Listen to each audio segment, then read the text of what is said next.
Hello again, Struck. Welcome back to part 2 of today's Torchlight 3 streaming. I will be, as I promised, showing that basic attack build as one of my viewers asked me, so I will play around with that build a bit, maybe try and farm some more stuff for it. I'm gonna quickly go to the Discord and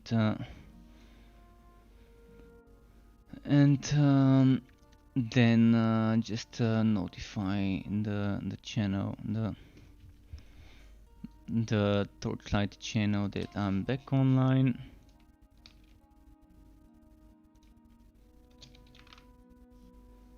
Alright, there we go. I am ready.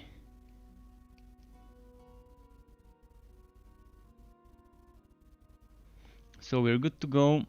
Now, first of all, as I said, it will be the Realm Master. The Realm Master, the basic attack train Realm Master. This one, with the electrode. So I'm gonna do some maps with this guy and then eventually maybe switch to something else.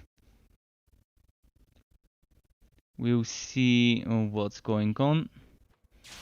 I just finished my dinner, so I'm rested and everything.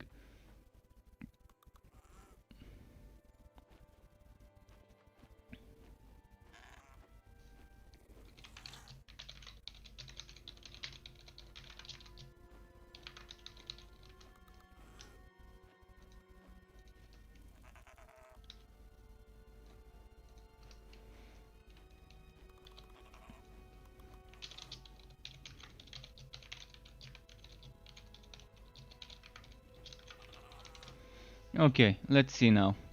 So basically the way this build works is a lot of basic attacks, one train car, two train cars actually, a dynamite and a hammer spin for extra damage reduction and movement and escape.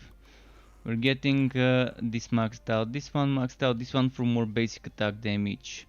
This one is just for extra damage for the turret and for the piercing.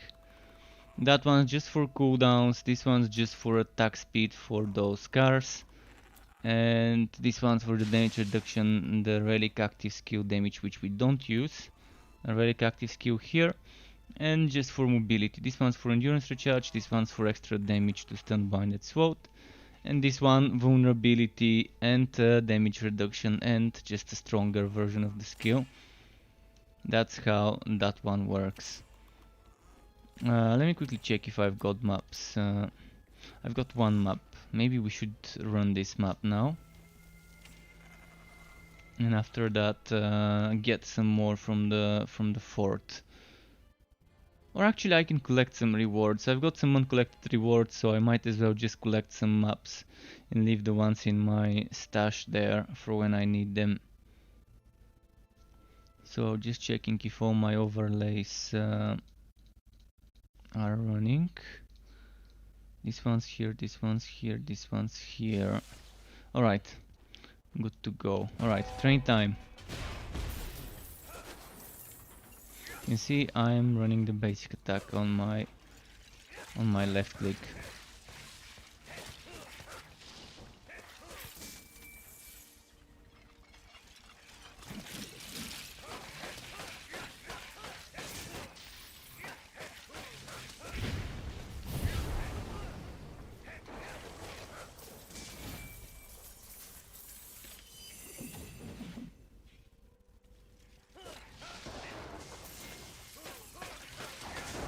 So this could also be good if you're using a relic skill.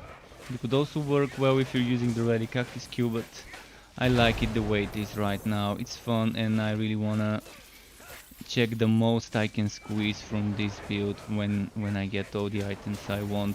So if I remember correctly, I think I need the cosmic boots to wear, so I can empty one SWOT in my legendarium, and so I can get the set bonus of those to work. Right now I do have the cosmic boots, and I do have two more items, the frenzy blade and the storm blade in the legendarium. The storm blade is basically procs of whitening bolts every now and then when I use my basic attacks.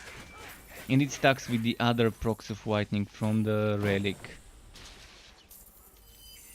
So this is basically how it is. Cosmic boots, I wanna change. I wanna wear a good pair of cosmic boots, so I can empty up one more slot here for maybe the skittering shoulders. I could actually equip skittering shoulders. If I find a good pair, I would equip them, and then that means over here I could probably put something else like a blast breaker, for example. It would work well, or a centrifugal demolisher would work well there as well. Tenderizer, I don't think it's gonna be a good synergy. There's good things to put there, and I'm thinking of the arc powered shoulders as well. They would be a good synergy for a basic attack build. There's a bunch of arc powered items that might work, but yeah, right now I want arc powered and skittering shoulders to stack up together. I don't need the cosmic ones, not on this build at least. So for now, cosmic boots, I wanna find a good pair to wear. And the skittering and arc powered shoulders, wear one, bin the other in the legendarium.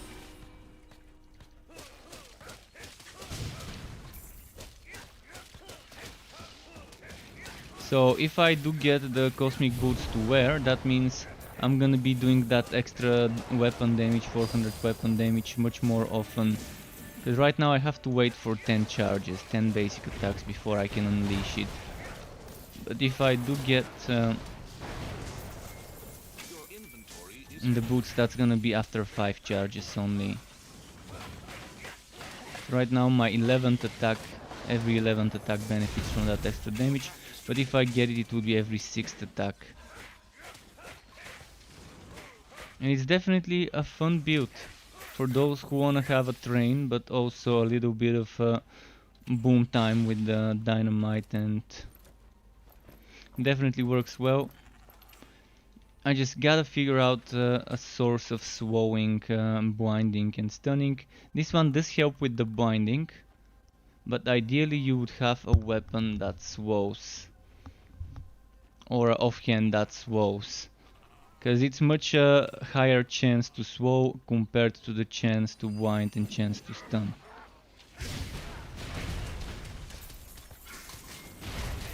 So yeah, there's much more viability if you try to go for swow. But you can see I just blinded that enemy and I blinded him again. So it's not like it's that slow. When you're attacking that many hits per second, you still blind the enemies. It's not that bad. But it's obviously gonna be better if you find something to slow and blind at the same time.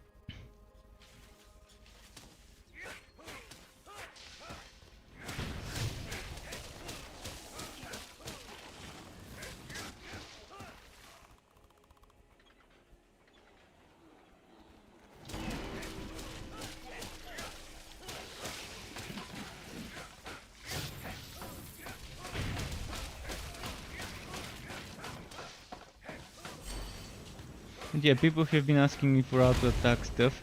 Well, that's it. That's the one I'm running right now. And it definitely has good synergies from the cosmic sets.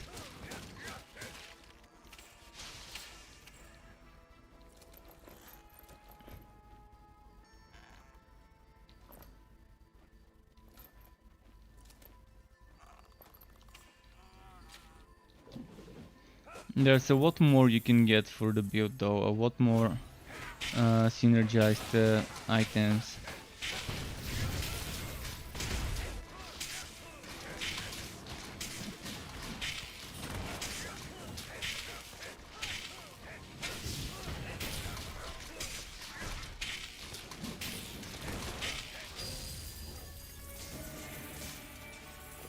It could be very tanky as well.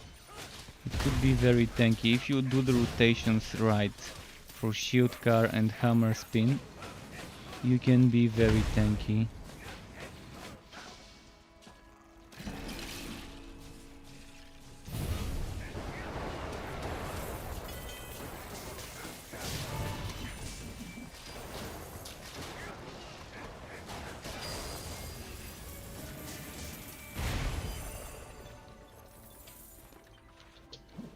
cosmic pens. Attack speed for basic attacks, not bad, but I've already got some in my gauntlets. That means let's get rid of this. What about this one? Crit chance, HP, gold work. I mean, it is better than what I'm wearing, so it is an upgrade. Definitely an upgrade. Just losing 1.3 crit chance, but winning HP, losing 200 defense, but still the extra HP is a welcome thing. You can't carry anymore.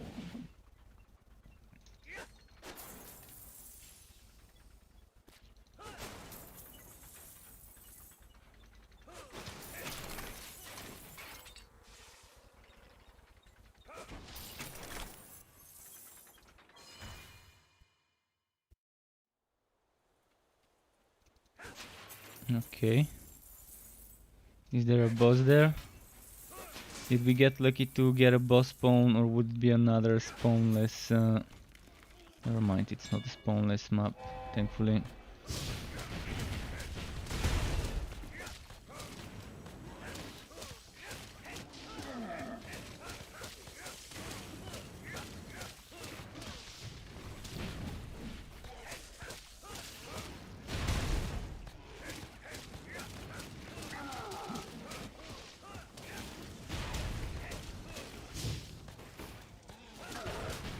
You can see I'm doing a nice rotation for the damage reduction.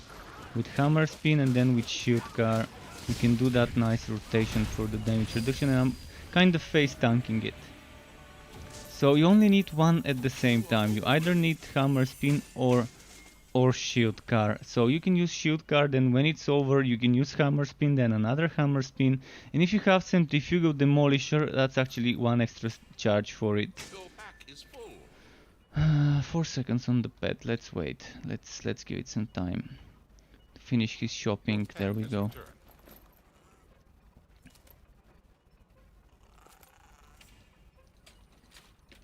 Life support systems repaired.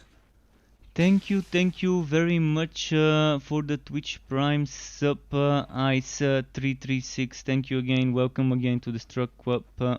Really struck right in the feels, and thanks for the emote that is unlocked. So yeah, hope you enjoyed this build, folks. It is definitely something fun to try. Once I get it maxed out, I'm probably gonna, not probably, surely gonna make that build video for it. It's on my to-do list, and it can do not that much damage as a meta build, but it can definitely do damage. It can definitely do some good DPS. Alright, let's go back to my fort now. I wanna maybe grab some maps. Put some stuff in the warehouse maybe, because I'm getting kind of full of spare items. So as long as you rotate hammer spin and shield car, you would be immortal. You would not die. While you have shield car, you should be immortal. Then once that's over, you get that extra damage reduction from hammer spin. This is 50% damage reduction when you use it for a few seconds, for 11.6 seconds. This is for another 6 seconds. Then you have another charge for another 6 seconds, and then maybe by that time a third charge would have been recharged, if not a centrifugal demolisher in the legendarium could help with this, with a third charge of hammer spin. Okay, let's put some stuff somewhere like here.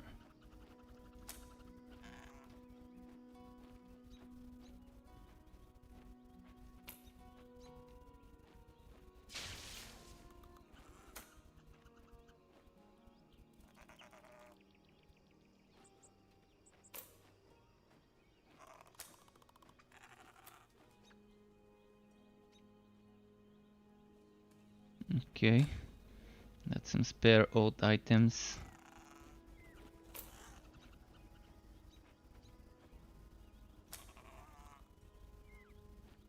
I did try the Phantom Buffer, I didn't like it. It just didn't work well. Ghost Train seems very underpowered right now compared to the old version of that. This one is a good set for poison. Okay, now as I said, I'm gonna do some more maps, so let's collect some first.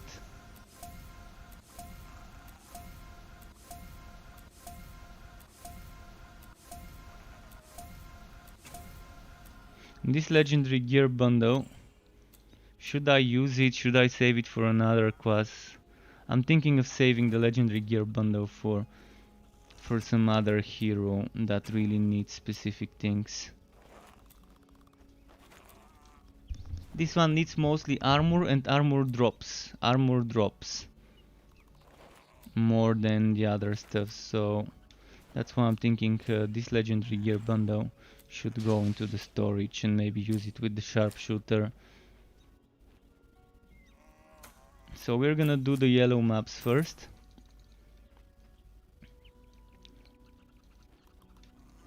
Do I use Blood Drinker on any build? Yeah, on some builds, on the builds where I use Relic Active, I don't mind using the Blood Drinker.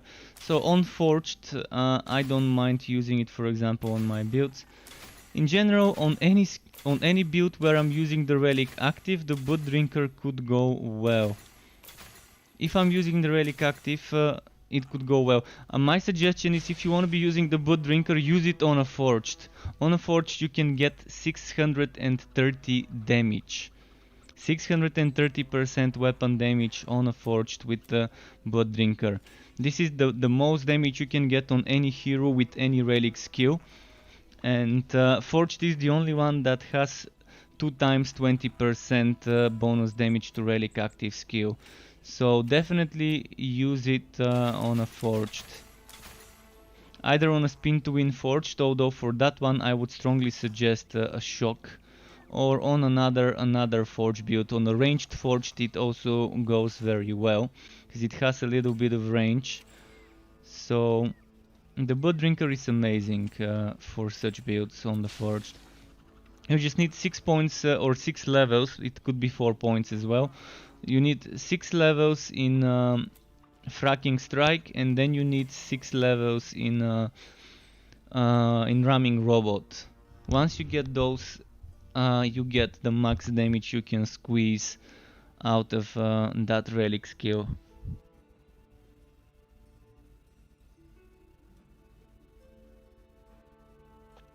So yeah, the Blood Drinker definitely is the top damage relic active skill.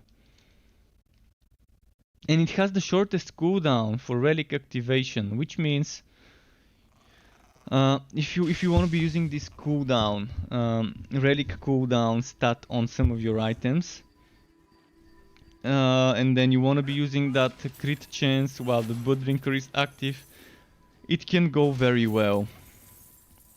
Because yeah, the Blood Drinker has the shortest cooldown of all the relics and the most damage of all the relic actives. But the cooldown of the Blood Drinker was kind of nerfed. You can still get it down with enough relic active skill cooldown items, but they nerfed the drops of those items. So you can't get as much as you could before.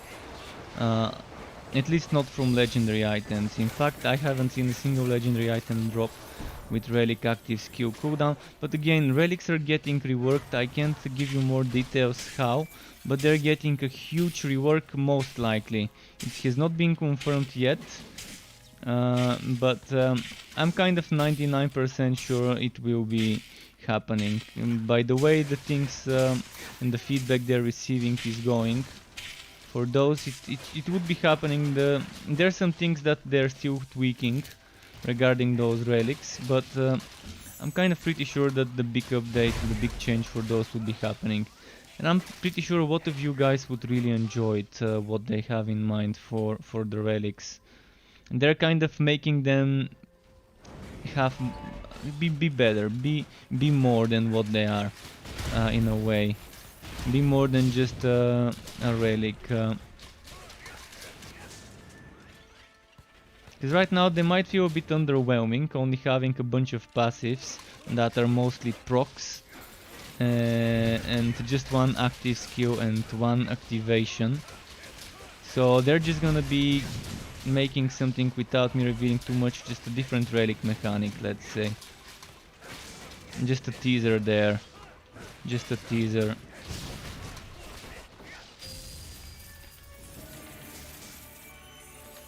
So for now I guess you shouldn't worry too much if you can get certain stats on certain items for the relics, because again their whole mechanic would be a little bit different.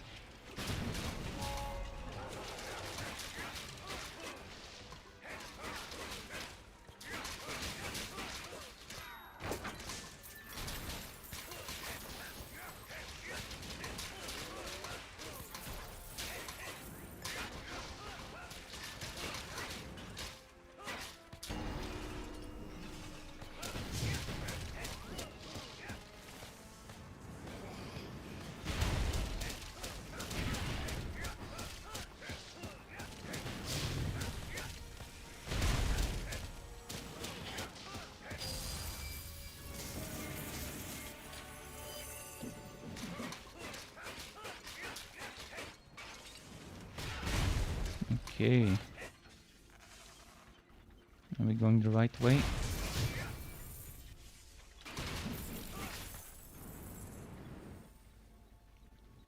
The new how many classes the game has? The game has 4 classes, four specific heroes to choose from.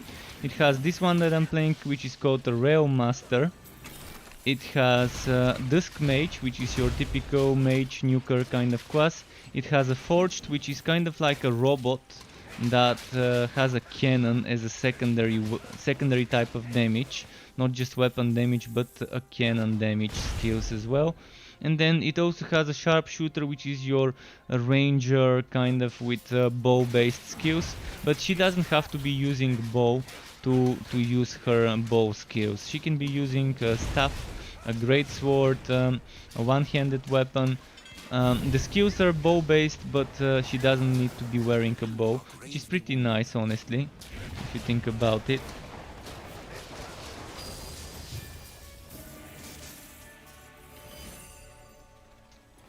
So yeah, 4 classes, each class has 2 distinguished skill trees, with the third one being the relic. The relic is kind of like a third skill tree. It might not look like one, but it kind of is. Because it gives you an active and then an activation, and then it gives you some passives. And then you have pet skills, which are not that many, and the pet only has 4 slots.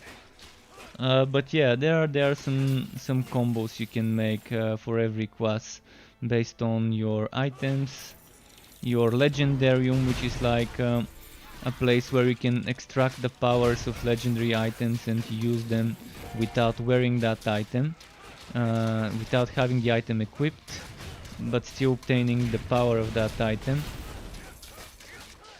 So there's like 5 different types of skills and passives that you can benefit from. So this is skills number 1, skills number 2 for this class. This is the relic, which you kind of have separate skill points for now, and then this is the pet skills. You kind of pick 4 and stick to those. You can change them at any time. They are interchangeable, but you can only have 1 aura, so either block chance, defense, crit chance, or movement speed aura. And then this is the legendarium, where you kind of pick powers of different items that you have salvaged, that you have dismantled, and yeah, you just put those there. So you can either wear those legendary items or put their power in the legendarium, or combine certain, but unfortunately the sets don't work when you put them in the legendarium. So this one would give me flame burst dealing etc damage, and then if I have the 3-piece set, 3 pieces of the cosmic set, it gives me flame burst is cost on an additional attack. Or this one gives me an additional enchanted rail hammer if I have 3 pieces of the set. Um, so those set bonuses don't work when you have the item in the legendarium, only for items that are equipped. So you kind of have to make choices. It's not like it's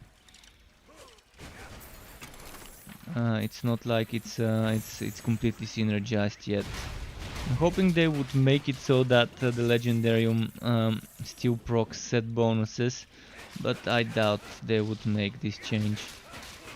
They might think we're gonna be too powerful with it, which I don't think we will. Just gonna be a little bit more build variety and freedom to do certain things.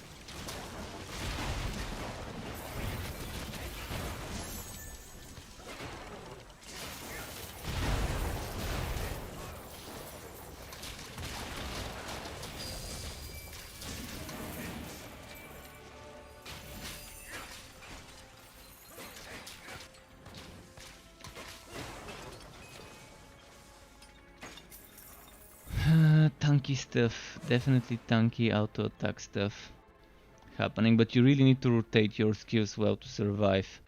If I didn't rotate my skills well, I would not have survived this. Oxer is saying he wants to make a new character in ridiculous difficulty. Well, I can tell you the mage and the sharpshooter are easy to level in ridiculous from the get-go. From the first few levels. The Realm Master needs a few levels before it becomes strong, and the Forged also needs a few levels and some items before it becomes strong. My tip for starting on ridiculous difficulty would be save your 3rd, 4th and 5th skill points. So at level 2 you get 1 point extra to put on a skill. Put that point into a skill of your choice and then save the next 3 points until level 5. So that at level 5 you can get your movement skill with tier 1 with 3 points invested into it. Then for the dungeon that requires level 3 to enter, I normally like leveling up to level 5 before moving into this dungeon. So I like to stay in the first map, in the first zone, Edgewood Bluff or whatever it was called. I like to stay there until level 5 and then I like to go into, I think it was Fields of Unrest, or no, it wasn't Fields of Unrest, it was the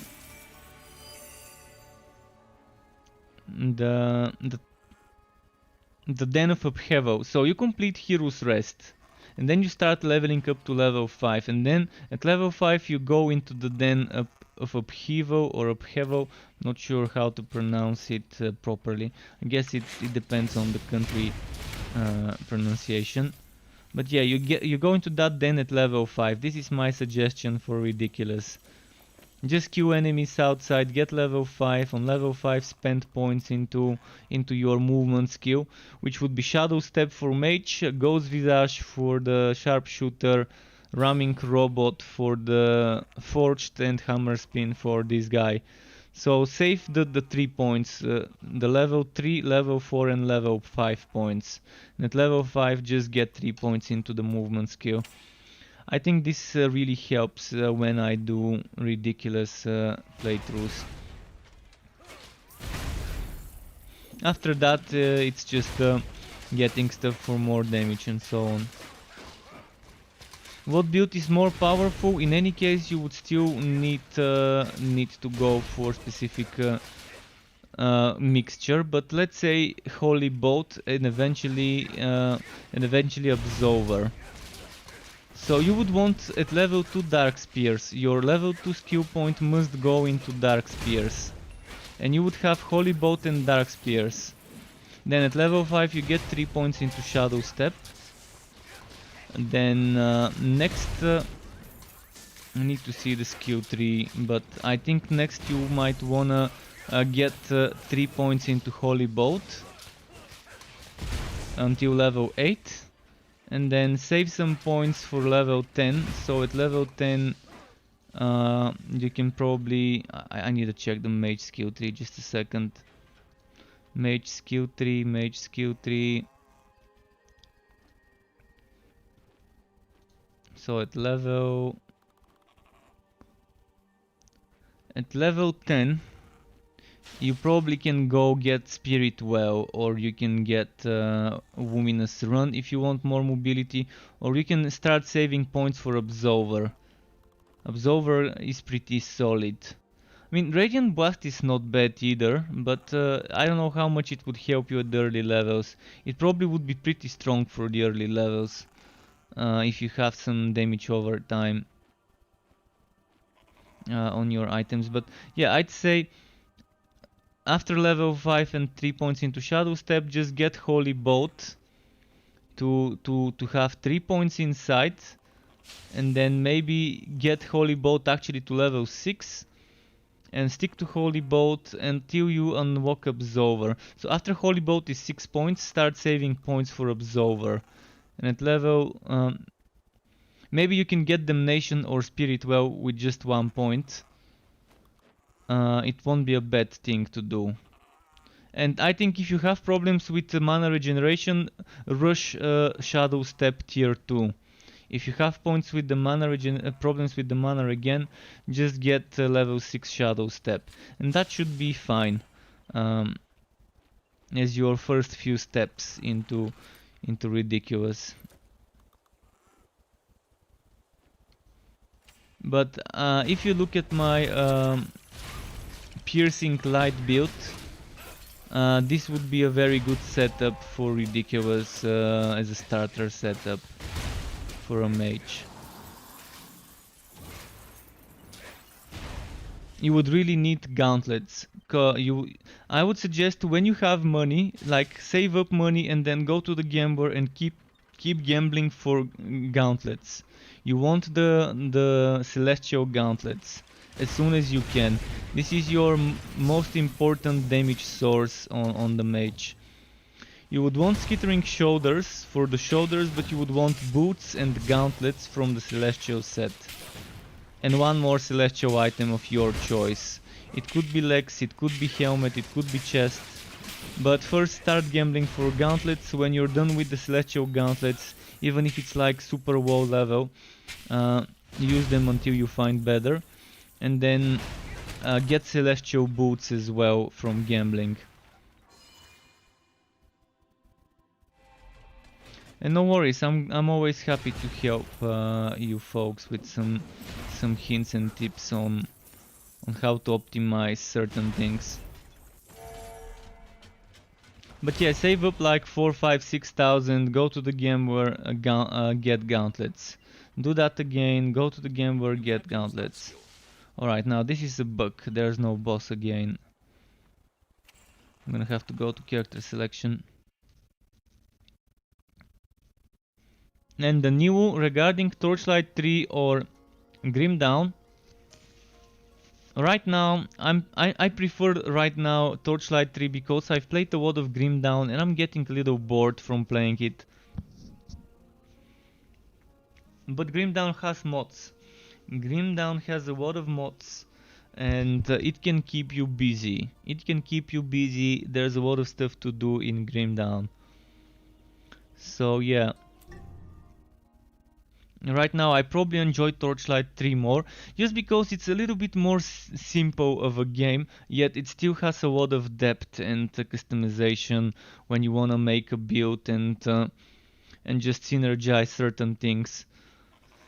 And it's quicker, it's much quicker to max out a hero to max level here than in Grim Dawn. Okay, in Grim Dawn you can probably get boosted in the Shattered Realms by someone. And you can also use things like Grim Stash in Grim Dawn if you want to. But yeah, it's kind of, I don't know, I've played so much Grim Dawn that right now, I mean, I love how different this game is from it.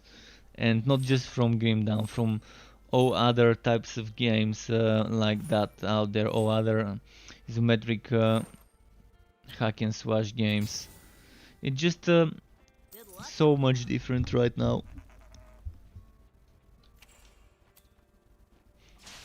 And it's the good kind of different, at least to me, that game is the good kind of different. Some people want every single game to be the same old clone of all the other games. And I like that this game is not trying to be a Diablo clone or a Torchlight 2 clone either. It's trying to be its own thing. Yeah, I've probably got a lot of hours, not on this account, because this is a kind of a new account. On this account I've not played much Grim Dawn, but I used to play on my brother's account when Grim Dawn was in early access on Steam, back when the final boss was the Warden. I think that even the Warden might not have been there, Warden Creek. But I think the final boss was Warden Creek, and then you had to go into that cave under the bridge, where you go in Burrowwitch under the bridge, and there was that secret level. That was the end game back then. That was actually the end game back then, and I've played a lot on my brother's account until eventually a few years later I bought the game on my own account, and this one is my streaming account. So I've got two Steam accounts, one for when I'm streaming and for the games I stream that I can share with people, and another which I don't share with others, which is my old account. This one, for example, doesn't own Grim Dawn. On this account I don't own Grim Dawn, but I can still play it by sharing the library of my own old account with this one, which is fun, which is very fun system for Steam to allow me to do something like that. Being able to play a game that I own on one account while being logged on a different one on the same PC. With that family view or whatever it's called.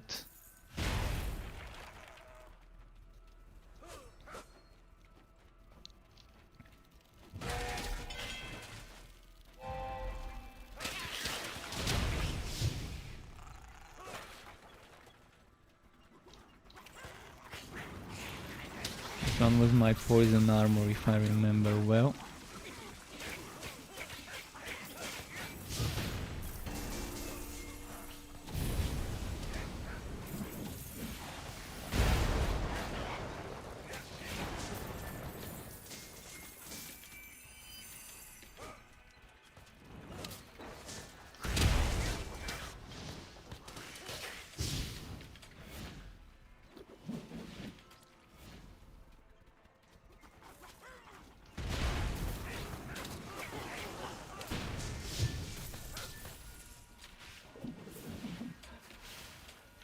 But yeah, I'm not sure whether the person who was asking about an auto attack, basic attack build is back in the stream.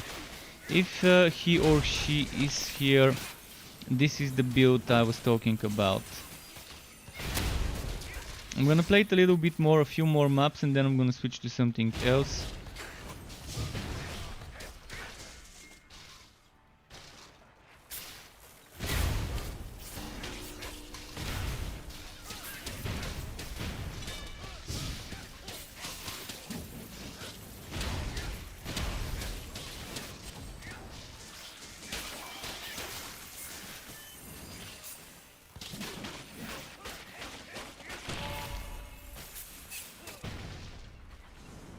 You can see it's a pretty fun setup. Such a fun setup. I actually didn't expect this to work this well. I was pretty skeptical about how well this would work. I knew there would be a basic attack build somewhere as a synergy, judging by the description of the items, but I did not expect this to be this well. Oh, faster cooldown for Relic active skill gauntlets. That's a keeper. Now I've got boots and gauntlets that are blue and have this stat.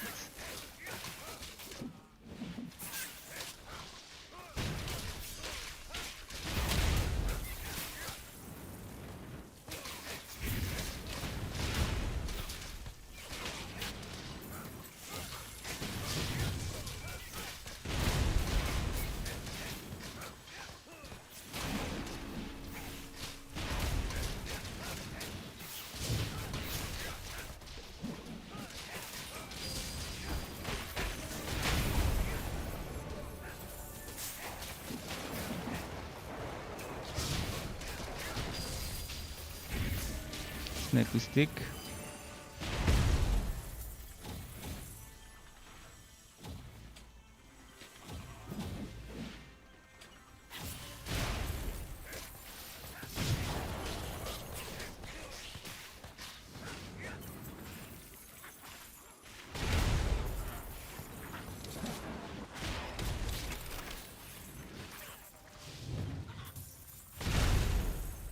I'm loving this.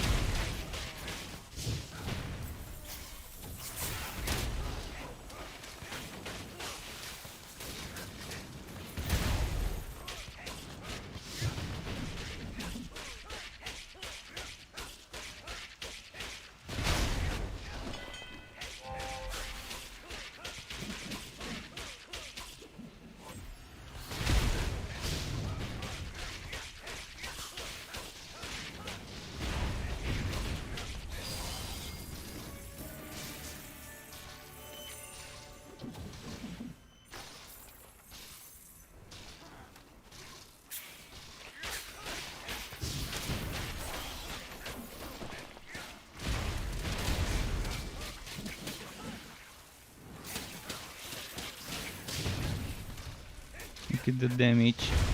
Not that good of a damage, but it's definitely okay. Because I can survive. And just keep hitting stuff. Far from my mage that can do 3, 4, 500,000 damage with just the Absolver hits when it's charged. Why I maxed out Absolver on my piercing like this mage build if I don't use it on my hotbar? Because Absolver is actually what I use on the hotbar instead of Holy Bolt until you get an item called Arc of Light. So if you go to the items that is Arc of Light, you're gonna see that 50% chance when using Holy Bolt to cast Absolver. And the way people are telling me this works is it's casting the upgraded Absolver. So let me try and find that item for you. It should be, come on, show yourself.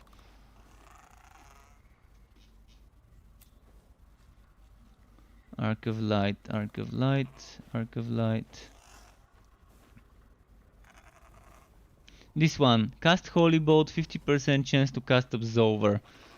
So this means when you cast a Holy Bolt, 50% chance you would be casting your level 10 Absolver. So until you get this item, do not use Holy Bolt and use Absolver. That's the trick. You're using Absolver until you get this item. When you get this item, you stop using Absolver in the bar and you start using Holy Bolt.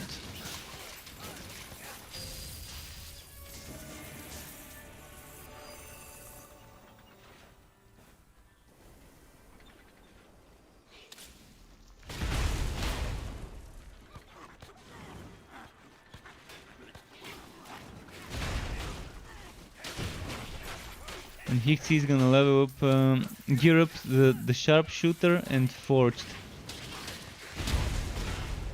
So yeah, maps it is for now. There's no better way to gear up other than gambling and maps, and you can get money from maps to gamble. So maps is the thing to grind for now. Until maps 2.0, which would be the Fazir Shad dungeon, gets added.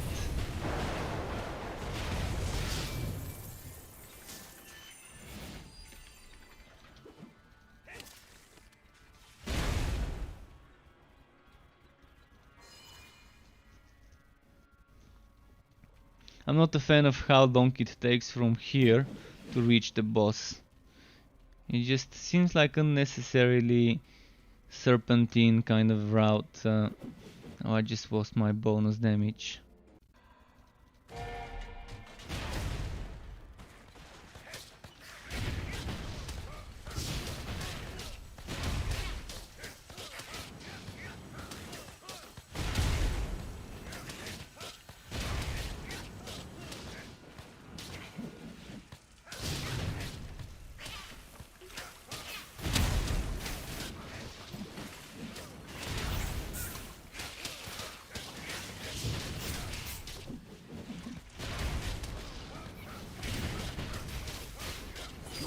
dying.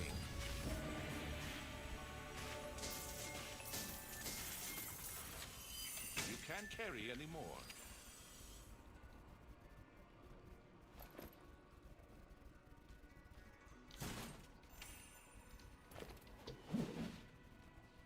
Level 60 panties.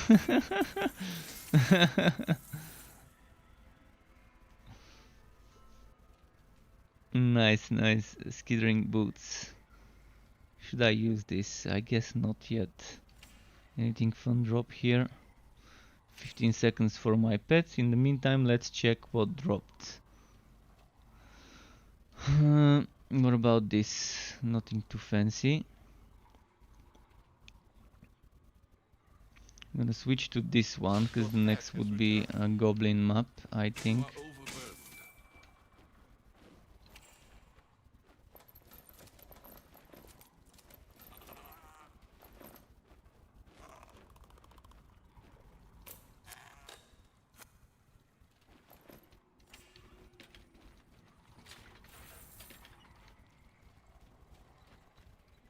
All right, let's go to the town now quickly. I mean to the fort. Oh shit, I forgot. I forgot. I can't go back to the town until I complete the story. Gotta go to the fort.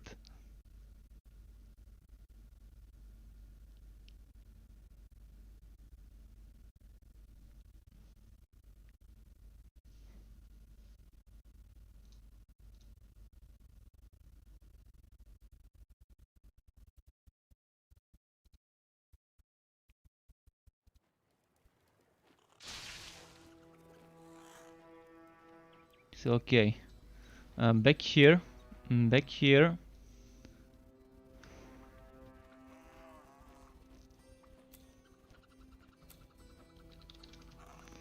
Hixie's trying to get that Necropupper passive. Well, yeah, some pet skills kind of take a while until you get them. Right now, what am I gonna do next? Anything I can enchant for something better? Can enchant my sword. Your pet has arrived.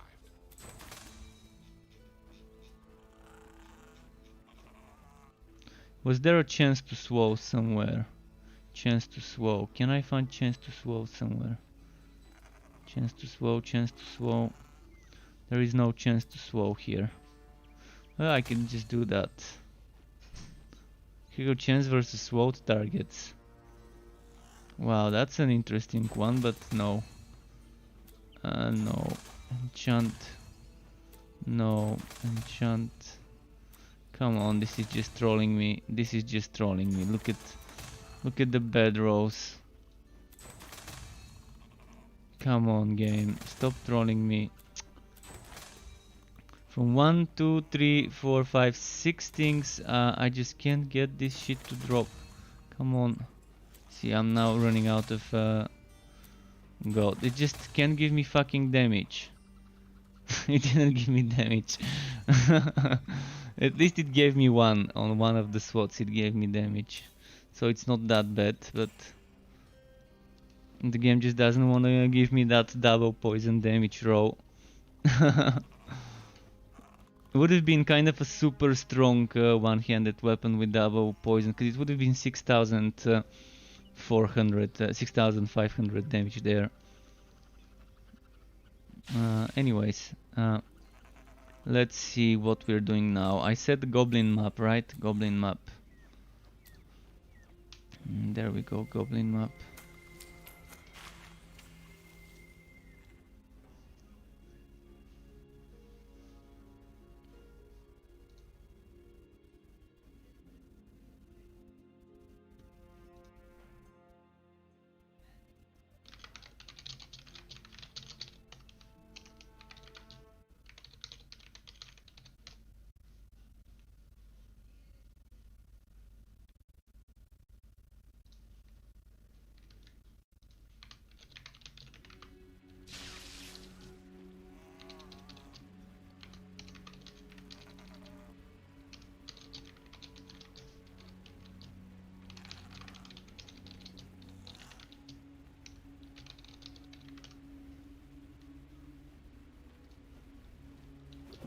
Okay.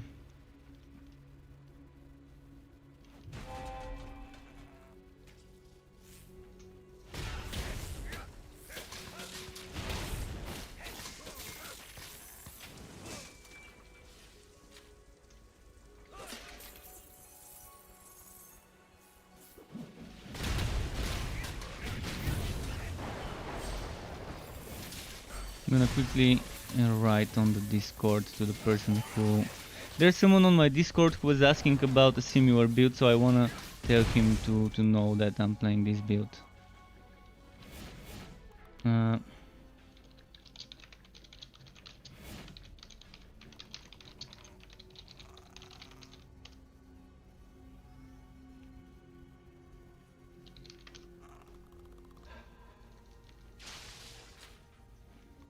Okay.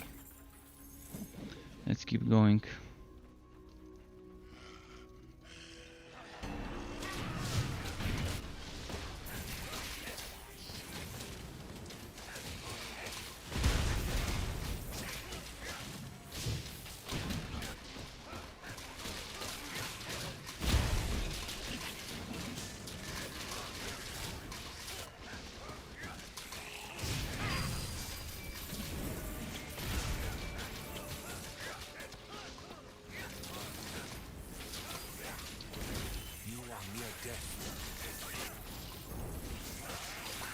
I did not rotate well with it this time, and my pet now wants some food. I'm gonna have to go and give him. Sky? How hungry are you, Sky? Come on. Say hello. Sky? Alright, stay still, Sky. I'm gonna give my pet some food. There we go. Okay, stay here.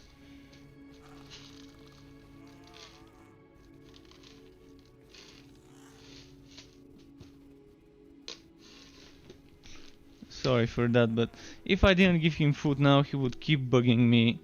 And yeah, it's kind of time for him to eat again. So it's the right time to give him food.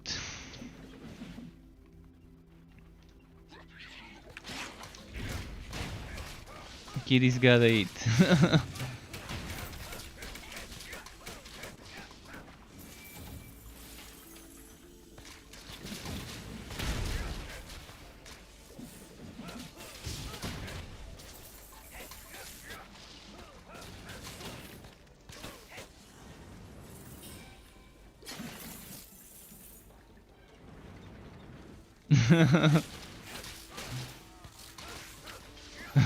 Sky say hi, woof.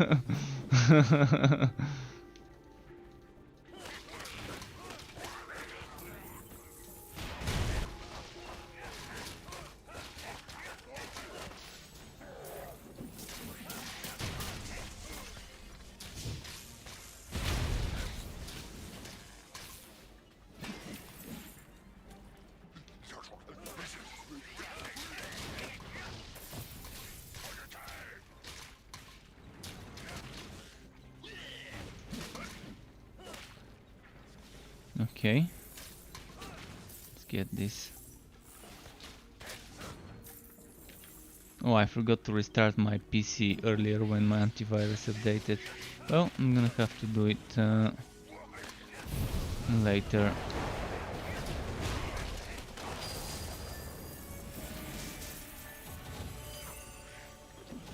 Cosmic gauntlets, that might be an upgrade. That might be an upgrade to what I'm wearing. We'll see in a moment.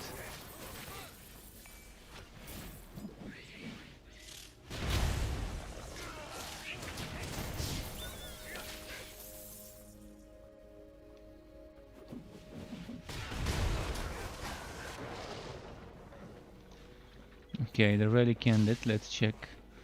I mean, it's better for this zone. A little less gear work, more attack speed and more fire defense.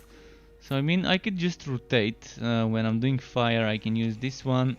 If I'm not doing fire I can maybe use the other one.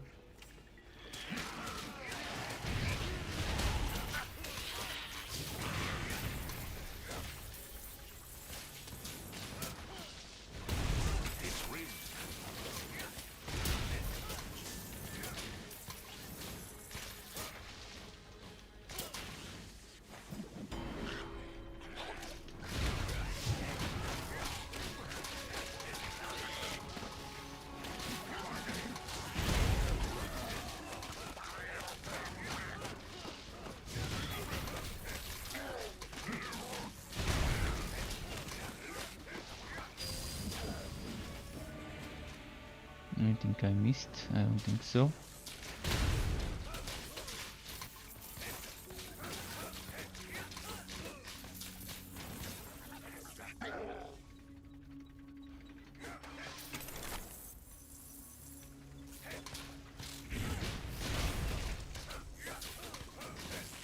But yeah, I think every hero has an auto attack, basic attack build that you can find and figure out.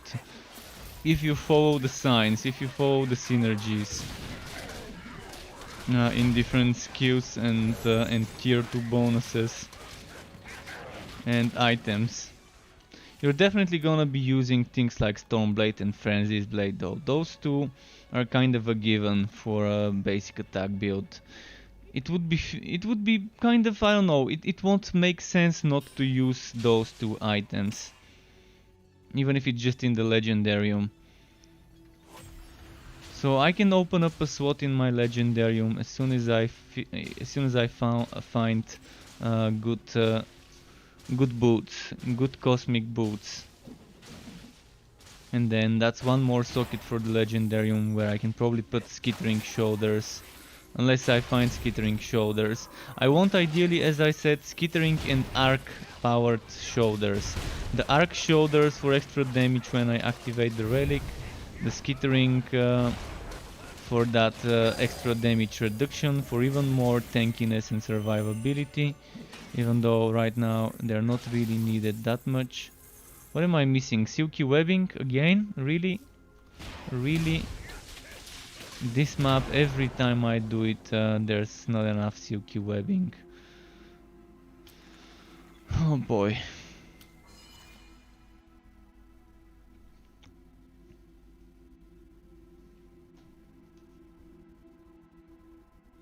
It's definitely not gonna be stronger than my Slammer build. Even when I squeeze the most out of this build and I min-max it to oblivion, it's still gonna be weaker.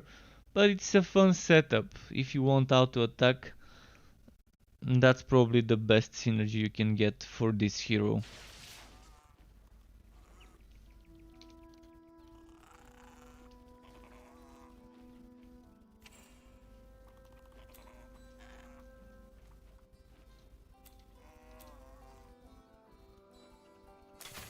Need some blue powder, so I'm gonna do this.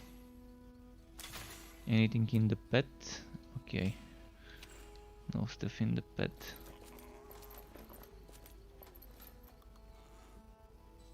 Maybe let's do another fire map, but a blue one.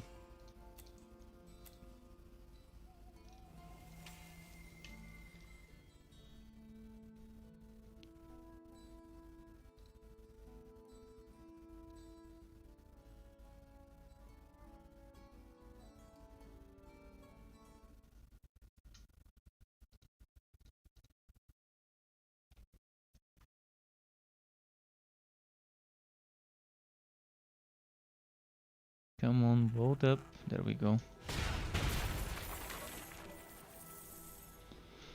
Okay. More stuff here.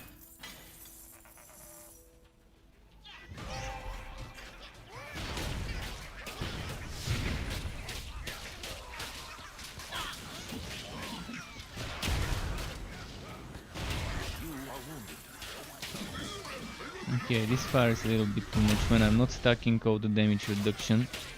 It's a little bit too much maybe.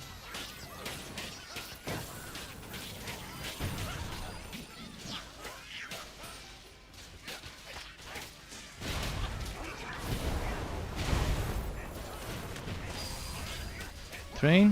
What the fuck's my train doing there? I need the damn shield car next to me.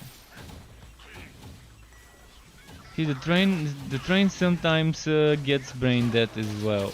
That's why I prefer no train builds over builds with the train.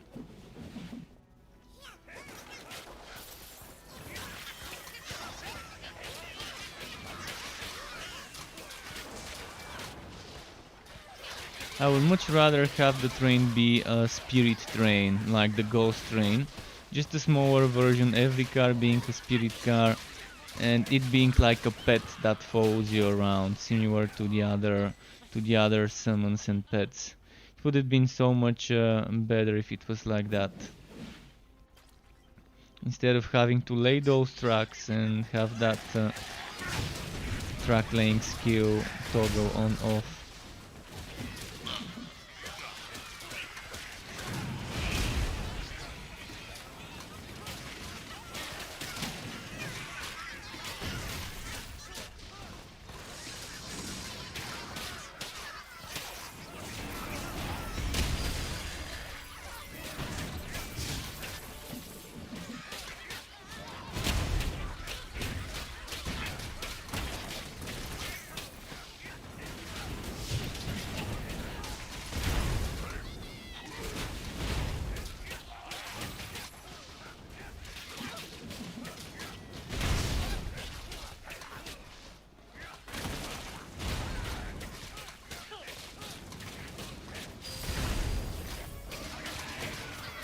You're gravely wounded.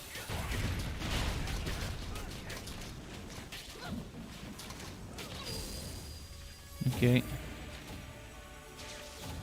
What are the leads here? It's a trap.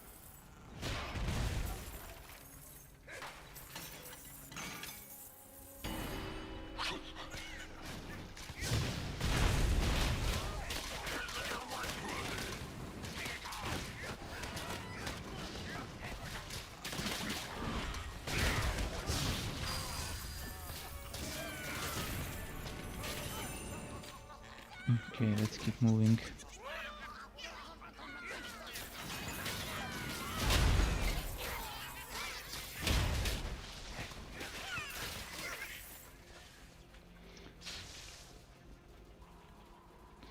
By the way, keep in mind I messed up this relic. I forgot to put 1 point here for stunning. So if I could respec this relic, I would have removed 1 point from this or from this and just placed it here. This is kind of like a ruined setup. 1 point can fucking mess up this whole build so much. One damn fucking point. I missed the time where we could respec our relics with respectacles. It was so much more fun where the relic is something you can respec, and yeah, felt much better when we could do that.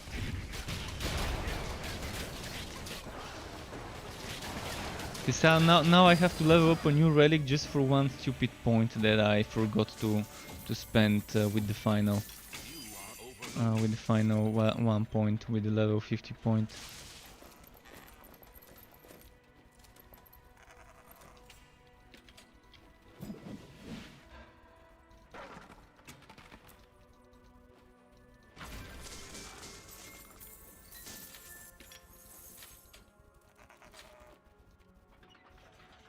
You miss the days when chicken tasted like chicken. Well, you kinda need to grow it yourself to be sure. Go buy some eggs and grow a chicken. And yeah, feed it good stuff. Don't feed it antibiotics, and then you're probably gonna be fine. And it would start tasting like real chicken. Hixie always comes back with a nice line. The old days when chicken tasted like chicken, yeah.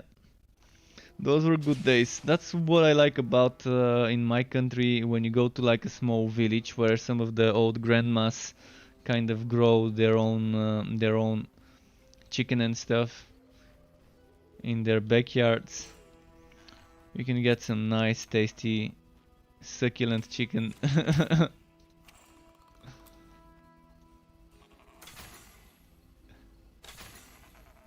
No hotfix or patch, really? Well, I'm already playing on the private test server, and I can tell you some of the stuff that's happening there is good. But they did say there should be a patch today. Yesterday they posted on Discord the following thing. Let me see, Torchlight news. Oh, okay. That was from yesterday. See, yesterday they said no hotfix or patch today, but we should be putting out a hotfix tomorrow. Slash this week with a few updates.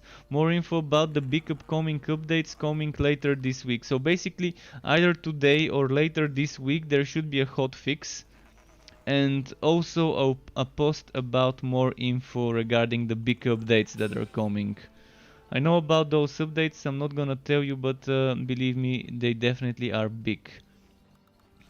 They are massive in regards. I mean, I've already tested a little bit of the end game when I was getting power leveled in the Fazir Shah's dungeon, and it feels like Mapworks 2.0, boosted Mapworks on steroids, maybe you could call it. Right, let me switch to my poison armor.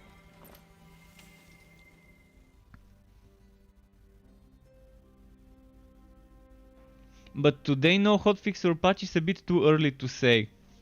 It's 11 in the morning where the company is right now. They're on Pacific time. They're in San Francisco, and in San Francisco right now it's 11:03 in the morning. So they've barely woken up. So it's still the start of the day. Yeah, they're in San Francisco, so you kind of gotta give them that. There is a private test server for some of us. Not everyone has access. Eventually more people would get access to that server, but for now they're just keeping it limited to a certain people. Mostly for like content creators, streamers, stuff like that, because we give them feedback. I've already found a few things I want to give feedback, like bugs, glitches, and things like that. And I've only spent like a few hours before I crashed on the private test server. Like I think I've reached level 10 or 11 or something like that. So I'm far away, and I still have to complete all my quests in order to unlock the end game myself. Otherwise, a level 40-50 person would have to take me to their own end game, to their own Fazir Shah's dungeon. Can't tell you more about it, but it definitely feels like Mapworks 2.0, an upgraded, boosted version of the Mapworks of what we are doing right now, where you have more control. And that's without me revealing much. And it's as we expected. We expected it to be that thing. So no surprises there for me. We're just getting the developers right now to consider making it so that it's unlocked once per character. We're asking them to consider that once you complete it on a forged, your next one that is forged would have access to it without needing to do the story. We're trying to ask them to consider something like this. So once you complete it on all 4 heroes, your next outs should be able to just do it without having to unlock it. That's what we are asking them to do. I mean, we have a private Discord channel where we can communicate with the devs, give them feedback and suggestions, report bugs and so on. That's not bad. Not that good either though.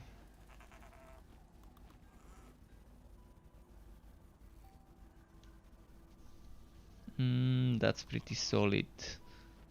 But I don't think I can lose any skills now. No, I can't. Not on this build. I still need the chest and helmet on this build. I mean, I can remove points from my endurance regen. I can probably lose my endurance regen, which is 4 points I've put into flying pigs.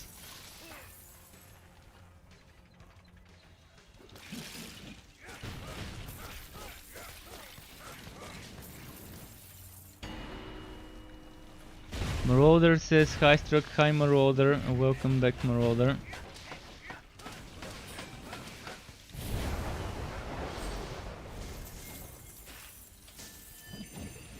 Let's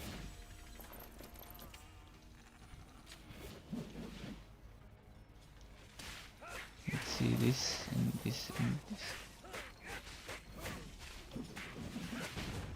Oh shit, my pet. I mean my train, not my pet.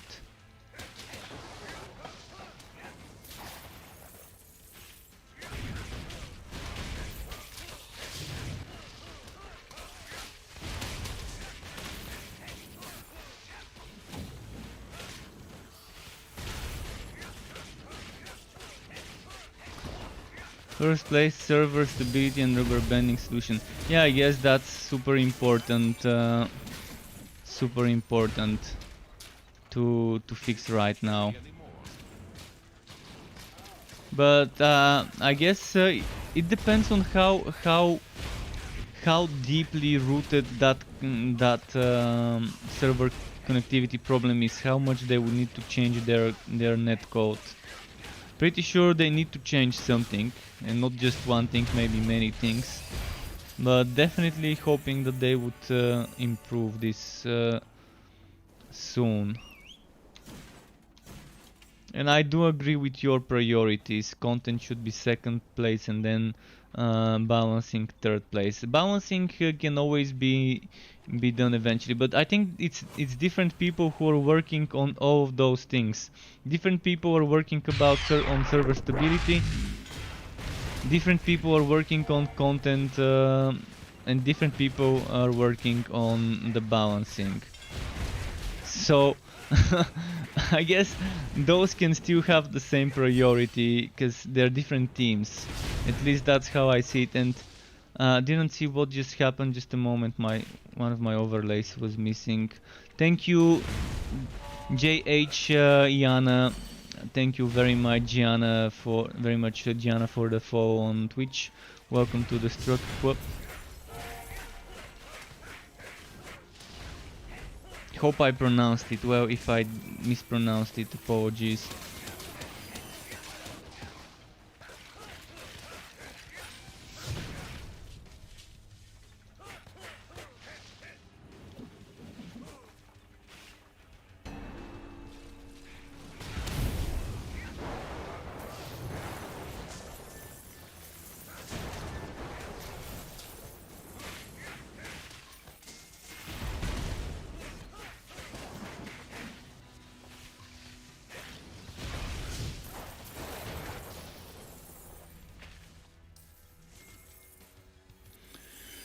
Okay, let me quickly check something in my browser. I think I've opened by accident wrong window and I wasn't seeing some notifications. There we go.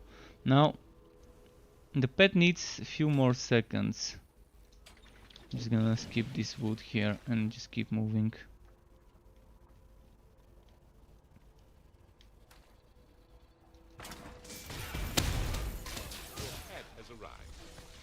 And the pet's back right on time.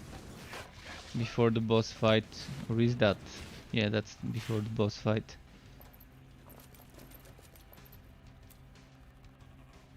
Damage versus goblins. A lot of it.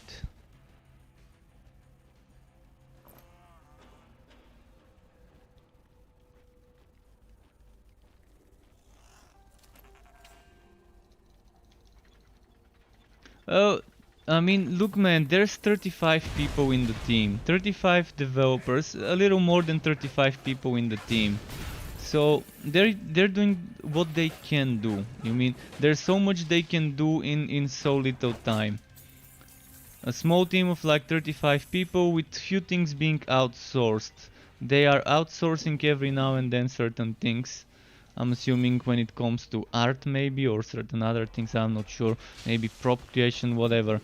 I've heard that they're outsourcing some things, but it's around 35 plus people in the team. Roughly, not sure of the exact number. So, I mean, they're trying what they can to fix it, and it's not like they're keeping us out of the whoop like Wilson was keeping us out of the whoop for a long time, not telling us much. And it's not like this game is launched. You know, Wilson was a launched game. Launched game with a few years, 3, 4, 5 years of early access development. So this game is in early access still. This game is actually still not a finished product. I mean, I understand people getting pissed off at Wilson because it was a launched game.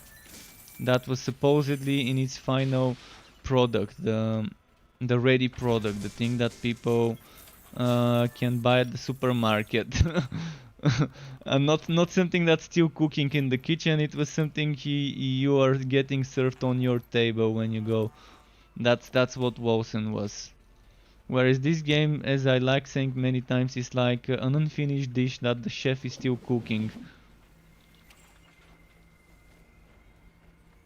Bonus damage to Railhammer attacks. Well, I'm gonna do one more map with this dude and then I'm switching to something else. Open to suggestions what to switch to. I would definitely not say bullshit developer issues though, not with this game. They are really doing a lot to try and resolve everything and fix everything. Someone wants a Dusk Mage. Alright, Dusk Mage it is. One more map and then it's Dusk Mage. Let's make it electric map. Oxer wants a Dusk Mage. I'm gonna show you my Binding White, the way I play it, just so you can see what the build can do eventually with some okay build. I don't have the best gear for that build, but I do have some okay gear for my mage. Not Binding White, but I mean the actually Piercing Light, that's the build. I'm missing Elin, thank you Elin for the follow, welcome to the Strut Club. Binding White is another build of mine, but for another game, still for a mage, but in Chaos Bane. And yeah, many builds, similar names. Alright, I'm forgetting my train. Come train, choo choo.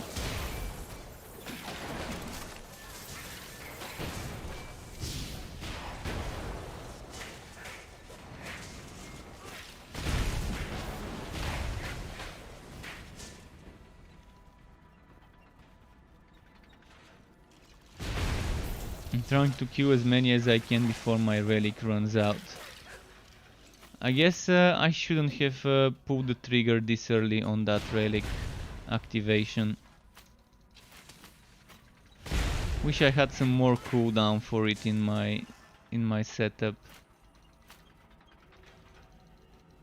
Wait, how do I get there? Oh yeah, from here. Kretuzada 13, thank you very much to you as well for the follow on Twitch, and welcome to you as well to the Struck Club. Nice having you all folks here. But yeah, what you're seeing right now is my basic attack train railhammer build. It's not finished, I'm missing some crucial pieces of equipment, and it's not a meta build, but it's definitely something to those who might wanna use it. It can survive though, one thing's for sure, this build can survive if you play it well. If you rotate your hammer spin, 50% damage reduction, with your shield cars 50% damage reduction, you can be kind of immortal in most situations. As long as you're attacking, because while you're attacking in melee, you get some more damage reduction as well.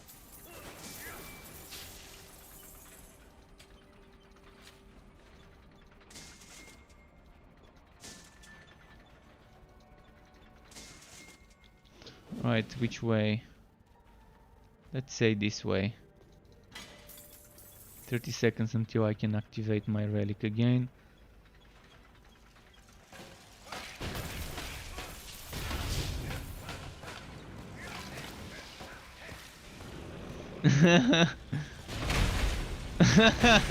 Hixie spamming me with PMs. Hixie is another one of my viewers who is listening right now while playing.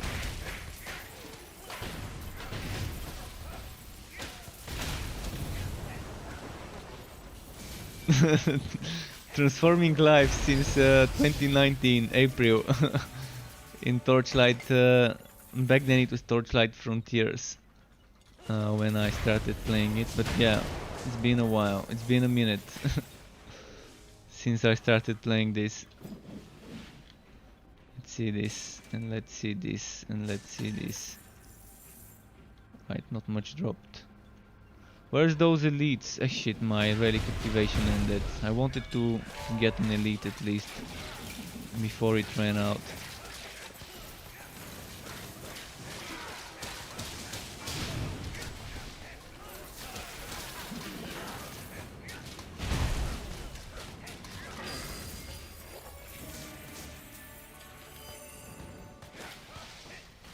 But yeah, I definitely can say one thing for this build, it exceeded my expectations. I expected it to have some sort of a working synergy for a basic attack build, but I did not expect it to be this fine, especially when I activate my relic. It's just melting stuff sometimes.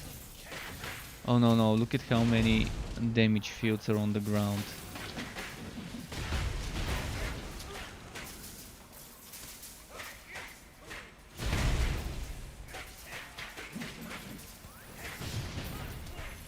You can't carry anymore.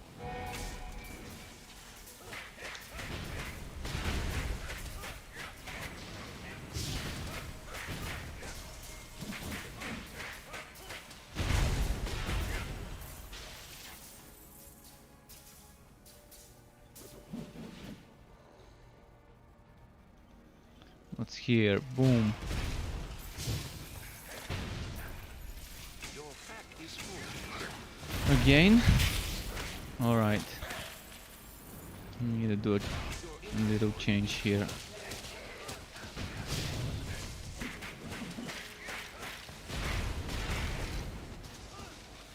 And Kretuzada is saying he's still debating whether he should get Torchlight 3. Well, if you tell me what you're looking for in a game, what you're expecting to get in a game, I can tell you whether that's the game for you.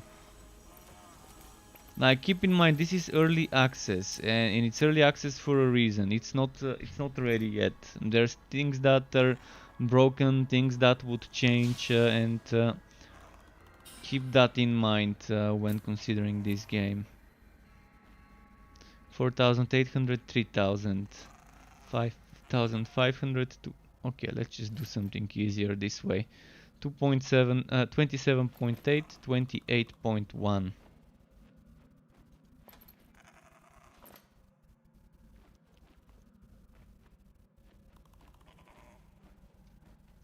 And this one, electric damage. I really want that damage. Yeah, losing crit damage, but fuck it, we're not losing that much crit damage. We're getting fat damage, which is a little better now.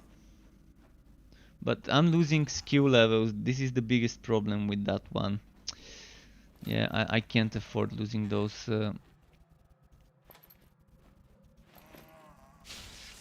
skill levels. Not now. The build right now, the way I've set it up, really relies on those skills. I mean, what's that? Conductor levels? Slammer levels, even worse. I really need those. I can get rid of those 4 points. If I get rid of those 4 points, I can put 2 points here, 2 points here, but I'm not gonna have 2 points for this one. Unless I maybe remove points from this. So the only thing I can see is removing points from this one to get it there. But anyways, for now I'm gonna play like that. Later on maybe I'm gonna change it to a blue chest piece and do this thing I mentioned. My basic car is not my damage dealer. It's just not. Svawachi, welcome to my channel. Thank you for the follow on Twitch. Welcome to the Struck Club. To you as well. So yeah, later on, having this chest piece, the blue one, would be a good synergy. Has more damage, and I can really rework some of my skills. I can just downgrade my basic car and then remove the flying picks for endurance regen, because it's not my main source of oh, wait now, wait, Arc powered shoulder. I did say I want arc powered shoulder for another build. This one's so bad. But okay, let's try and play with it for a bit. Losing some defense.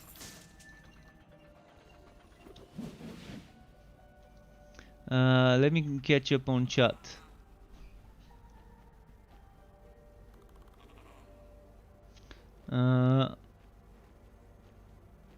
Soachi is... What are those symbols supposed to mean? I'm not sure what that means for Wachi or Soachi. I hope I'm pronouncing it well. But yeah, Oxer, you gotta be using that that badge, and that's the E-pin, the E-pin, the purple badge.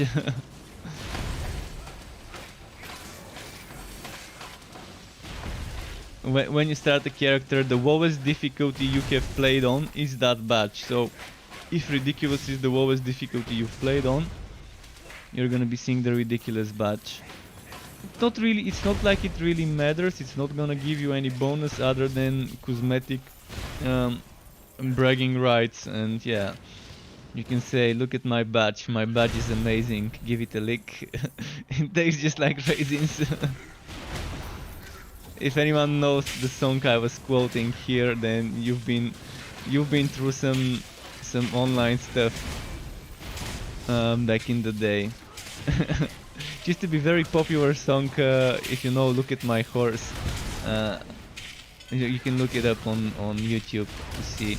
When I was playing MMOs, it was something pretty popular there. Look at my horse, yeah.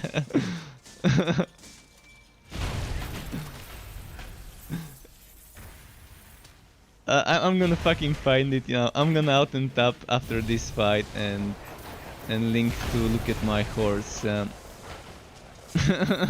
So other people can see what we're talking about. They might be, what the fuck, what horse are those people talking about? What's this stuff? Oh fuck, I forgot my train.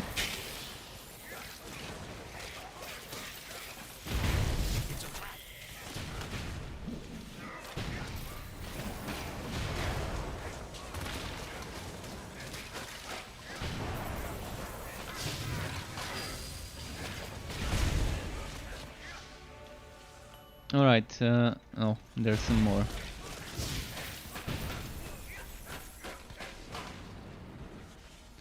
Okay, look at my horse, let's find it. Look at my horse. It's still there.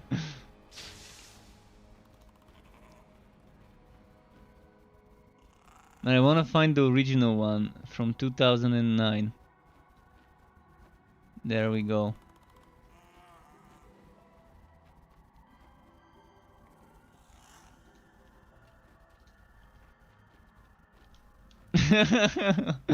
Now, there you go, enjoy.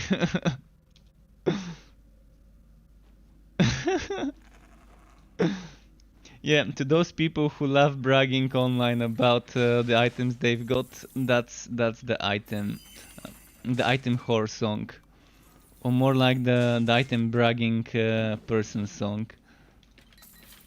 To everyone who posts images of their strong gear on Discord, that's their soundtrack.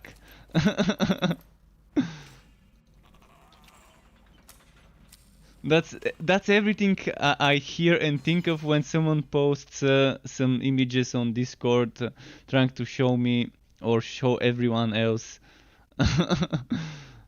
a strong hero, a strong what's it called, strong item. I can't not get this song into my head whenever I see people posting items and stats and stuff like that. But yeah, it used to be pretty popular back in the day, 2008, 2009 or whatever, whenever I was playing Ion in a private server.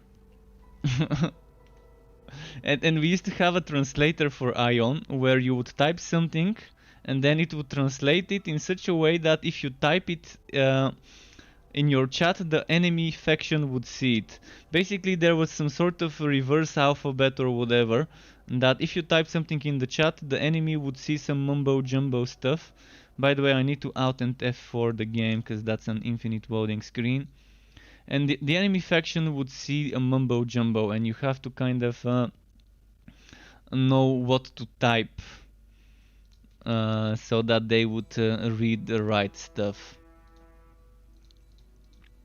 And we used to have some copy pasted lines translated, and sometimes we would just just copy paste this song. But I was a stupid teenager still. I was 19, I think, back then, or so.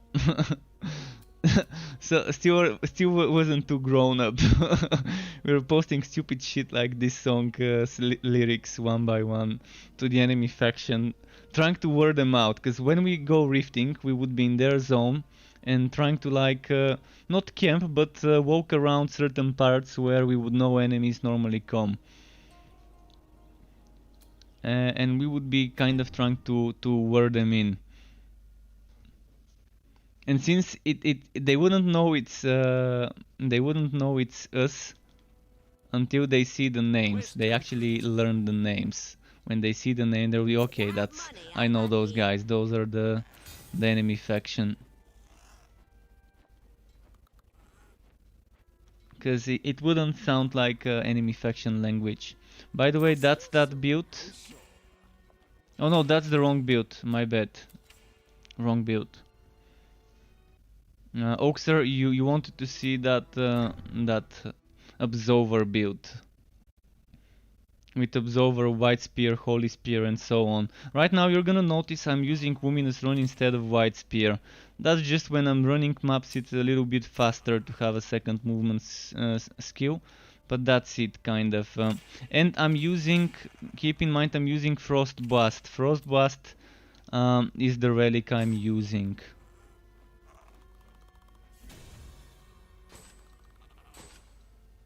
So ideally I would be 10 points, 10 points, 10 points, 10 points.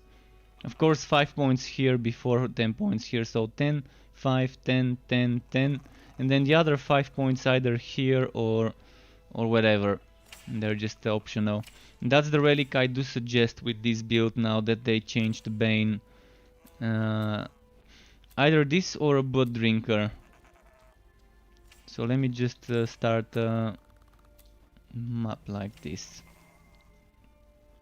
So Oxer, that's gonna be the that's gonna be the map. Not the map, but the build that I was talking about.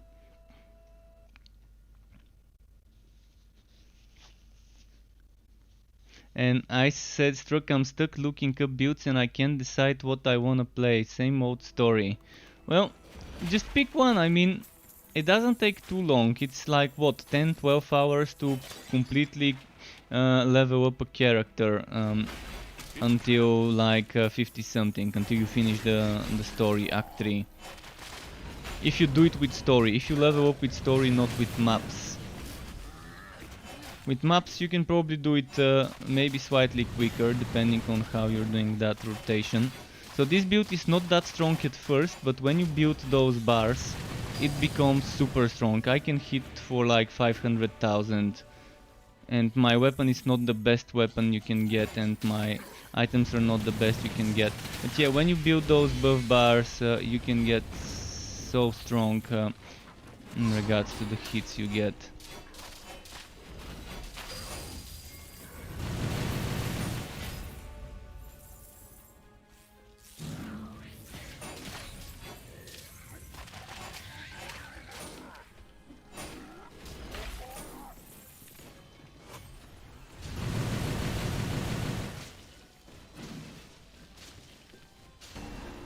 Uh, 20% return endurance or melee attack means, and it's better than 25% endurance recharge. Well, return endurance is to give you an endurance bar. 20%, I need to look it up exactly how it's worded. I think Since endurance is those revolver-like things, you know, on the Realm Master. I just switched from a Realm Master, so I'm gonna quickly go to my, just a moment to read it. So, 20% chance to return, it should say an endurance on melee attack. Basically, it's gonna give you 1 endurance point on melee attack. 25% chance. You see down there at the revolver, where you have your Realm Master stuff, you have 5 endurance charges. That means when you do a melee attack, there's 25% to get one back, even if you spent it. Whereas the endurance recharge rate just makes this recharge faster. But keep in mind, endurance only recharges in combat. So yeah, right now even the endurance regeneration that's from items only works while you're in combat.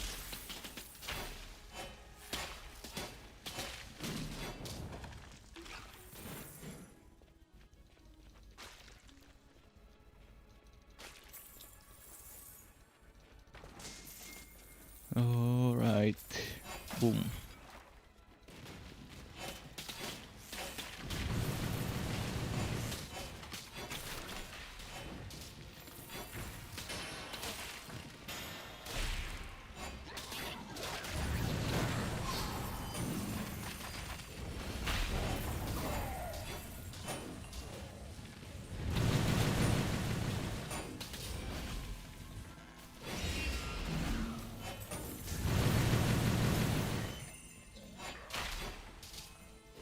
See, I'm not even getting both my bars charged up most of the time. I still do a lot of damage without even charging both bars. I mean, sometimes I would charge them all when the enemy doesn't die immediately. But that's why I said the gauntlets are needed, because that's 200% extra damage. You're badly hurt. You feel better. Alright, there we go. Minor patch July 8, 2020. Patch notes. It has just been posted. So yeah, Ritkitu, if you're still watching there are some patch notes. I'm actually gonna give the patch notes to everyone in a moment. Just let me kill those enemies, make sure no one's attacking me. So I will give you all the patch notes. Just a moment.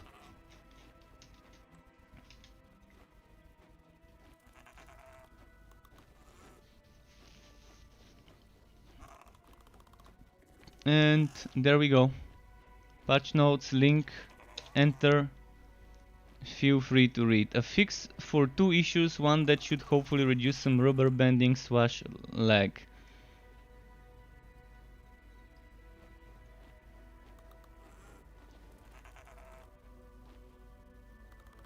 So it's a minor, very minor patch, just 2 things. Nothing too big. The big patches are not this week. So hopefully this helps.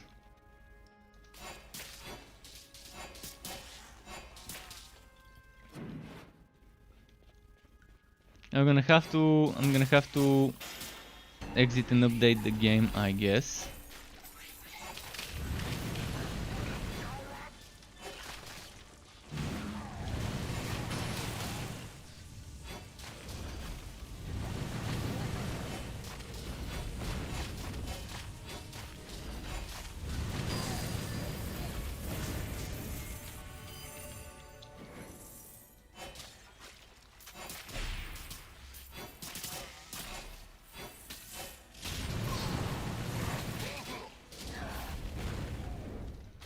Boom.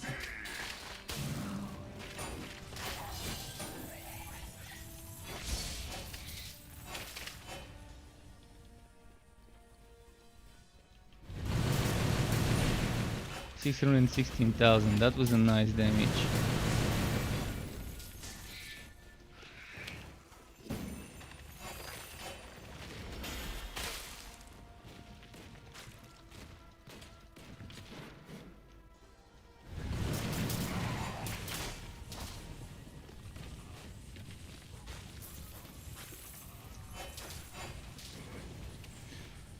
Okay.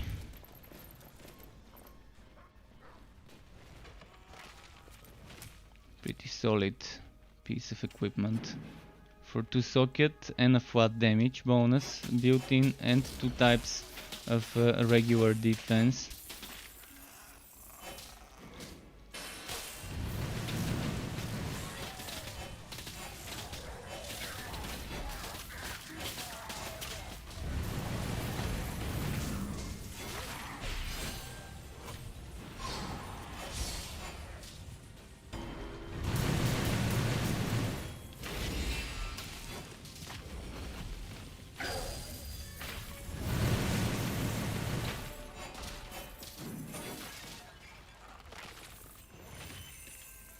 Hixie Q Spiders 2960 home map is clear.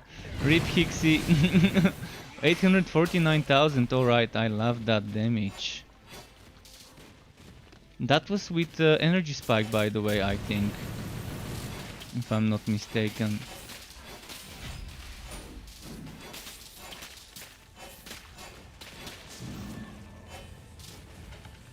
It's a bit of an overkill though. The enemies here definitely don't have that much HP.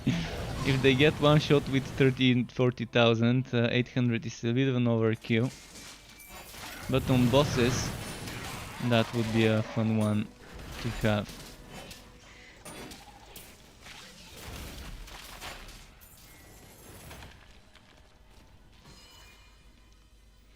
So let me check back the chat. Absolver is on right click. Well, I like playing it on right click. Yes. So suppose zombie says, so if I spend endurance only for train cars, then recharge rate is better. I don't think the recharge rate would be better. I mean, it's the same. Oh shit. How did this kill me without even being teleported to it? This what just happened shouldn't be happening. If someone wants to clip this, feel free to. This should be clipped and sent to the developers. The monster shouldn't aggro until you go down. But yeah, this should not be happening. A monster aggroing you before you even jump down. And since it's a siege monster, I mean not siege breaker, it can ranged attack you before you've even jumped down to the arena.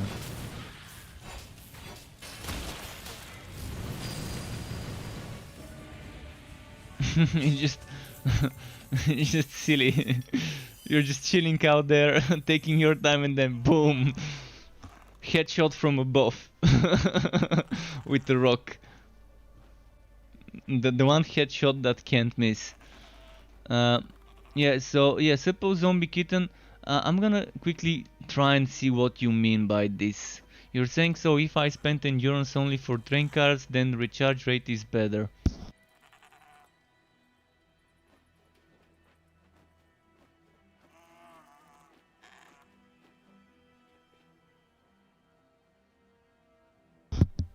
I think I know what you mean.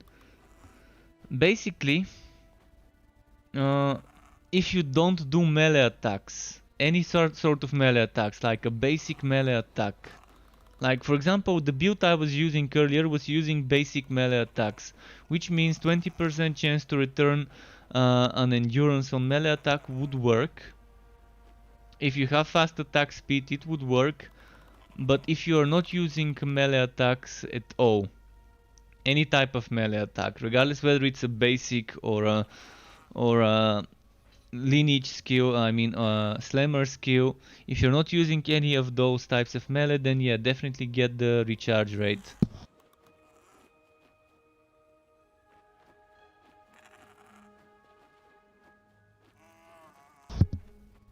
So hope this kind of clears things up regarding regarding the Realm Master and Endurance, whether you want one or the other more. On the build, for example, that I was using earlier, I wouldn't mind using either. I do like the recharge rate though. I do like the recharge rate, but the other one won't be a bad option. In general though, the endurance is just my last points on that build, on that Realm Master build. It's my least important points. So as I said, I might even remove them and just put a different chest piece. Alright, let's go to my fort, do a few more maps on this one.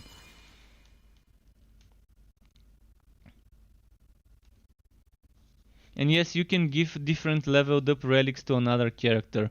Just unequip it and put it into the reliquary. And then walk with the other character and equip it. For now we can do this, and it's nice that we can do it because it really helps when leveling up new heroes.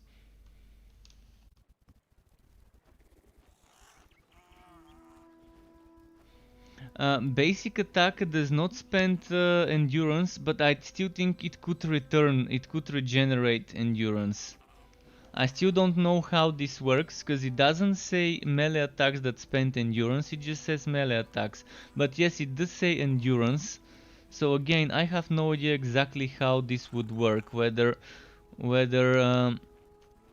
it would be returning all the endurance, whether it's just an endurance orb. I mean, it's worded in a very, very vague way.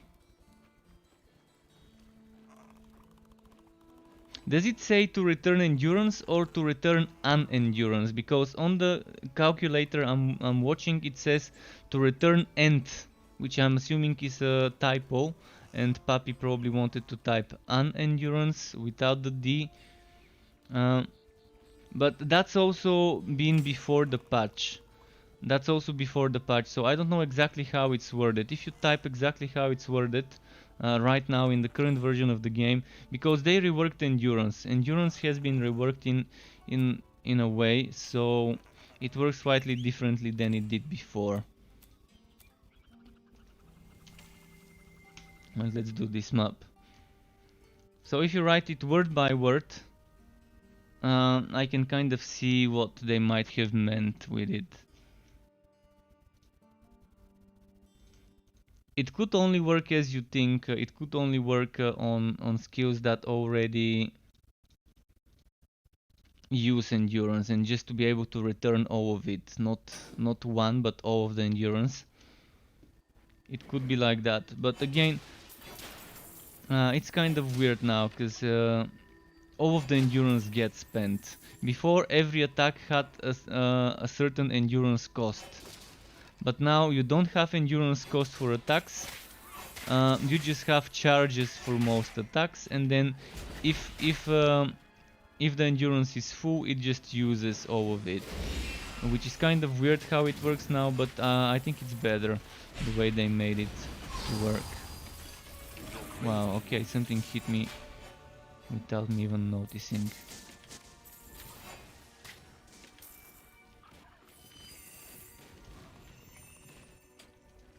You're refreshed.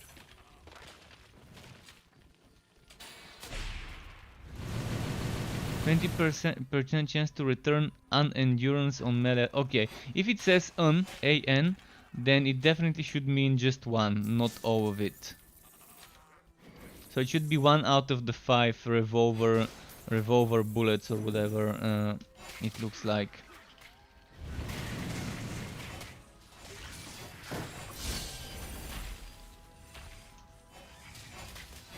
You can't do that here. And this means that it might as well work on basic attacks too. I have to check it. I really have to check it, but it's gonna be a little difficult to check, but maybe later I can try it.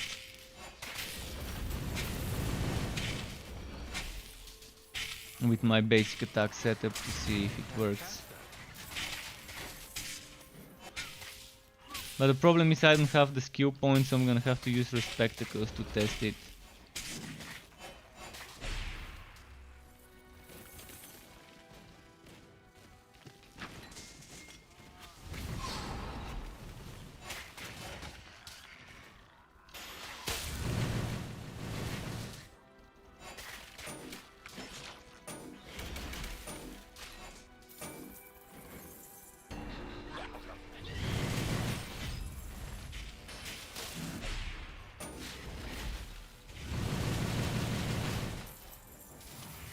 Your health is low.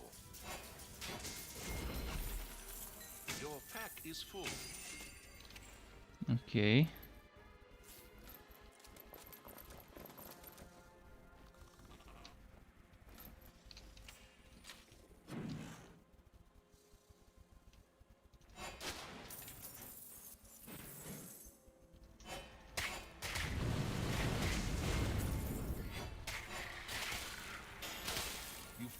refreshed.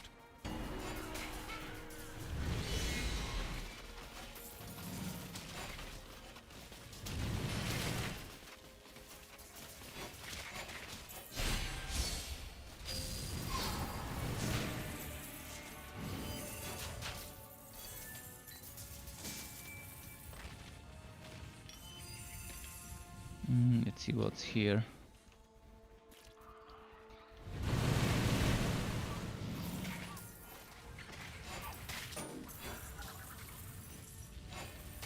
So yeah, this is pretty nice of a build. So far, this is one of the most fun mage builds I've done recently.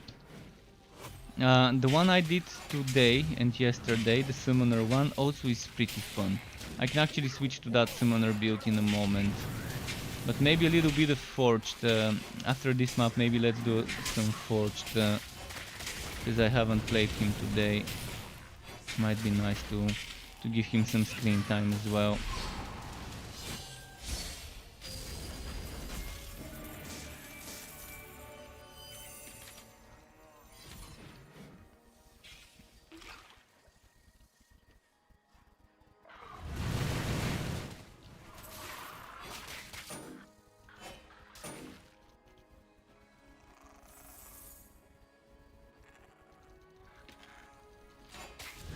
$250 megabyte download patch. Okay. I'm gonna have to download. After this map, I'm gonna quickly patch my game. So I'm probably gonna do like a 90-second break or so to patch the game.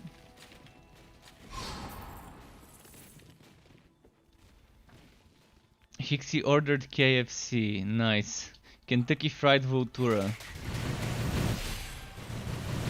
KFV. The Torchlight's version of KFC. They fry them with shock. They fry them with some shock damage instead of in a fryer. We'll take fried Vultura. VFV.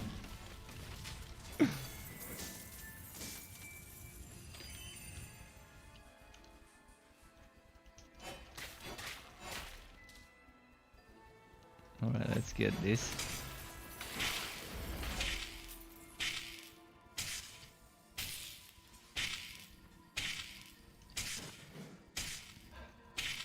Free range Vultura, you can see they are not grown in cages. They can roam freely as much as they want. It's some bio free range Vultura meat.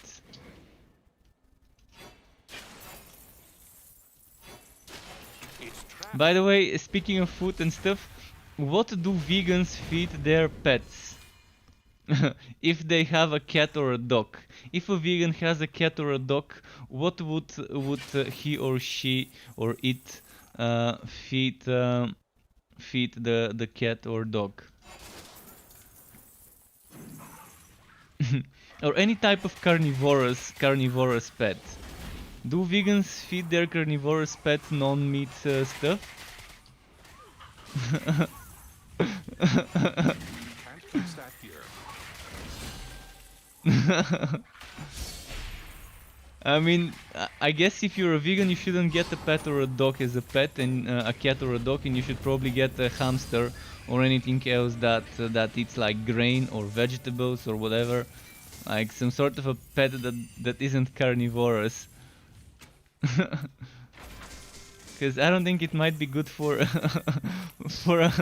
for a cat or a dog to not eat food that doesn't to eat food that doesn't contain any sort of like meat or whatever inside it. I guess it's debatable here though. I guess it's debatable. You can't carry anymore. But I do have a friend of mine who is vegan, and I'm pretty sure he feeds his cat regular cat food. I'm pretty sure. Alright, as I said, I'm gonna out and F4 or actually exit to desktop, and then let's update the game. I'm gonna do the BRB screen, start some ads on Twitch, 90-second ads, so you're not just watching the boring screen, and then let me go and update. Update 55 seconds, 29 seconds, 13 seconds, 6 seconds, 3 seconds, boom, downloaded. That was actually pretty nice update.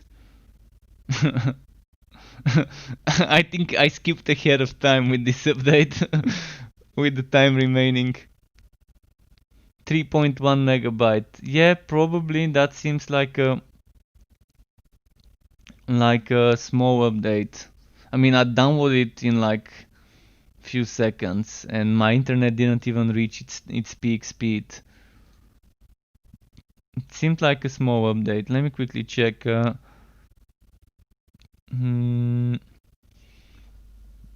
Steam library downloads. It says 3.1 megabytes for me as well. Definitely says 3.1 megabytes. Alright. Let me switch this. I'm gonna hydrate quickly before I go in. Still loading, I think.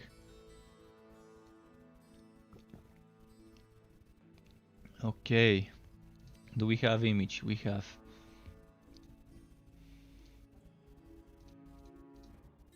That was a quick one. But yeah, they did say they only fixed like two things, two major changes. Let's go to the forged boy.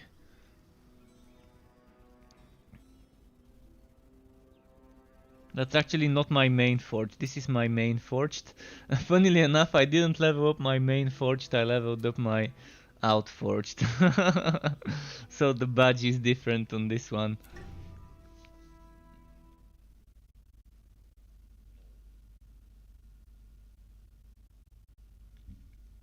Yeah, you probably must have seen something else, or maybe downloaded more for you. I don't know.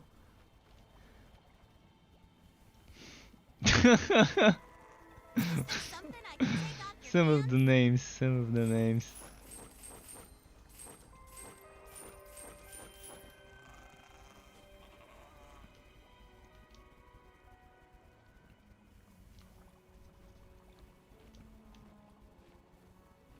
Okay.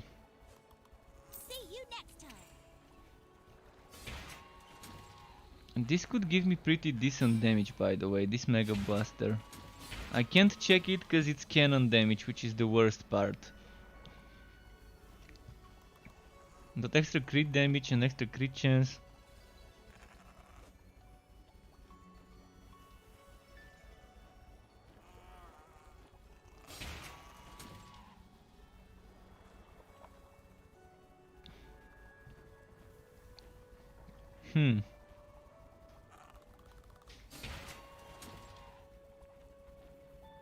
Let's see, 16.7 crit chance, yeah, that's because of this one.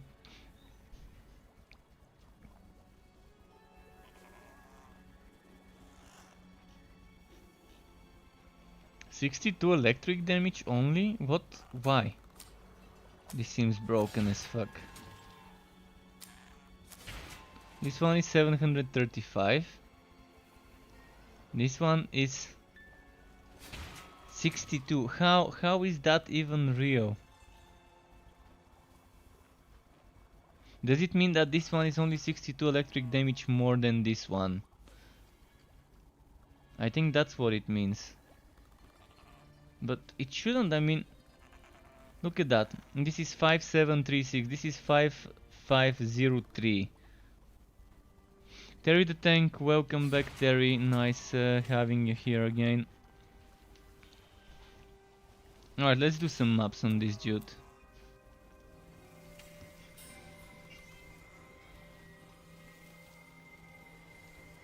My pet's trying to get my attention. He's staying where I can see him and just saying something like meow meow. Sky, say that again, Sky. I'm gonna get closer. He's trying to sniff on the microphone.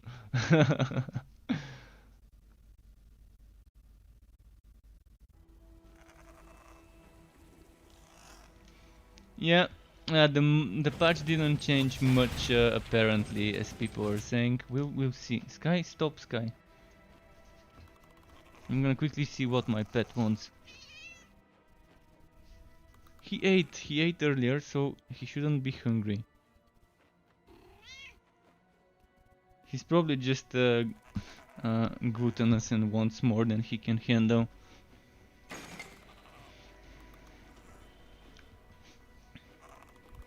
I guess I can just ignore him for a bit, because we've got people who were here with me on the stream like an hour and a half ago or so. I mean, when my stream started, I fed him, so he shouldn't be hungry now. Oh fuck! I forgot to pay attention to the fire. Feel refreshed.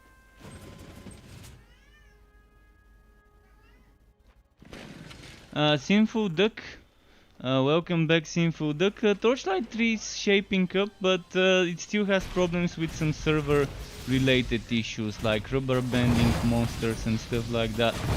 But it's still in early access, so things are subject to change. I mean, what we see now could be completely different in a month or two in many ways.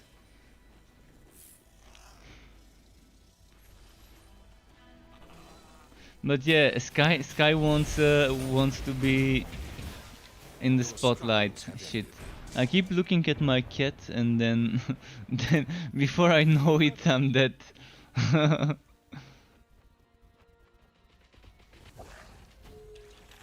Alright, I'm super squishy with this guy. I don't know why I'm taking so much damage.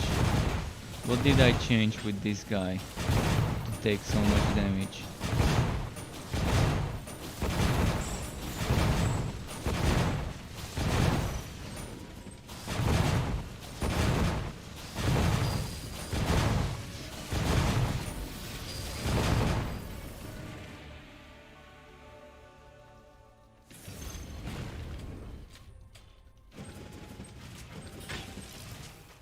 Damn, so many elites in one place. This is just... wow. And I can't see, due to those fucking spinning blades, I can't see the green balls that are chasing me. I think they overdid it with the animations. Kind of a little bit too much, if you ask me, for those animations. The spinning blade. Kind of ended up being as flashy as some part of Exile skills. I like the old spinning blade animation much more. Not spinning blade, the old blood drinker activation animation, the blood frenzy. Cause this now is just shitloads of blade spinning on my screen, giving me a headache. And before it was just something you couldn't see much, you just saw an aura. You can see that the enemies are bleeding. So there needs to be a middle ground, not that much flashiness, but still be able to see that something's happening. And something that actually is related to blood frenzy. Bunch of spinning blades does not scream blood frenzy to me.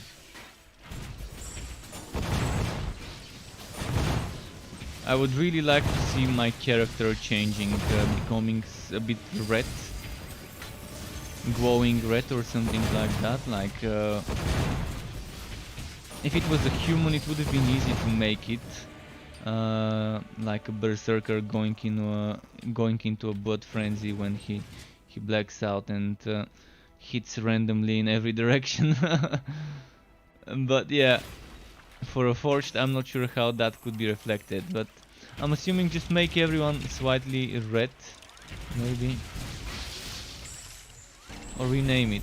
But again, there's big changes coming to relics, so that might be completely different then. Let's enjoy it for now the way it is, I guess.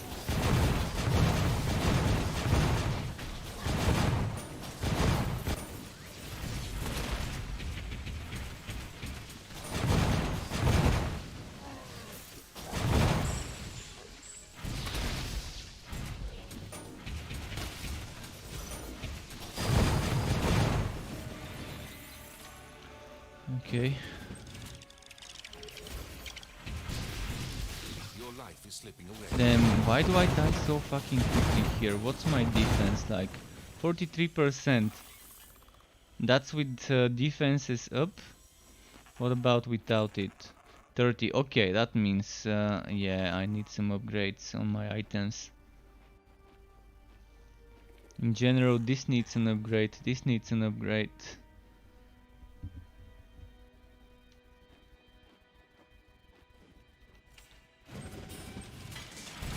Okay.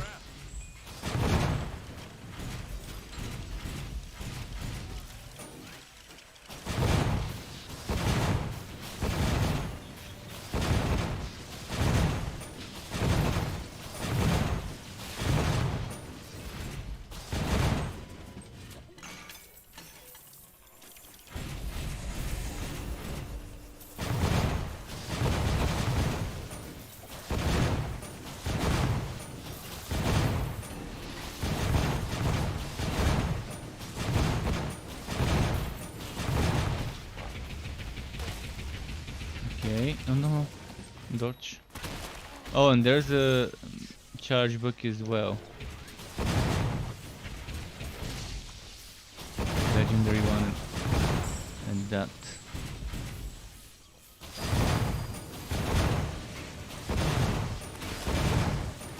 Zapsif. That's an interesting name.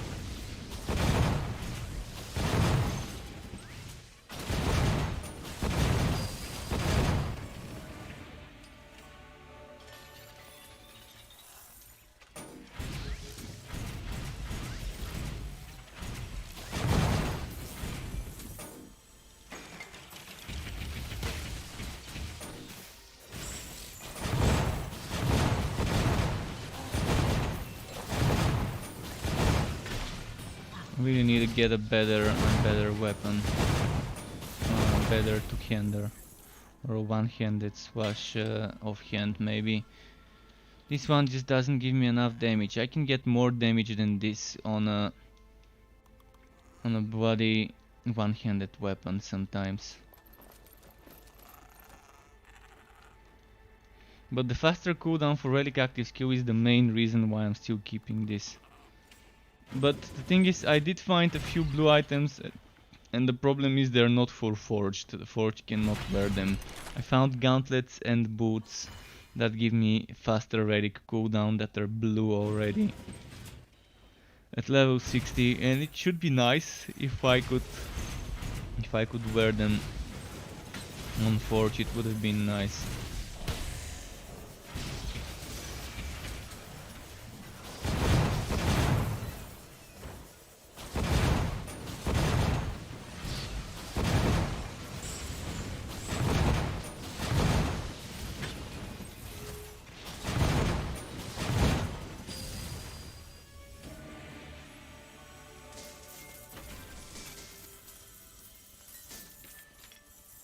Too many pets.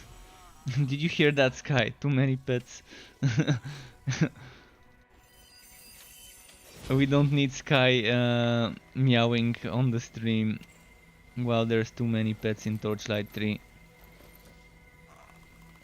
So, cover of the constructed. Yeah, that goes for selling. I'm gonna do another map on this one and then switch back to my summoner. I've got 2 more levels left till 60 on the summoner, on the mage summoner, because I did respec my other summoner to a damage build.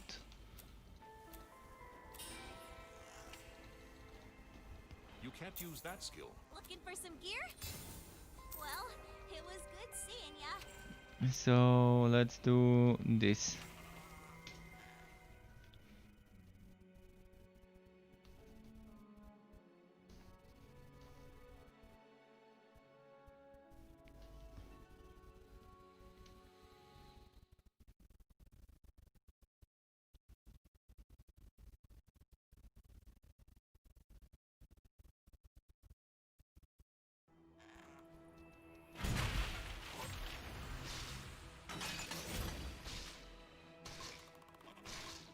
Another one of those maps. This is just wow. Okay, this time it's goblins though.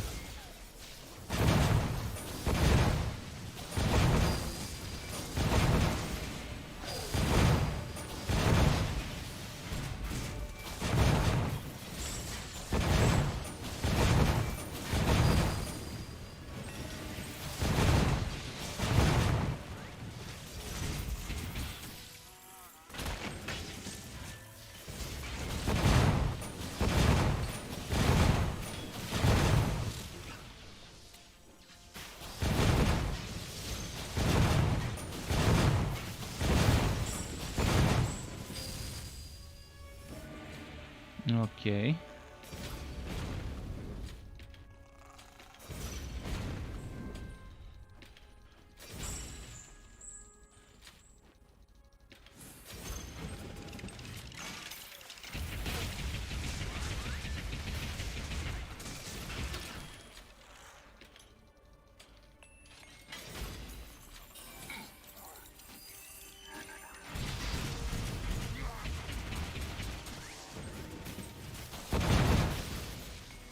Yeah, with these spinning blades, with the right weapons, you can get so much damage on the right build.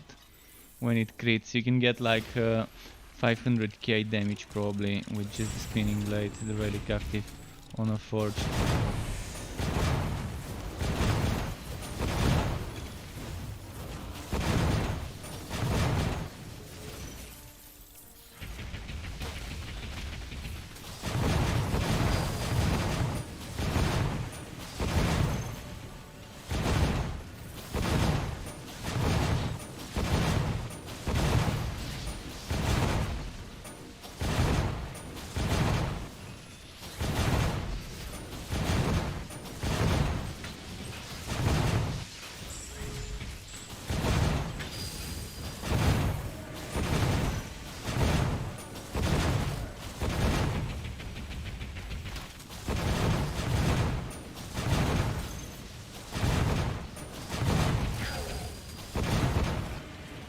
Okay.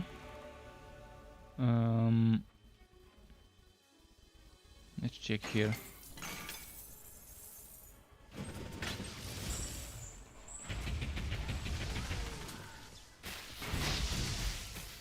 You are tired.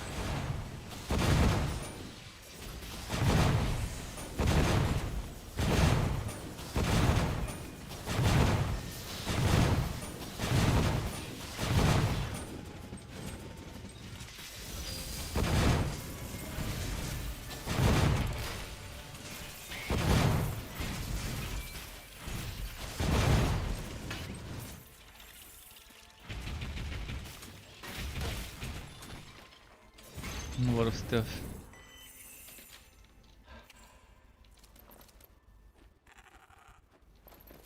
So yeah, for now, for this guy, the mission would be to find him better weapon or a better weapon plus offhand combo.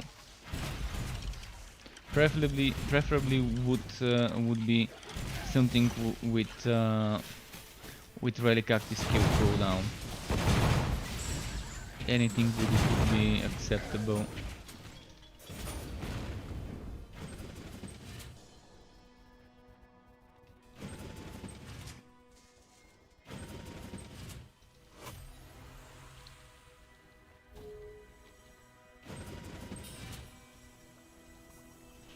Let's go before the shrine ends. Before the shrine ends.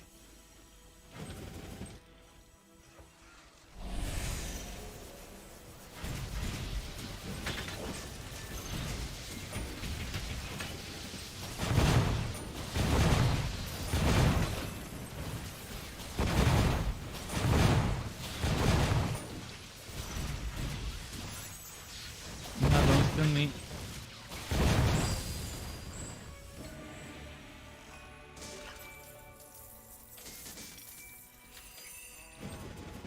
Yeah, let's check this.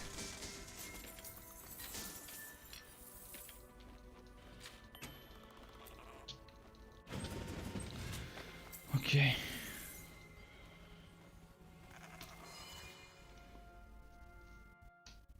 Alright, going back to the mage summoner.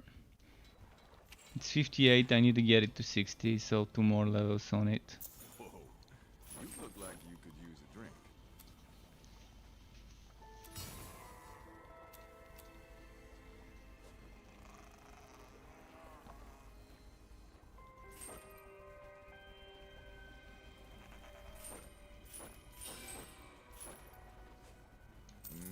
I'll be right here. And this one. First round's on you. Come on back when you need a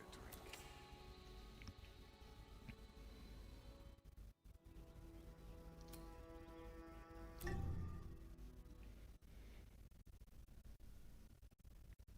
So we're switching up stuff.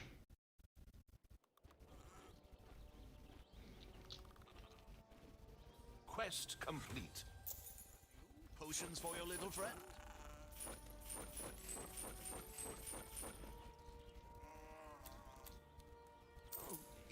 So with this one, we need to figure out some stuff, whether we want to gambo on it. I'm actually gonna gambo for this one. Oh, Hixie's here. He can't hide from us. Just who I wanted to see. You can't hide, boy. We found you.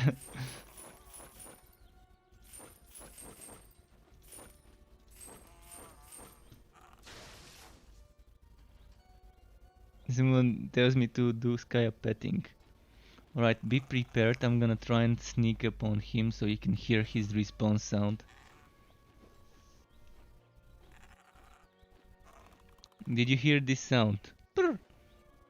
That's what happens. That's his regular response sound when you like pet him or something, and he's like looking in the other direction or something like that.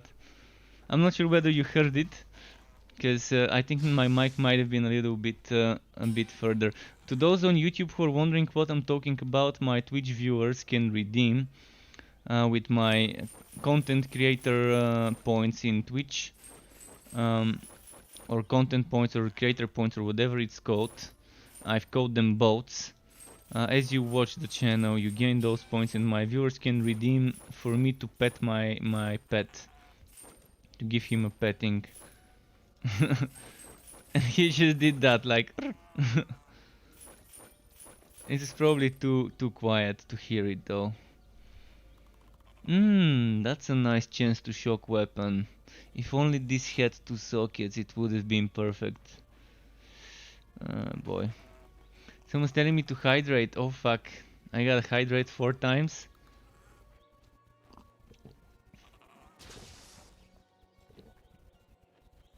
Alright, that were 4 loud gulps of water. And now Sky needs another petting. Okay. Let's go start them up, and I'm gonna give him another petting. Let's do this one. Sky, where are you? He's probably wondering what the fuck is this this idiot doing to me? Why is he petting me now out of nowhere?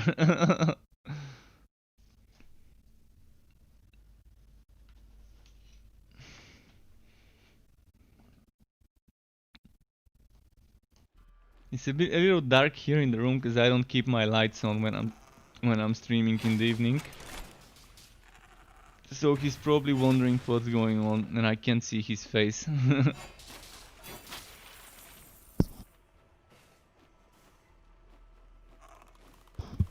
Okay, let's move.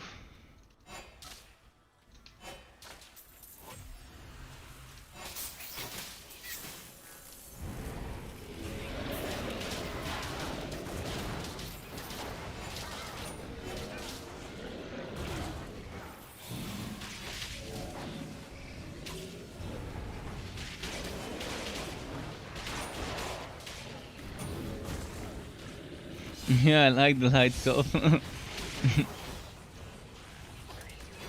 So even if I do get myself a camera, it's probably gonna have to be one with lights on it, so that when it's light and I'm streaming, it's actually lighting up properly. Because my room's lights are not gonna be good enough if I end up eventually getting a camera or something for streams. I did look into some cameras for streams, and the good ones that are worth it, even the cheap good ones, are still kind of a what, like I think a good Logitech or Razer camera would be like 80 bucks or so, which is still a what. But if I do get a camera, I would get something that can at least do 720p and has a good sensor, and even if it doesn't have some other features, special features. But yeah, there's a good Logitech ones, and there's a good Razer one which actually has a white on it, um, which is pretty nice. But those are kind of expensive. Yeah, we'll see.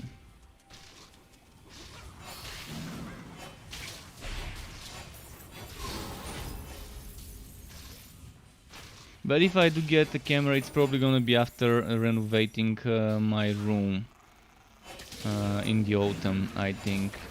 Because I need to repaint the walls. The walls, this room didn't used to be mine. It used to be a female's room.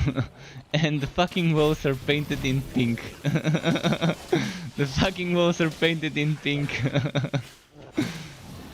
The wardrobe is with some purple on it, not too, more like lavender or whatever. I'm not sure what the color is called. It's not the main color, but it's like an accent on it.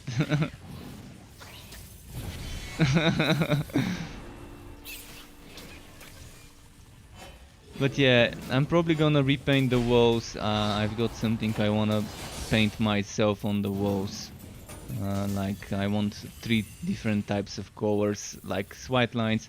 It's like I want the wall to be a basic neutral color, but then I wanna add some streaks. Like I saw it in a movie called Headhunter on Netflix.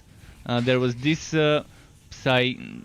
psychiatrist or something lady that started working for the FBI, and I really liked how her room had something like 3 different colored lines as an accent, and they were like curved.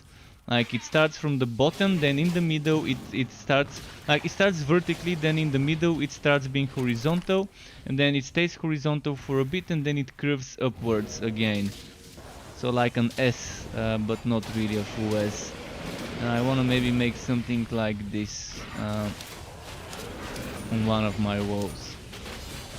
And to probably put padding that soaks up my voice, because I think that's gonna be a good help for my room. Right in front of me, right behind my monitor, some soundproof padding.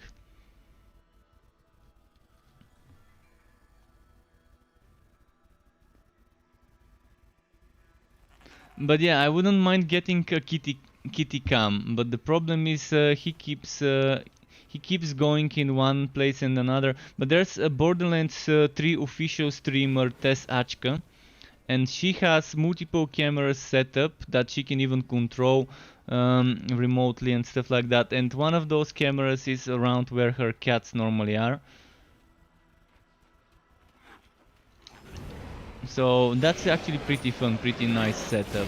I'm not sure how much CPU and GPU is needed to support a camera. Right now, for example, when I'm playing this game, when I go to my task manager, the game is using 57-58% GPU. In total, with my streaming, that's 64% GPU. With my streaming and my browser and everything. My CPU is 20% occupied by the streaming software, 7.78% by Torchlight. So my CPU definitely has only 35% usage. So the GPU is probably gonna be a bottleneck if 1080 or 720 camera requires a lot of stuff there. I'm not sure. I've never used the camera to stream, so I'm not really familiarized how much resources it needs. I'm assuming it won't be much. I'm assuming it will be just a few percent. even for 1080p resolution.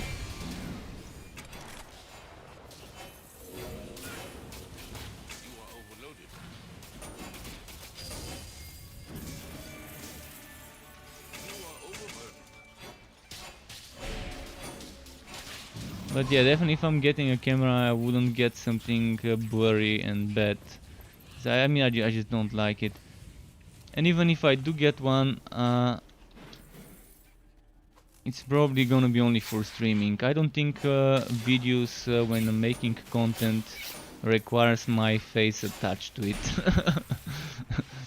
Because even right now, the way I make my videos, I barely find enough space to attach all the videos.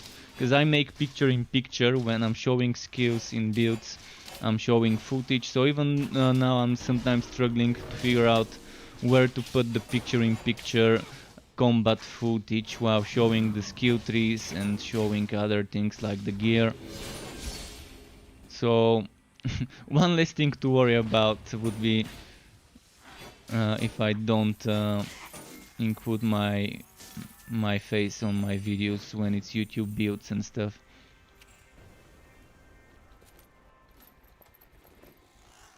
Oh, so it with my peripheral vision or whatever it's called when I was browsing my inventory. Please tell me there's no more there and I've killed them all. Okay. This seemed like a nice one.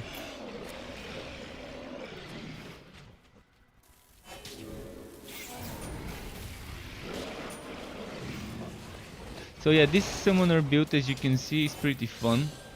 Still leveling it up, still gearing it up. But there's a lot of Netherim, and it's not the traditional Bane summoner build. It's not even an Ice summoner build with the Golem. It's more about the summoners are doing damage and they're proccing Whitening Strikes from the Electrode. And the more summons I've got, the more procs of the Electrode. So ideally, Bone Blocker and Bone Razor is what I would be using. Which would mean Bone Blocker equipped, Bone Razor in the Legendarium would be my preferred choice. Because I don't think I can get a very good chance to shock both Pharton shock Bone Razor.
Okay, this one's fine. What's happening here?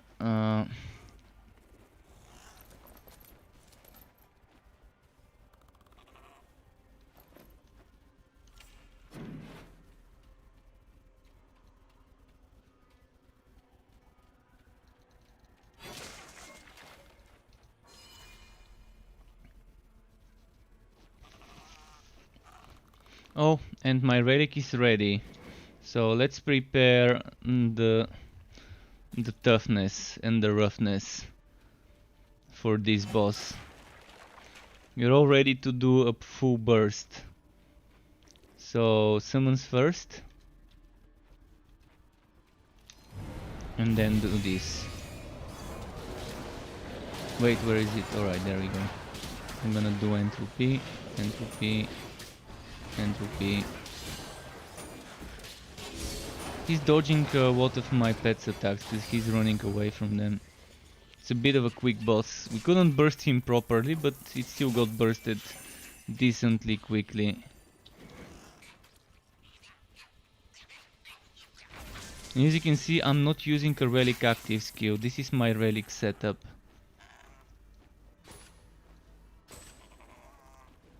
This is my relic setup right now at level 36. After this it's optional whether you wanna put more points here, more points here.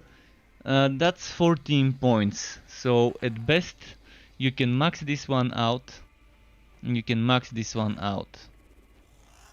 Or maybe you can spend 9 points here and for extra stun duration, and then the other 5 here, or the other 5 here. I think we don't need this. I don't think this is needed.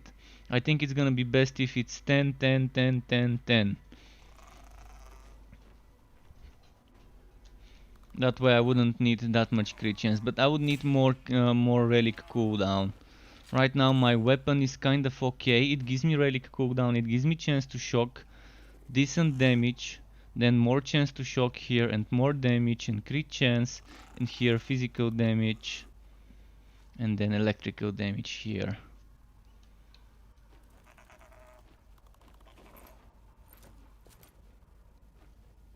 Ideally I would have had bolts fired on shock like this weapon. This is an alternative weapon I can use. Instead of relic cooldown I get additional bolts fired on shock, but it's 400 less damage. Roughly 300 and what is it? 300 and something. I'm not in the mood to be doing math right now. Alright, let's go to my fort.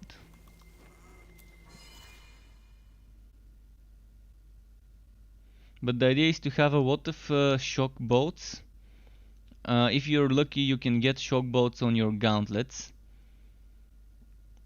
Celestial gauntlets with some shock bolts would be a OP drop for this build.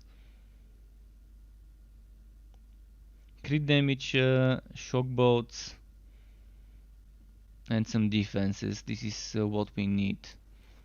Because we don't need relic active shit.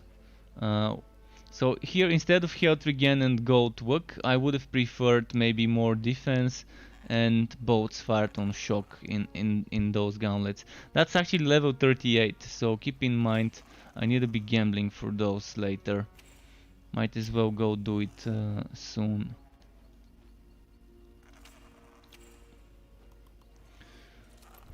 Right, pet, go.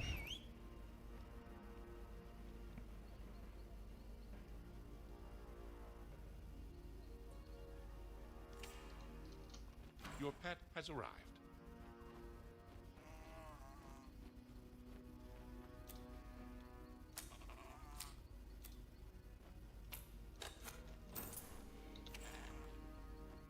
The pet's back.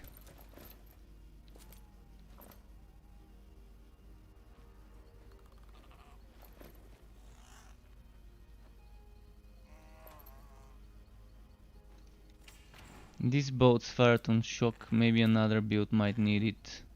Think it's worth keeping.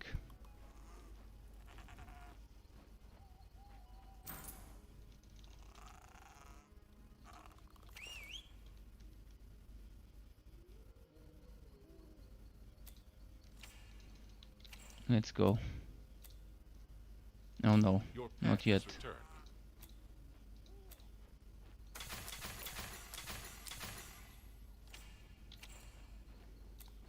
Now we're doing fire map. Yeah, that's a very non-traditional summoner.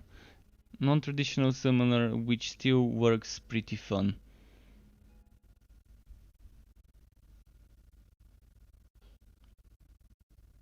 So I will update my entropic summoner guide with this, with info about this kind of way of playing it. I'm gonna make some separate notes and get those skills in the get this setup added in the passive skills and active skills point of location from the calculator setups.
Okay.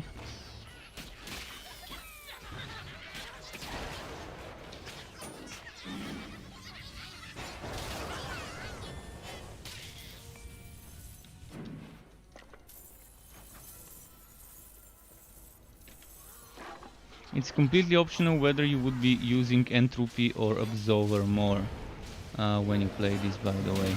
But if you're using entropy, you might use it like putting damnation under the monster's feet and then using entropy. But there's kind of a range of damnation. It's a little bit tricky. You can't cast damnation too far away from you. So let's say I'm standing here and look at where my cursor is.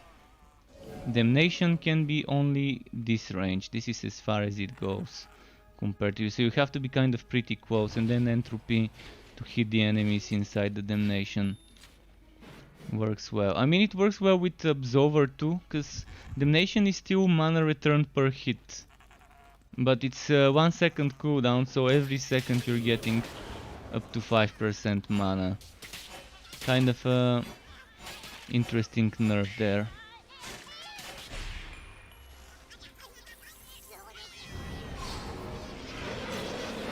But it's still better than not getting any mana back.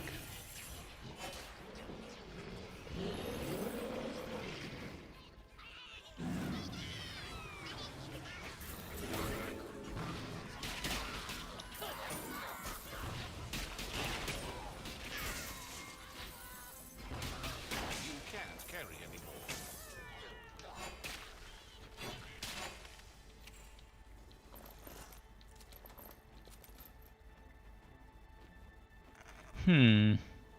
That's actually very tempting for more defense instead of damage. Less damage but more defense, and it's gonna be electric as well. But go sell.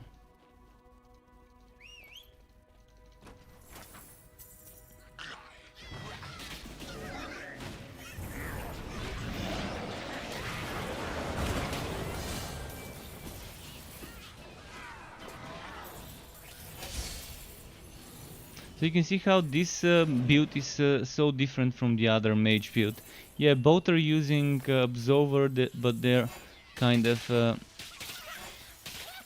still very different. Unless I focus on using the Absolver, then it might seem like playing a similar build.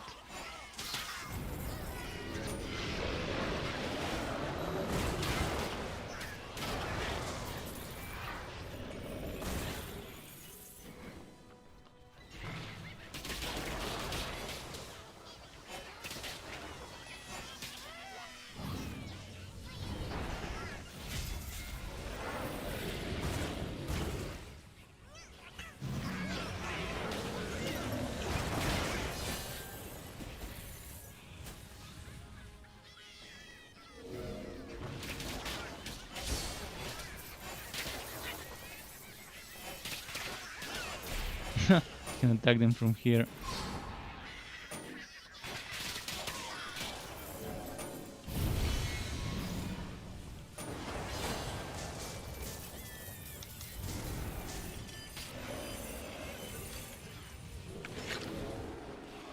Let's go attack.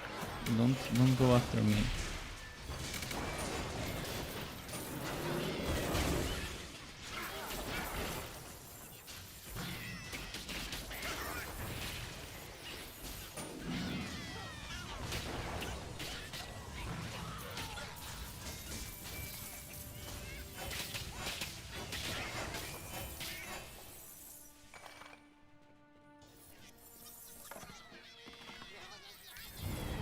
Your pet has arrived.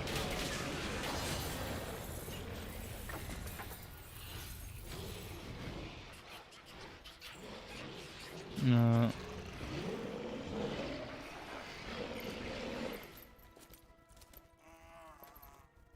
I mean, I have to change those eventually.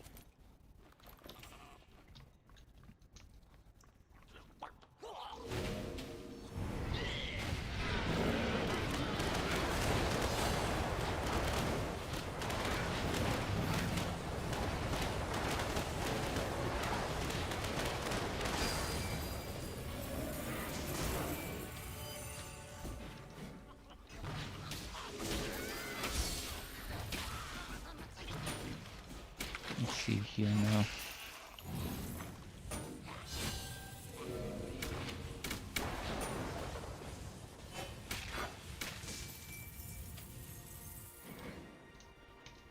There we go.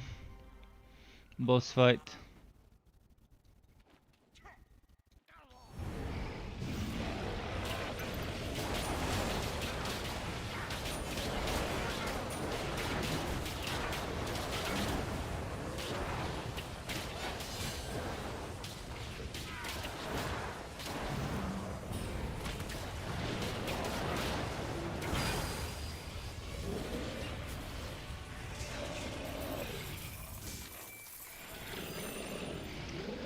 Okay.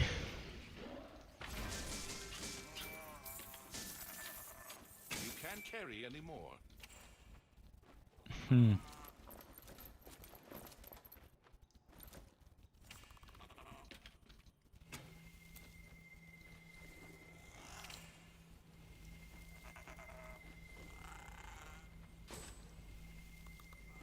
Was that all I wanted?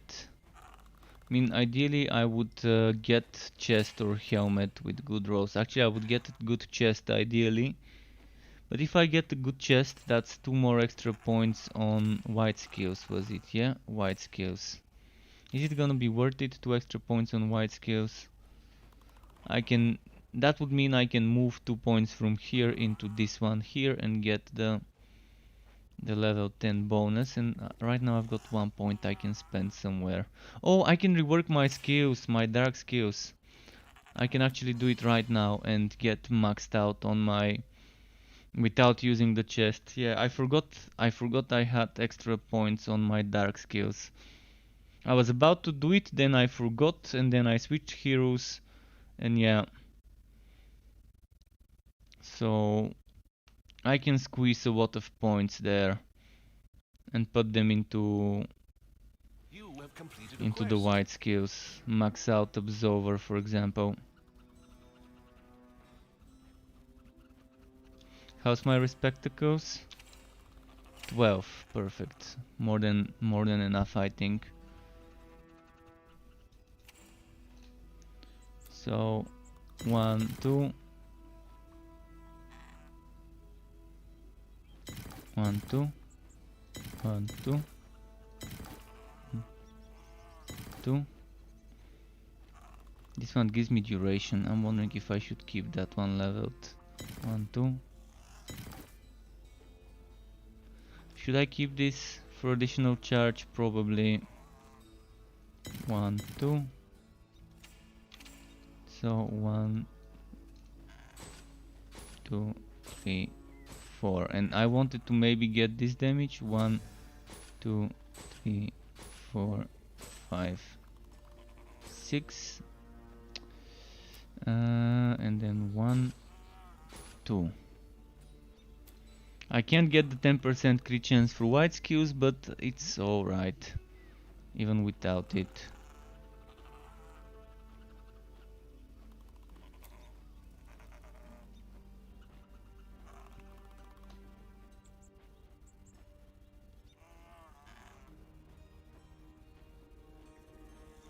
That seems like a decent way of doing it.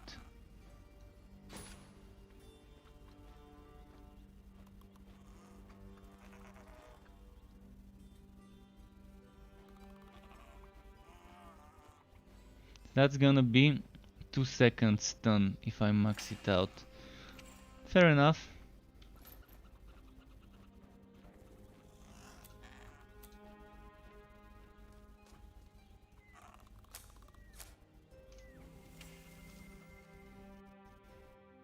Let's do this map now.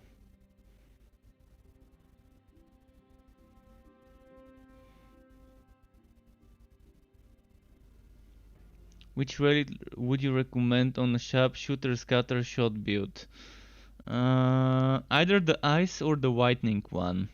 I mean, you can even do blood drinker, but I would suggest the ice one as a good synergy because it has a spread shot kind of scatter shot projectile pattern. or the other one that I mentioned, the ice one. The ice, not the ice one, the whitening. So ice or whitening would be my top two choices. Ice or whitening, my top two choices, but if you're going whitening, you might not want to be using a relic active skill, unless you will be standing close enough to the enemies. If you go for whitening, you might want to go for a setup similar to what I'm doing. This one 20 points, this one 20 points, and then this one maybe 5 points, because you don't need that much crit chance on a sharpshooter, because you get 50% crit chance from what's its name, from Ghost Visage, and you can either get this to 50% or to 25 and then just get the rest from items, or I don't know, it's up to the person, I guess. But this doesn't feel really good with a sharpshooter, because you have to be pretty close to the enemy. It has to be within range, and it doesn't say in brackets how much the range is. It should say within range, target in range, then brackets, X meters, close bracket, something like that. Or within X meters range. A random target within a X meters range. That's how I would have worded it, to have a little bit more transparency. But I can tell you it's like this range, roughly, I think. Maybe up to this one. I just made it a little bit bigger, and that's what I think the range would be. But I think it's even shorter than this, so not that good of a range. So that's why I like the ice relic a little bit more, because I can use the active skill there, and it's a very good and fitting active skill.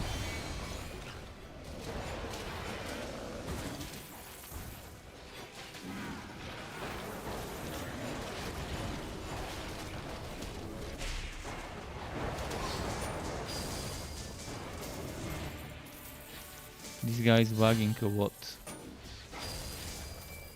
Alright, he stopped.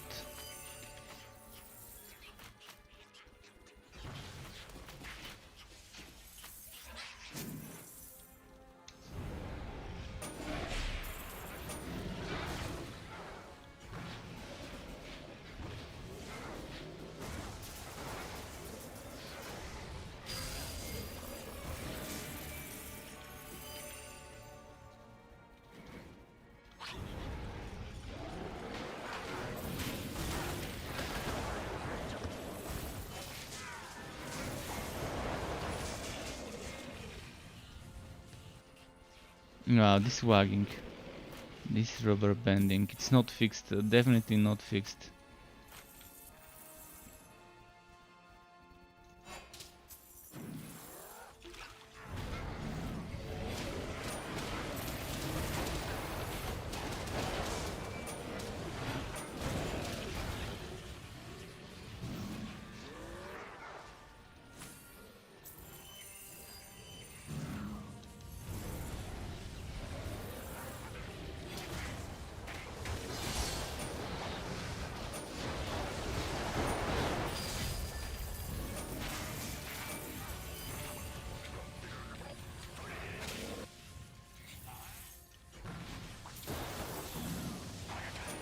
Oh boy. Taka, welcome to my YouTube channel. Thank you for the sub if you're watching. Nice having you here. Welcome to the Struck Club, to you on YouTube.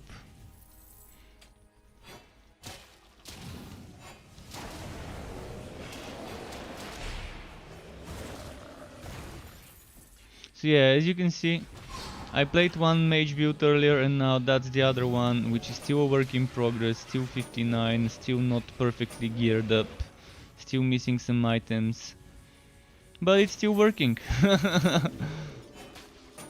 Not as OP and as meta, but it's still doing okay damage, it's still doing fine.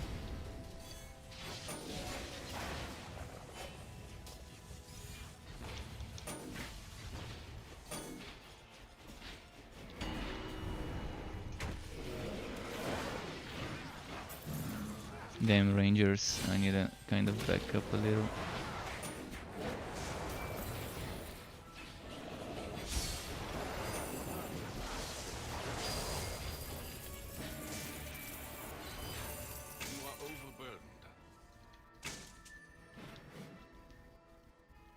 Even killed those here with that entropy.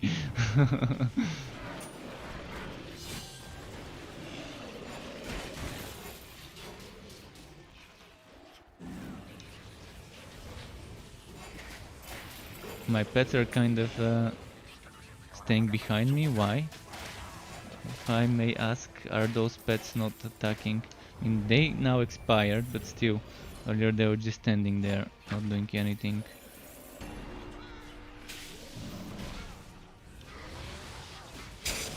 Oh wow, what hit me? Is there a oh, it's a shaman. Yeah, I did not see it at first.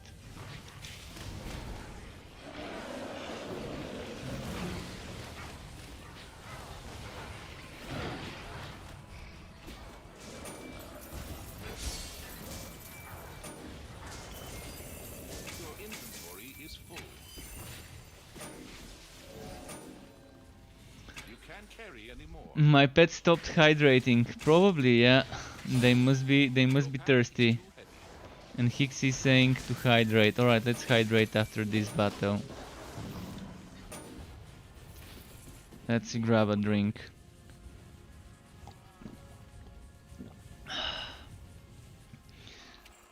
Nice.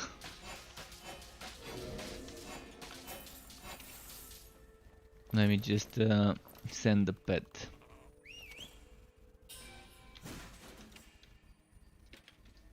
Oh, I gotta delete some green stuff. It's kind of inevitable, and some white stuff. Delete the white stuff. Can't carry any more. Your pack is full.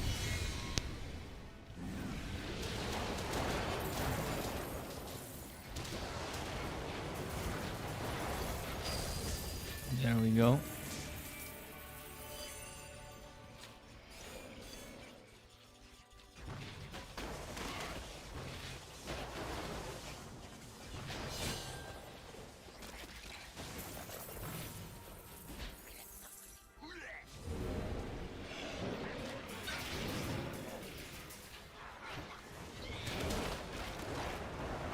You've gained a level.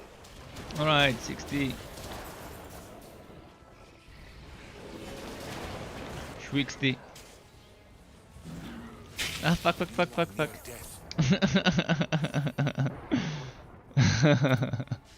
Right at the end, close to the boss. Anyways, at least I've got a 47-second window to check my stuff.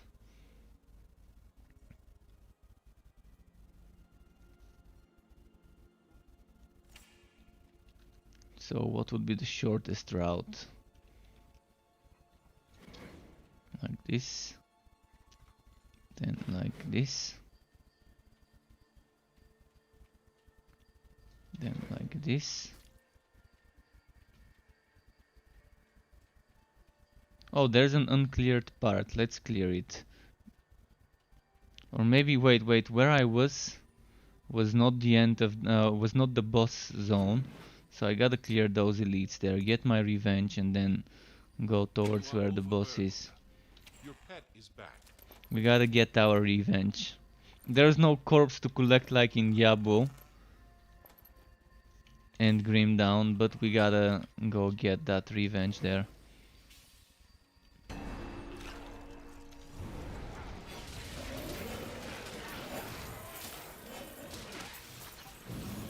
This OP shaman.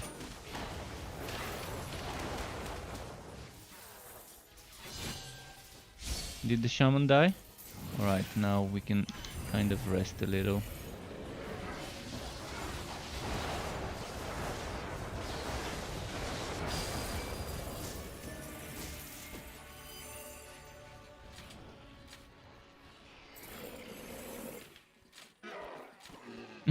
What the fuck? Did you just see this monster suddenly reappearing?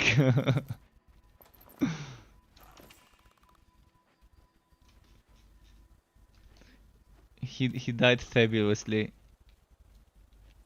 I wish I could rotate the camera.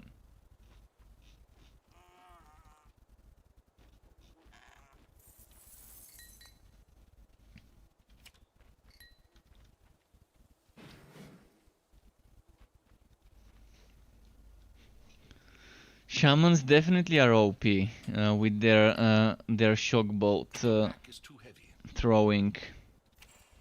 They're in the shock bolt Olympics. They can throw a mean shock bolt.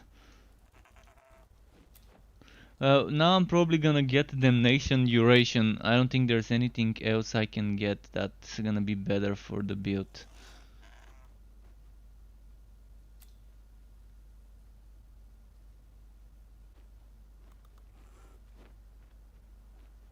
I mean, I could get 1 point in Luminous Run and just switch to it when I need extra mobility. But I don't know.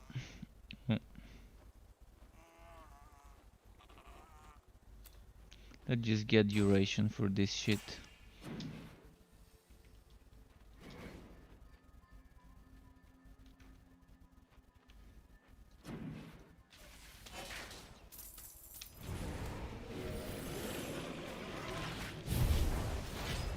Oh wow.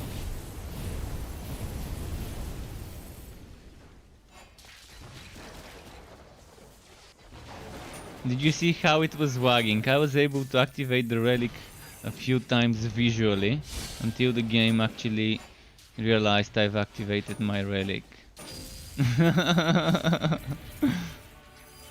Yeah, rubber bending, wagging, not fixed yet.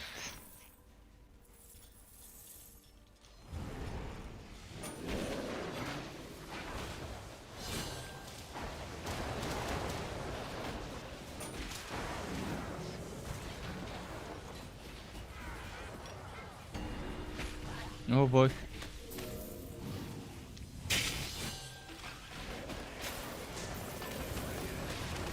Oh, there's another OP shaman.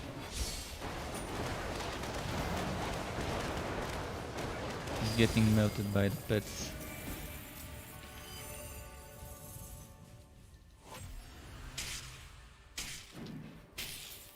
Speaking of pets, my pet is hydrating now, which reminds me I need to change his water later today.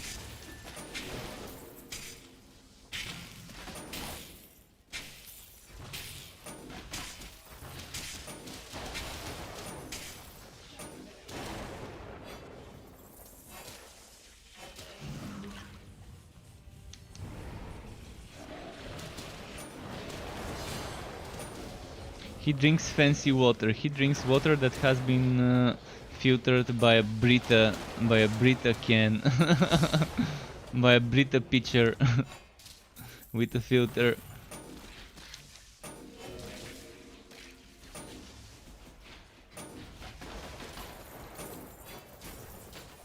All right. Oh, nice.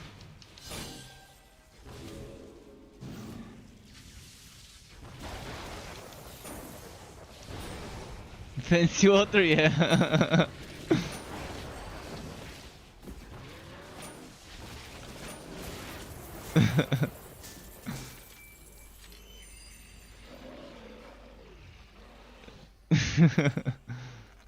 Let's see. What's here? Dragon Tooth Blade. That's one weak two-hander. My one-hand is stronger than it.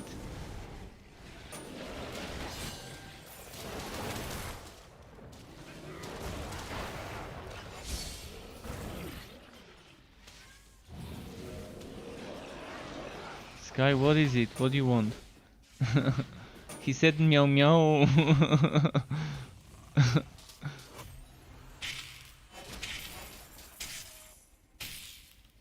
Not sure if you heard him.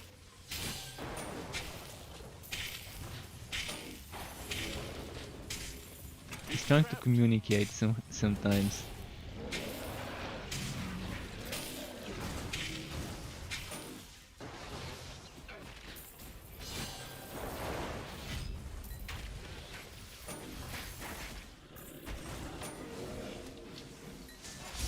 Alright. Survive. There we go.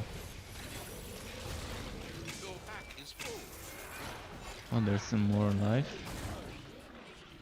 Oh wow, I forgot to send the pet to sell and now I'm gonna have to delete green stuff. That was a long map, but I've cleared all sorts of parts of it.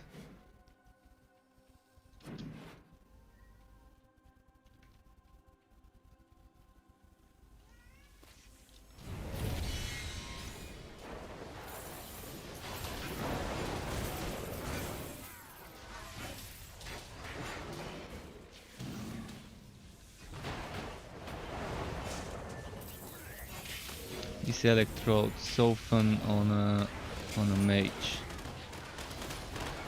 Regardless whether it's a summoner or not.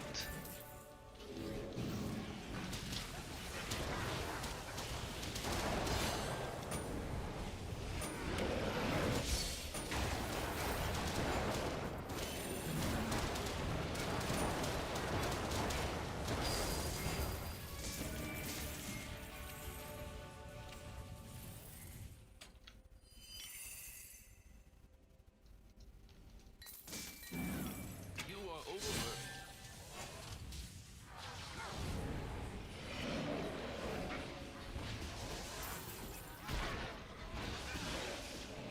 You are overloaded. Are those archers? Oh no, they're melee skeletons.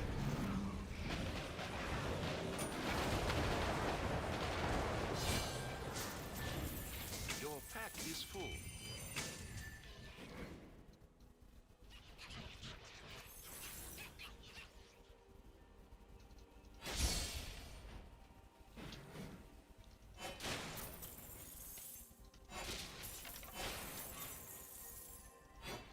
So, watch me get the map without the boss now.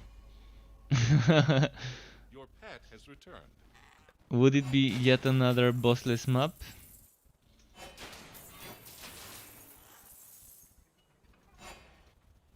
Alright, we got a boss.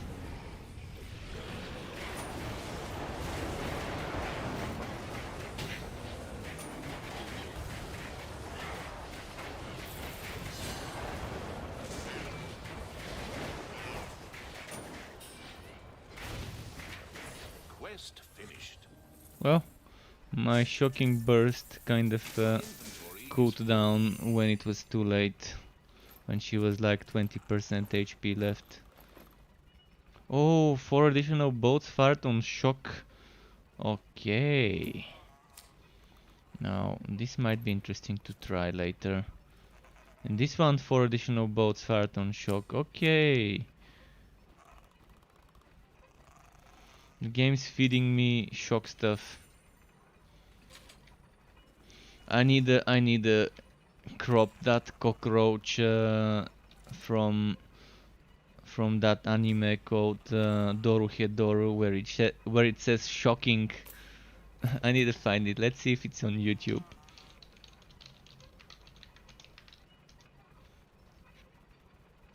Did someone manage to cut it?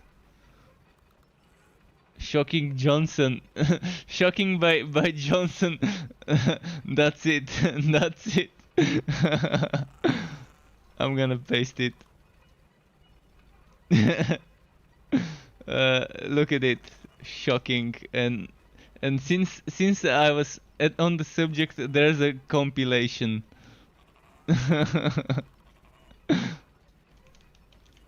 Here's the compilation.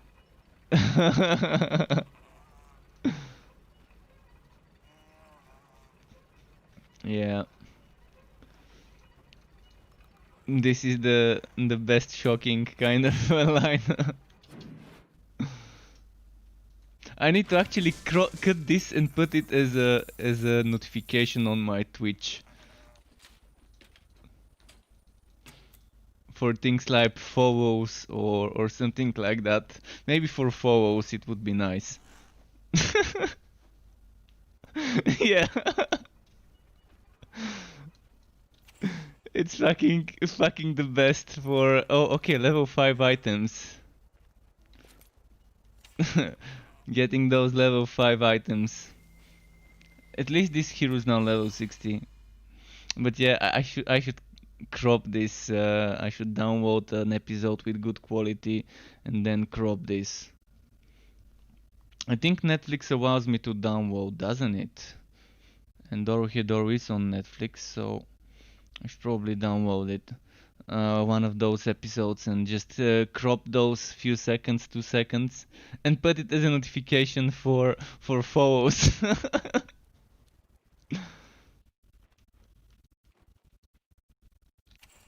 But those of you who haven't watched it, you really might want to watch that anime if you like gory stuff with some psychological stuff behind it. It's definitely nice and a good soundtrack. The original one definitely had an amazing soundtrack. People like Igor and Shitwife making some of the original soundtrack music for the old Dorohedoro series. So yeah, let's see, what should I do now? Stay on the mage or play something else? Any suggestions, any requests? I'm gonna quickly go and gamble in the meantime. Hopefully get a level 60 pool. Let's pull a level 60 out of the back.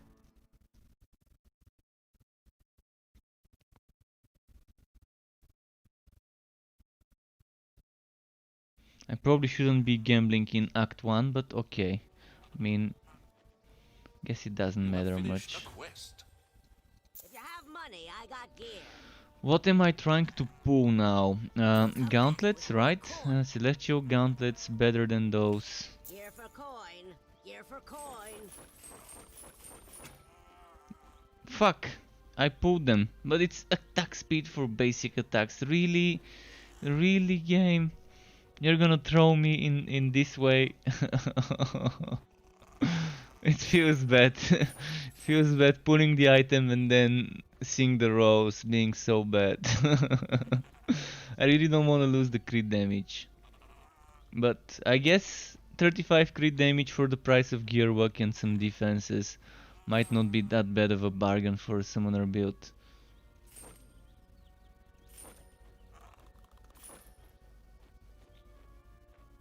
See, this attack speed for basic attacks would have been nice on my Realm Master. Let's try and pull another one. 2 additional boats, mana cost, 2 slots. Mana cost for Holy Boat. No slots.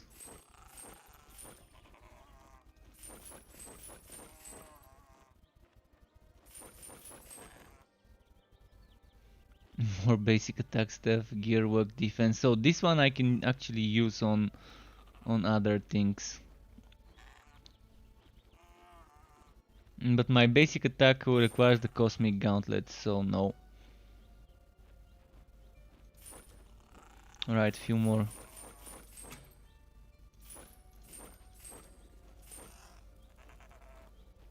Wait, what was that? For Radiant Blast? Where did it go? Mana cost, okay. Never mind then.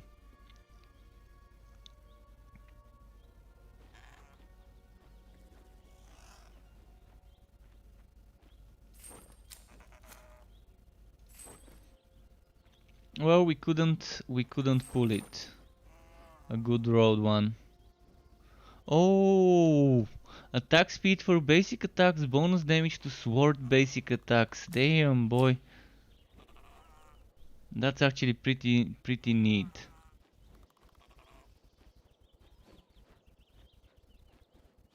The sword is a pretty fast attack speed in general and extra 30.9% damage. Oh, you'll be back.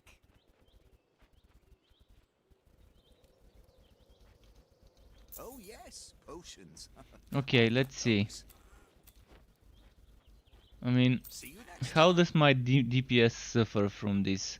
1500 maybe? Just 1000. 1000 DPS only being cost, and my crit damage is now 207. But my defense gets 3% more. Doesn't seem like much, but 9% gearwork as well. My gearwork is 49%, which is perfect. Only 1% needed to cap it at 50 plus 50 here. Oh, that's actually when someone else is nearby. You can't That do was that fake. here. Fake news. Fake news. Wrong gearwork. Okay, let's see now. So gearwork 34. Okay, so we still need some more.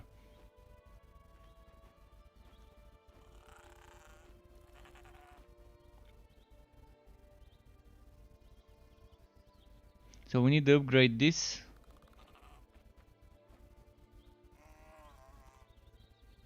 And to try and pull a better version of this, and I think we should be fine afterwards. What about here? Oh yeah, and I need a bomb blocker. So I need to start gambling for shields.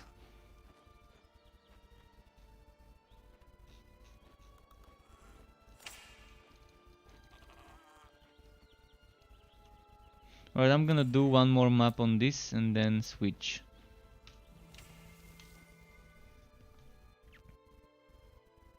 (11:09 p.m. We've got some more time until half past midnight.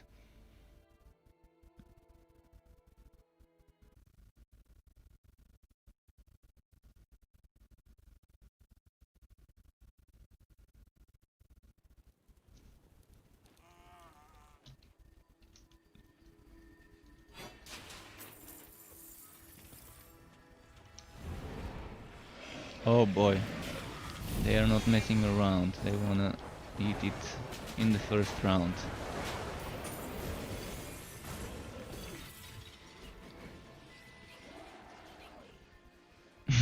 They got deleted.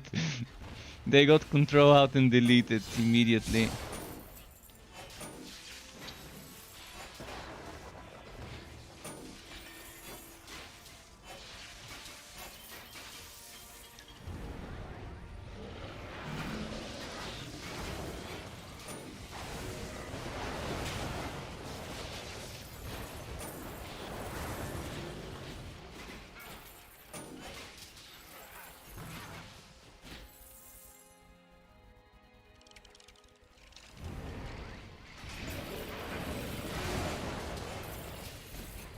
So this build you can play it without a summon setup and just play it as an entropy setup and replace Spirit Well for something like Consecration, and it's still gonna work as a DPS build. Like, how many points have I got here? 8. Those 8 points can probably go here 8, and then you get 2 points from somewhere else, like for example from here, or maybe 1 from here. But yeah, if you put the points in from Spirit Well into Consecration, you don't even need the max bonus, you just need tier 1. The rest is just quality of life, but the damage bonus would be nice if you max this one out. And you can have yourself a damage entropy build without the pets. But the pets are nice, they're meat shields, they're good meat shields. And they proc stuff, so it works pretty well. And when I do get my min-maxed setup with Bomb Razor, Bomb Walker, that's gonna be so much summons, so much procs of those extra whitenings.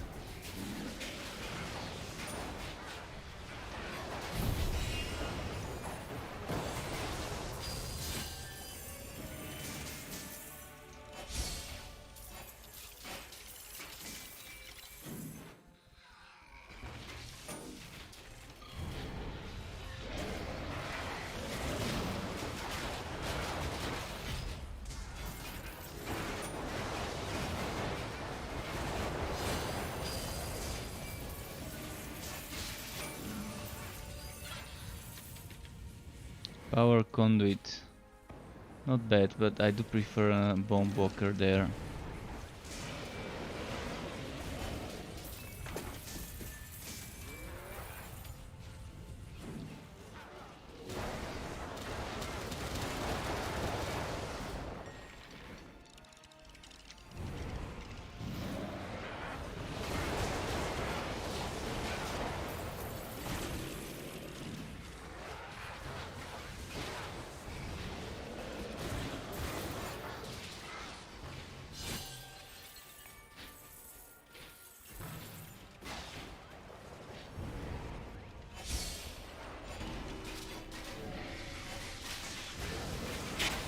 Oh wow, Is low. took some damage from somewhere.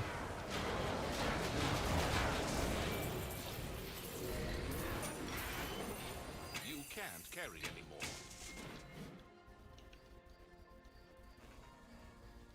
This one was a... Actually, I'm not gonna go for the boss yet. I wanna clear this map. This is a yellow map, orange map I mean. There's gonna be some good wood somewhere. Already found one legendary, might as well try and push my luck for 2 or 3. And clear the map completely.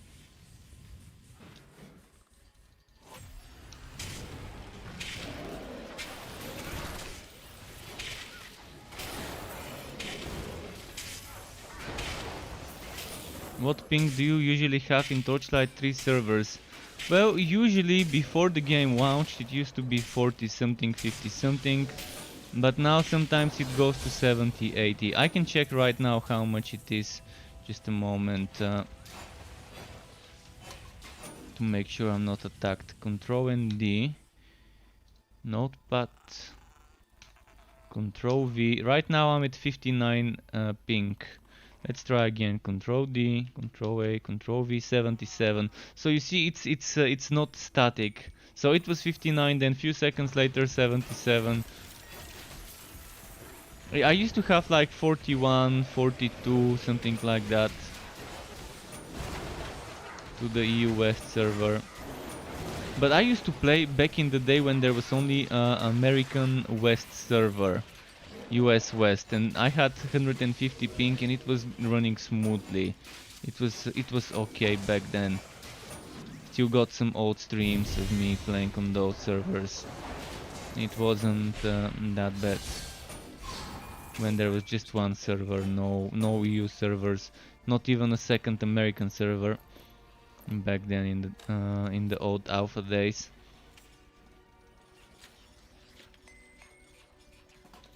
So what's the stats on this one? Chance to slow, chance to walk, electric defense, pretty low base chance to walk, honestly.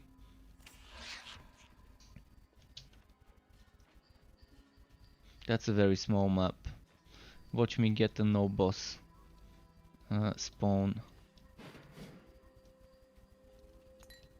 Your pack is too heavy. Oh, he feels hokey. Smashy smash. Right, pets, let's show him.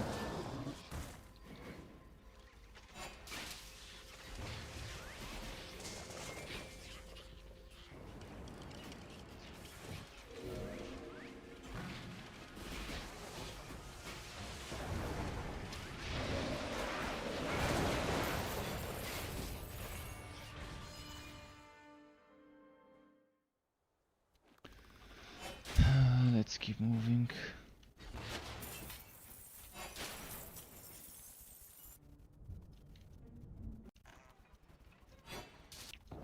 Oh yeah, there is a boss.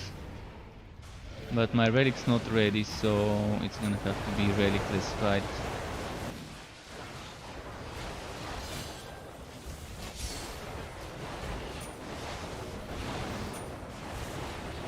Quest complete. Quest complete.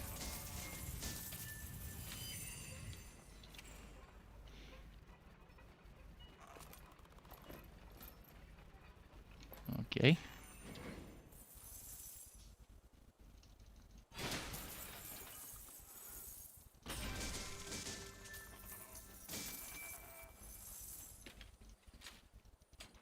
You are overburdened.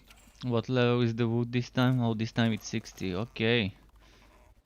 It's growing.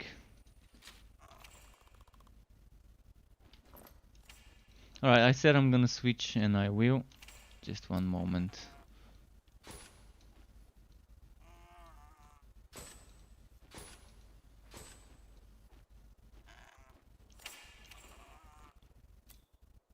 Now, any suggestions? What do you wanna see me play?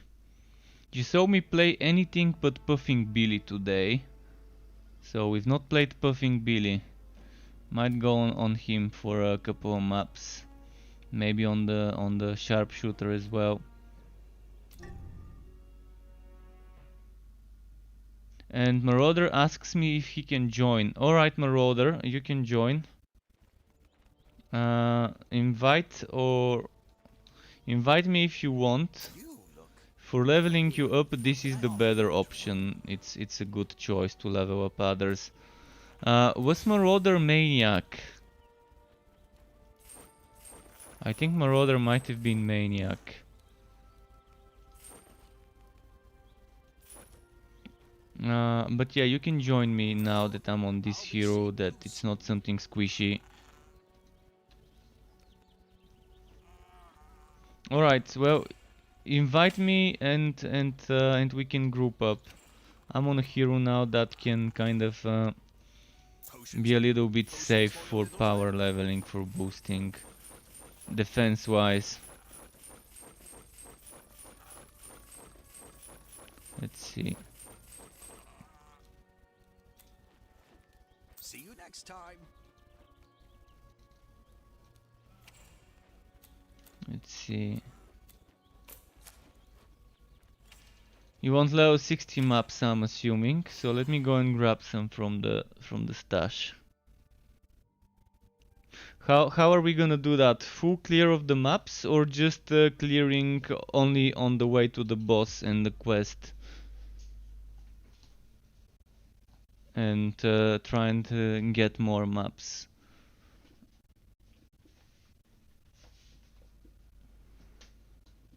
There's also another option: do the map quest and even not bother with the boss, quit, do the next map, but that's a little bit more more costly map wise, although I've got a lot of maps. It's not a problem for me even doing that one. I've got a lot of uncollected map rewards, like 88 contract levels. Oh, I've actually reached level 300 now, because it's 222 plus 88. Oh no, actually it's more. It's 310.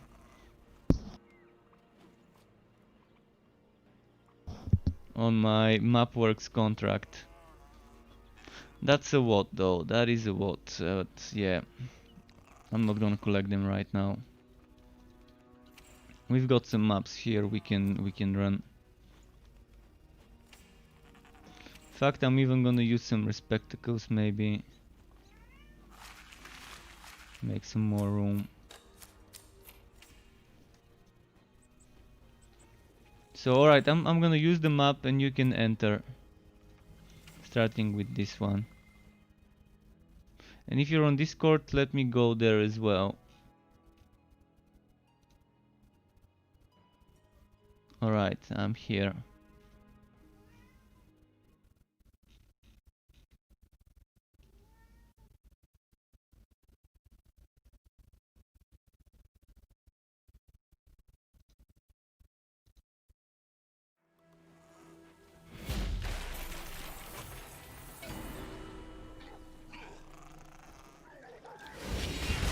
My pet's been bugging me again.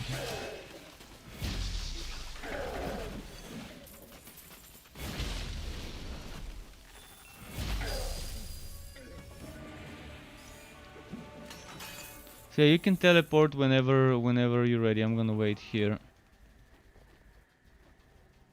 Alright. Sky? Not sure what he wants. My pet. Alright, you're here. Let's move on. Is that the disc mate you're leveling? Ah, Realm Master, alright. Oh wow. Is that the shocking... Actually it's a fire shaman.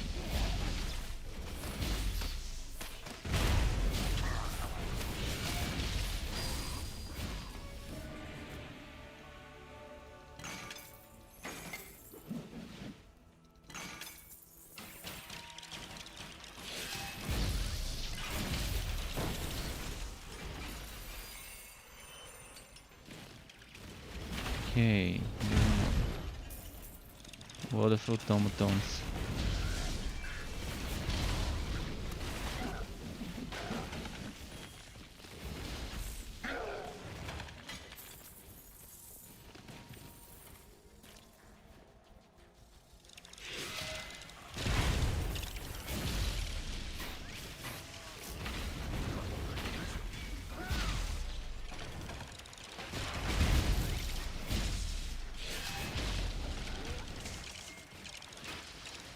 Wait a bit. Okay, there we go.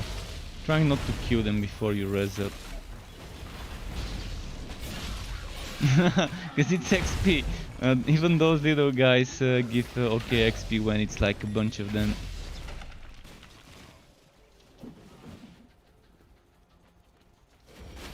It's rigged. Boss map now.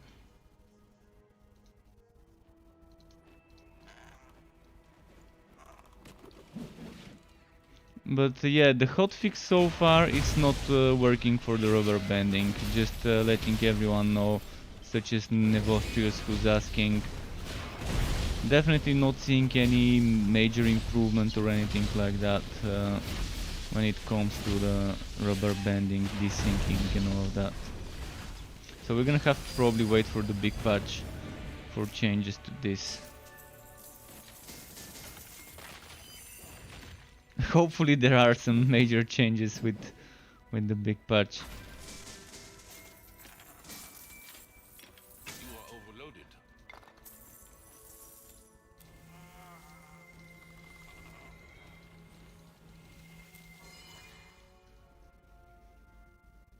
It's sad, yeah, I can agree here, I can agree.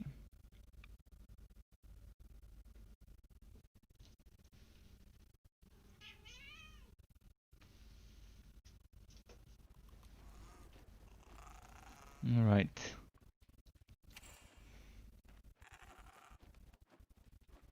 Interesting boots, but yeah.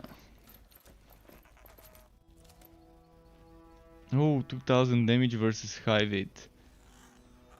That's a solid rifle. If only it had socket, would have actually kept it. Alright, I'm starting the next one. It would be, let's say, let's not do lightning right away.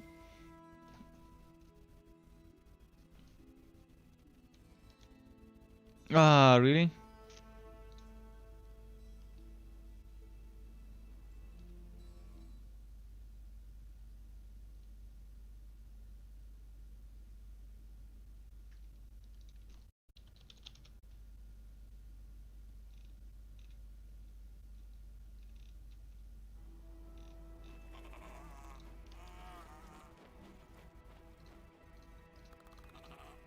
But yeah, okay, let's see now.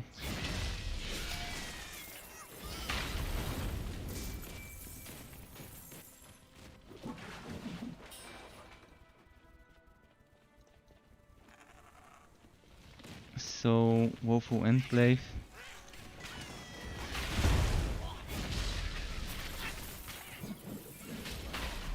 But yeah, I'm hoping that with the next update, regardless whether it's the big patch or not, we're gonna see a little bit less rubber banding, if hopefully zero rubber banding, and especially with those charging mobs. That's the monsters that seem to show me the most rubber banding. The goblin hounds, the charge bug from the second act, and the Netherim warriors, I think, were the ones that have a charging animation. They sometimes just teleport next to you from where they were, and then they teleport back to where they were after you're dead.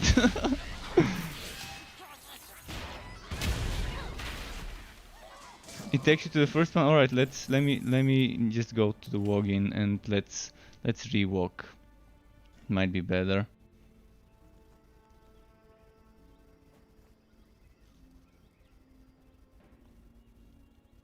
Let's do this.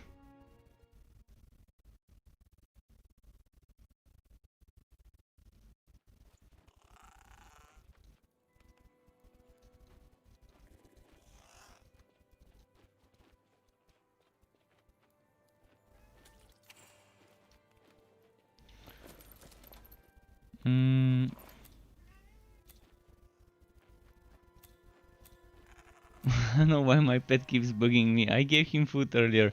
Okay, maybe it wasn't enough. I'm gonna give him some more, so just give me a moment.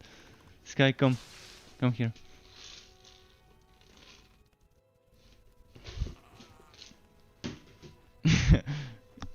He was just becoming too annoying, so if I give him a little bit more tonight, I'm not gonna give him that much later, so that's fine, I guess. Alright, let's sell this stuff. Let's invite you. P Maniac. There we go. Oh yes, potions. I've got those. Oh, is that all? So I'm gonna open the map, go in and let you know when it's ready to teleport. It's gonna be a whitening one though.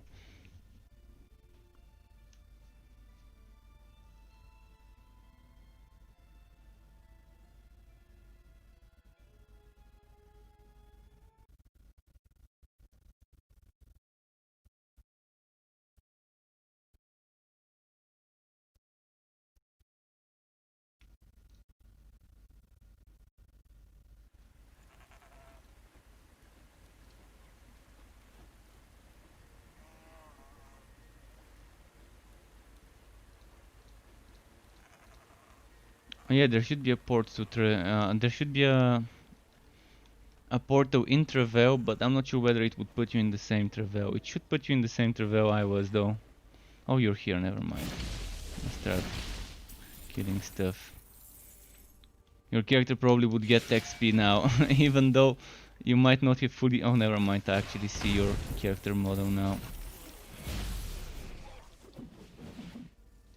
Still alive? There we go.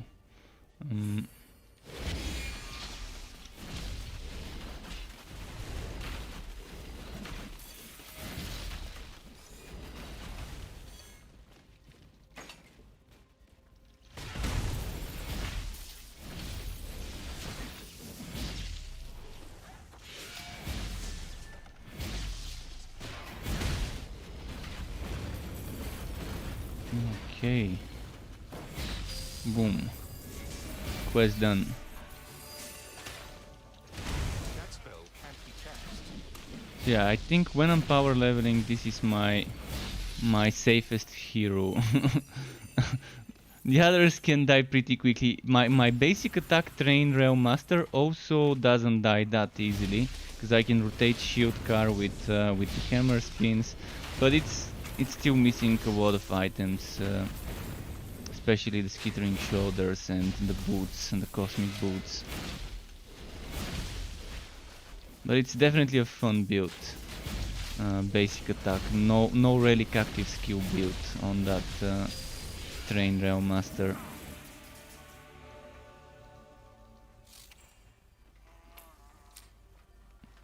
For survivability? Is it a Vortex Bomb one? You're close to It could be. I mean, it's amazing. Vortex Bomb was my jam. I was experimenting a lot with Vortex Bomb in the alpha, trying to get zero cooldown, and I realized zero cooldown is pointless, because you're better off with 1.5 seconds, because you can't use it if it's zero cooldown immediately, because you didn't have this thing that returned heat back then. Back then, what I used to build heat was Fracking Strike. Fracking Strike used to build 25 heat per cast. So I would like do 2-3 Fracking Strikes Vortex, 2-3 Fracking Strikes Vortex. But you didn't have Legendarium then, so the build was much weaker than now. You didn't have that legendary cannon that boosted Vortex Bomb. I'm still gonna try and get this build made. But I would really need a lot of items with cooldown reduction to Vortex Bomb. Even if it's blue items, but I'm hoping that they would rework some of the legendary items to drop some of those affixes like cooldown reduction to skills and so on.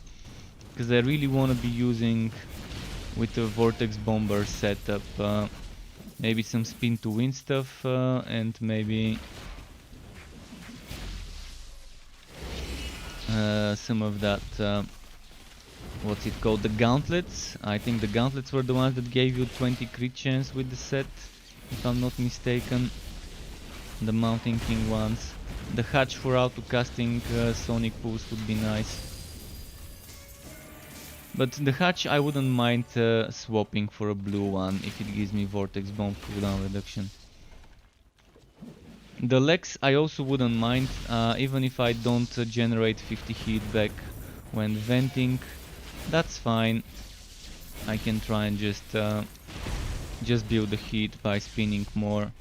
Maybe get a level 2 Cyclone mode, so I don't get the tier 1 bonus. And that's why I think it would be a nice system to get all the tier bonuses into a separate window and just have tick checkboxes to toggle them on or off.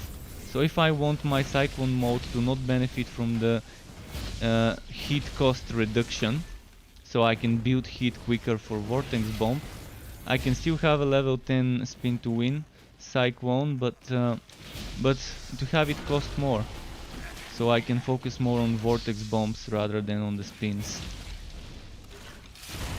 And for things like Entropy's tier 1 bonus, I think the same thing applies. I normally don't really like it much. Or was it the tier 3 bonus? It was one of the entropy bonuses that I'm not a big fan of. Might be the tier 3 one, might be the tier 1, might be both. The tier 1 actually was decent, even after the changes. It seems fine.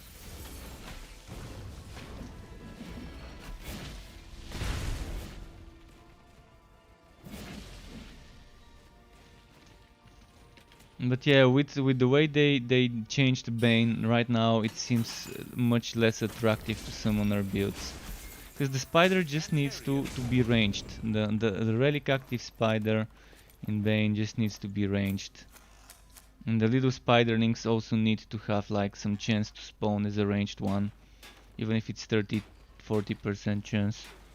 It's actually pretty good. Cosmic gauntlets. Oh, attack speed for basic attacks. This is for my other Realm Master, probably a good drop. I'm gonna see if it's better. I think I'm using something similar on my other Realm Master, so I'm not sure. I think mine was like 30 or 29% attack speed for basic attacks.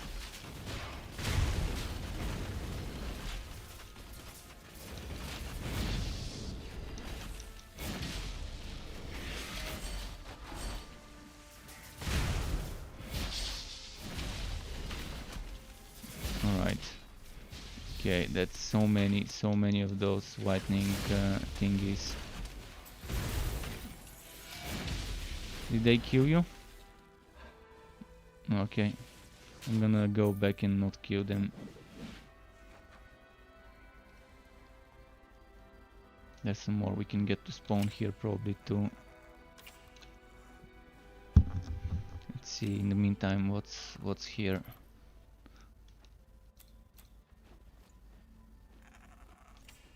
Right, I think there's a mimic here, might as well kill that too.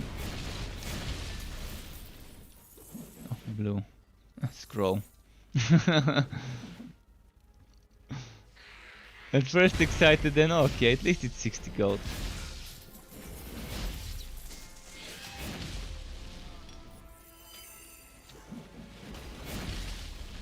The same's happening with legendaries nowadays. Oh, legendary. Oh, it's this one. Okay.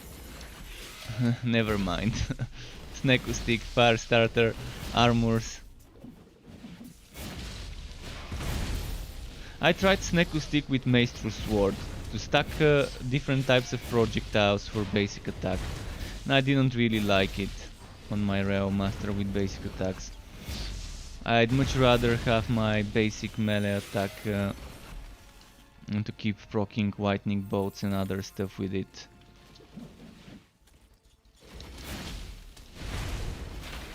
It was kind of low damage. The Maestro sword and the Snake Stick's bolts don't do that much damage. Even when you stack them both together, it just doesn't seem like a really fun build. Maybe on a sharpshooter it could go well with the bow attack, so you have the regular bow attack and the Snake Stick and the swords from the Maestro on some super nice high damage bow. Maybe on that one I might want to revisit the Snake Stick and the Maestro sword to make builds around those. But yeah, I love making builds around items. One of those more less used items. think we've got no boss. Oh, never mind, we did get the boss. Oh, wow. Is it inside this place where I am? Oh, wow. I didn't notice there were any enemies left. You think you can get back there? Because I don't think it's gonna let you port to where I am. And there's a wall of skeletons here. That's gonna be a lot of XP. I can kite all day. I can just spin and kite.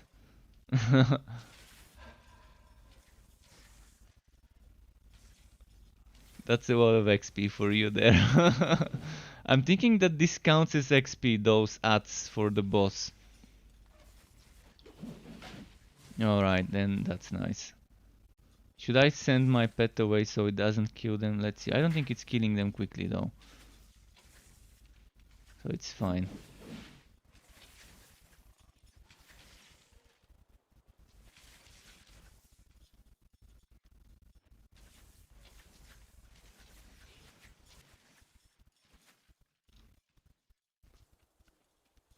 What if you try and run past it? Oh no, it's a glitchy camera. What if I die? Let me die, and I'm gonna teleport back to outside of the bridge.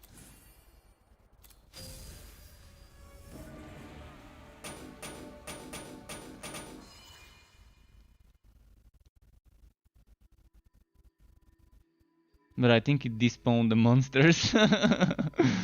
Not the boss though, not the boss, but we'll see. Oh yeah, there's some monsters here. Oh, and it's not just one. Wow, there's a lot of them. Were those the ones? The ones around the bridge? Any more left?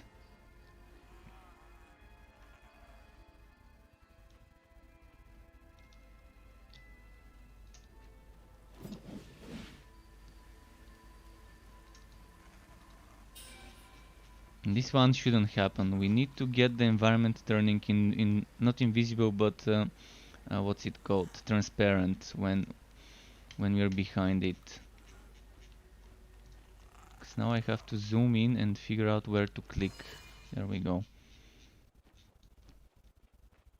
I don't see why this is not a thing yet, the environment turning invisible. You might want to wait a bit until the boss is low HP. Oh, never mind, there's not gonna be ads.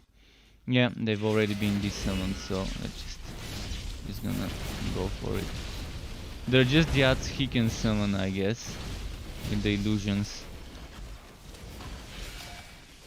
Oh, now there's some more. Never mind. I'm gonna try and kill some of the ads before the boss.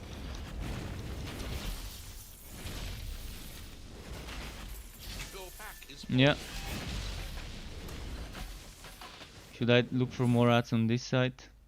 Never mind, it died. You can't carry anymore. Okay.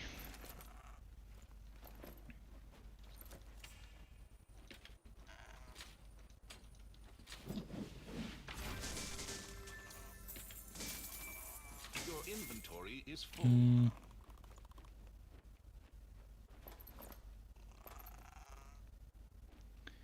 Yeah, that's not gonna be better. Really wanna find a better hammer with poison. Like the one I'm using, but with poison would be the best thing to happen. Alright, let's go back to the fort.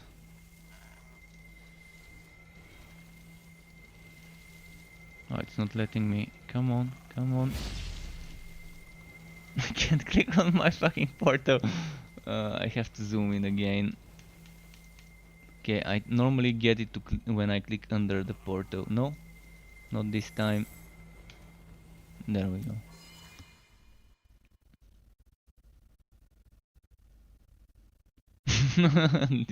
this portal.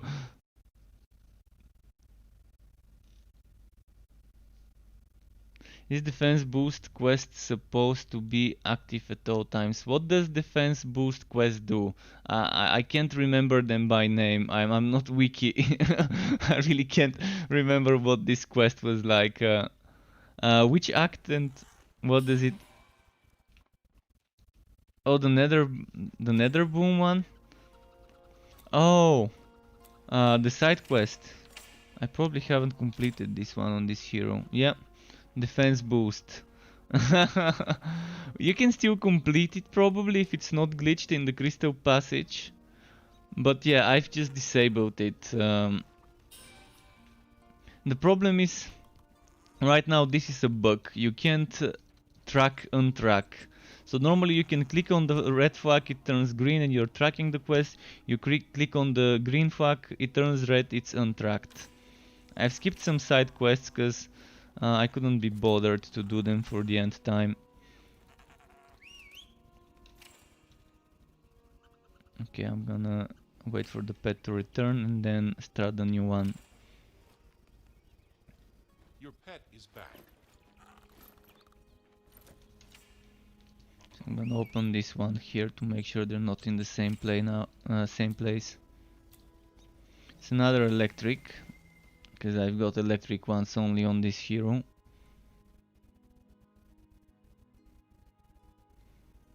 But yeah, defense boost. Try and complete it if you really want to get rid of that quest. Try and complete it. It should be working. At least whilst I was doing this quest, I managed to complete it. I think the last time I did it was either on my forged or on my mage. I think I skipped it on the sharpshooter as well.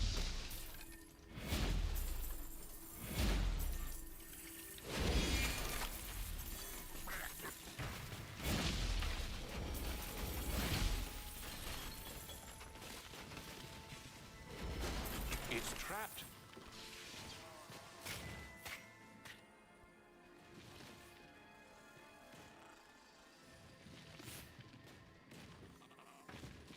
Let's see. Okay, there you are. Careful here with the zapper, by the way.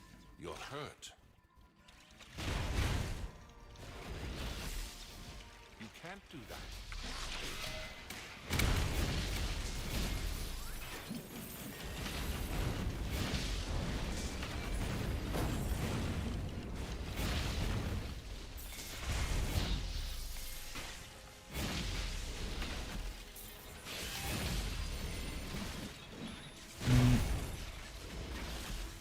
Any more left? 2 more. 3 more, okay. Wow, more zappers. Definitely not the best zone to be boosting on, but this one only had maps for that one.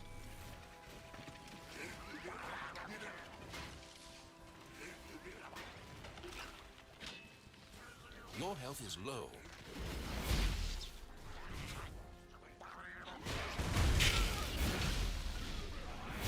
Yeah, they're heavy. Death is upon you. Oh wow, wow, wow, wow.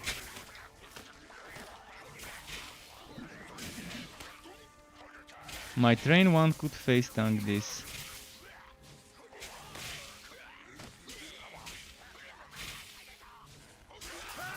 Yeah, I don't. Have perished. It was a bad spot, very bad spot. I mean, zappers behind you. You can't go. You can't go too far from this bridge. Enemies in front of you.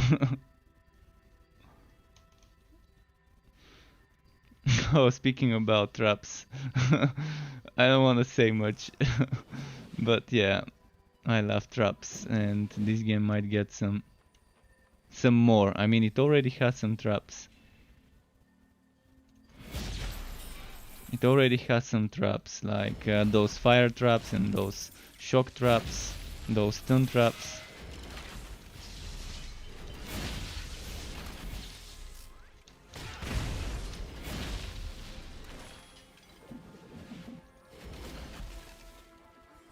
Are there any mobs back there? Okay, there aren't.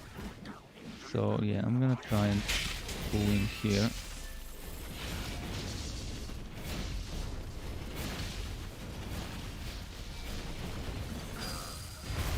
Can't catch that here. I wish we could see the range of the turrets, like a circle, like when you get close to it, to be able to see like a circle of what range those turrets have, the zapping ones, so you know where you're safe, where you aren't, and kind of figure out your moves. When I'm getting power level, that's the thing I hate the most in this zone. The damn zapping turrets.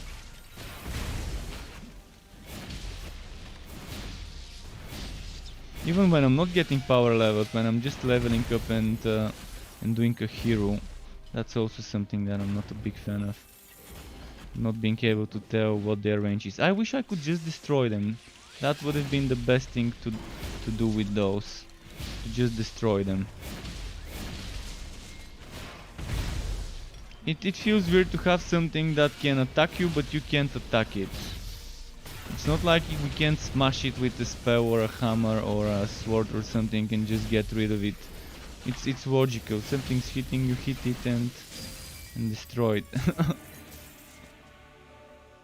We couldn't before. I think they made it so we can, if I'm not mistaken. There used to be this boss fight, you know, that boss fight with Shriekbeak, with a lot of those. In the alpha I used to hate it because every time I spawned there would be 4 active zappers right on the spawn. And before I've even started the fight, it would have been me getting down to like 5% HP. It was very bad. They changed it though, they nerfed it a little. I was QQing a lot about this being a little bit too overpowered. So maybe someone heard, or maybe someone else was QQing. But in any case, it did seem a bit overpowered. And this Whitening Bolts modifier also seemed overpowered and still seems overpowered. Because there's just too many of those. Too many in too many places. You barely can dodge them sometimes. But you learn, I guess we learn and we save our movement skills for when those appear.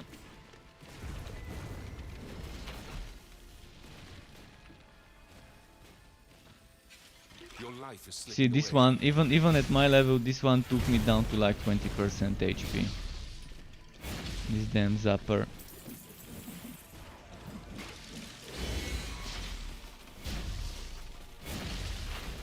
You can't cast that spell here.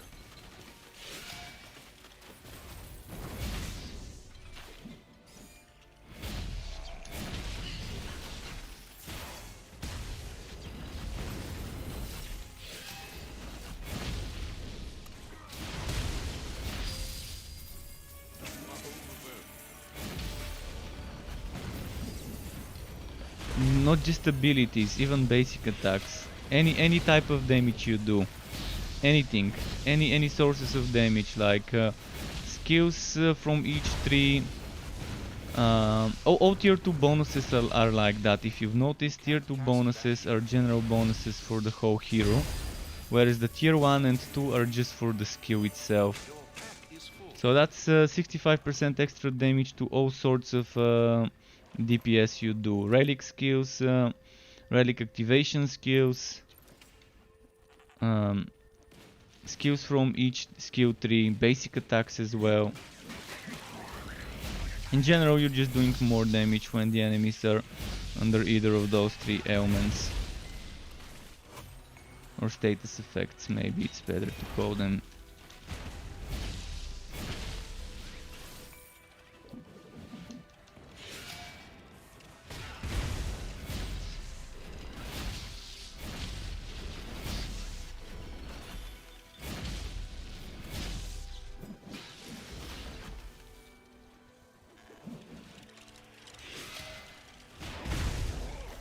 Okay.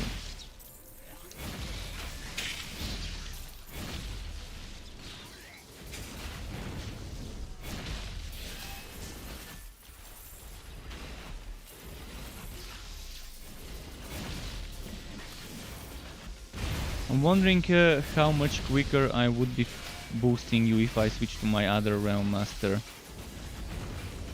We can try with the next map I can switch, just wanna see how it would be if I go to the train basic attack setup. That other one there is kind of immortal. If I take turns between shield car, hammer spin, second hammer spin. Oh shit. This bug, so annoying. Made me click outside of my browser. Come on. Come. Fuck. Okay. It's annoying.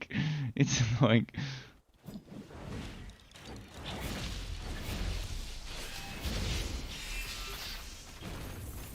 I'm assuming this is gonna get fixed with probably some of the next upcoming patches. Hopefully the next big one.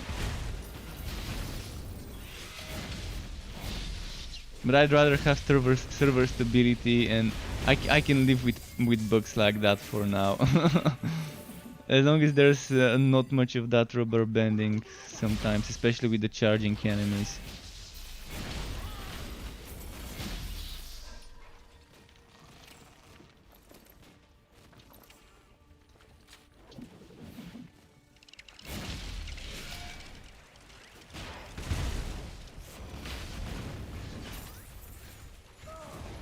Oh wow, sorry.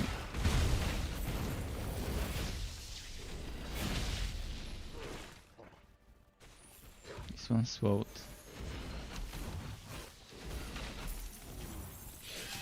This chew is so nice. I wish chew counted as slow.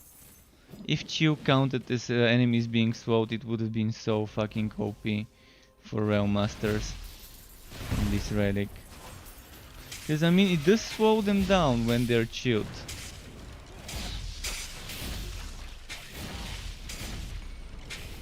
It slows them down, but it doesn't count as slow because it's a different debuff. It's got a different icon, you know. The snail one is the one when you slow them.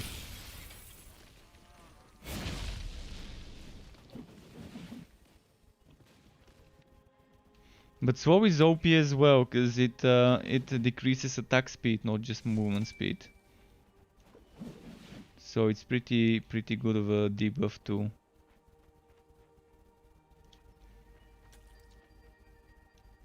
Finfix, if you're watching, thank you for the comment on YouTube. I didn't read the whole of it, but I did read the first line. Not sure which guide was great for you, but I'm gonna check that comment later. But yeah, Finn, if you're watching, thank you for the comment. Alright, let's see how far are... Oh, wait, we missed the turn, sorry. My bad. Oh, the zero cooldown shrine.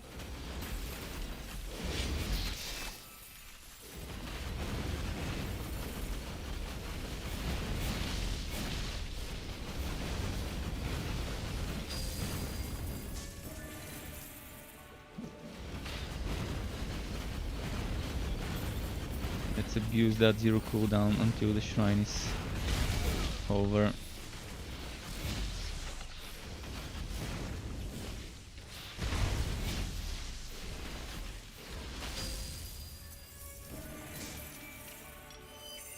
It should be over by now. Alright, who's here? Legendary automaton.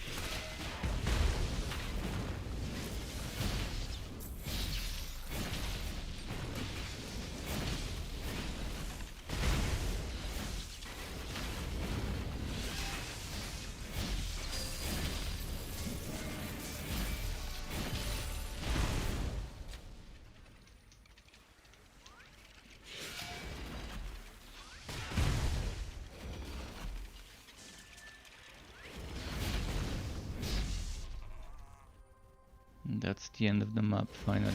But there might be one more group. Oh, Zapper.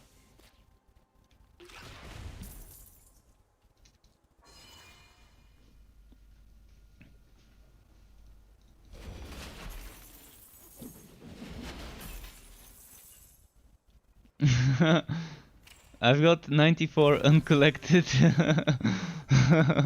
So that's like 9 bags at least. Depending on which level, maybe even more if I'm... But yeah, I mean, I'm saving them, I guess, for when I feel like collecting. I have to decide which hero I want to collect those on. Yet another no boss buggy map.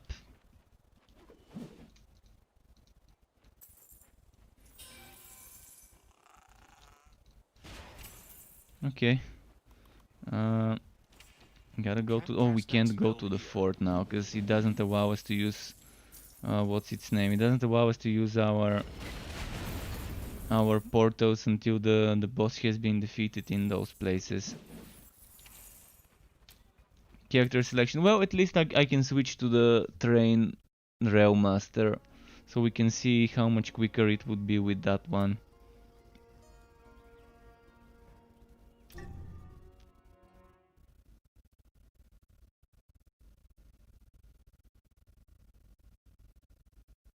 This one's a fun build. It's kind of like a semi-hybrid. Not a true hybrid where I'm using damage kills from one and from the other. I'm only using from the Slammer the Blasting Charge and the Hammer Spin. And the passive from Lantern Flash, I guess. That spell cannot be cast. And I'm only using Flamethrower and Shield Car. So what maps have I got in this guy? Let me check. I've got 3 of the one of each. That's fine. No refunds. Good luck. Okay, let me reinvite. And this ended up being better than I expected. I did not expect this to work out this well. In fact, my weapon's not even maxed out. I tried getting 2 times poison damage, I just couldn't. I wasted like 7,000-8,000 trying to get this first to roll with damage. In the end, the last one was the crit chance versus slow targets, which is not that bad. The problem is I'm not slowing much. Yeah, not with this hero. Alright, I'm gonna go into one of the maps and you can port in a moment. Let's do a Hivit. I'm gonna equip my Hivit chest.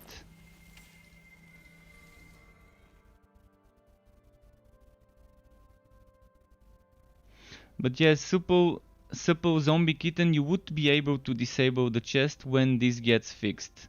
This bug. Because you can not disable the quest, but just remove it from the tracking. I'm not a big fan of having extra lines of text on the side. Not a big fan of it myself either. When there's quest tracking on the side. And yeah, it's just... I know how it feels. In fact, when you have 0 quests, there are some lines as well, which I'm not a big fan of too. Wish I could remove those as well and clear out the hut as much as I can. I like simple minimalistic stuff.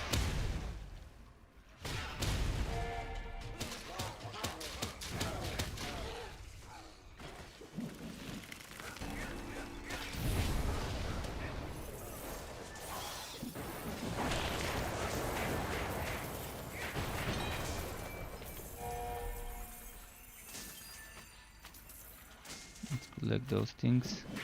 Actually, I'm gonna try and kill some more before my relic runs out. You can collect afterwards.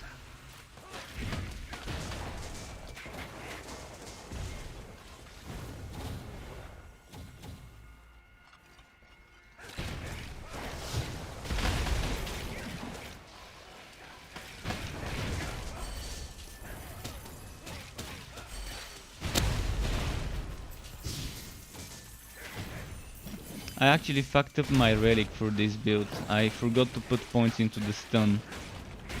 I needed just 1 point into my stun chance and I couldn't put it, I forgot. And now it's level 50 and I wish I could respect just 1 point. Just that 1 point that I messed up, but no.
Wait, where's my train?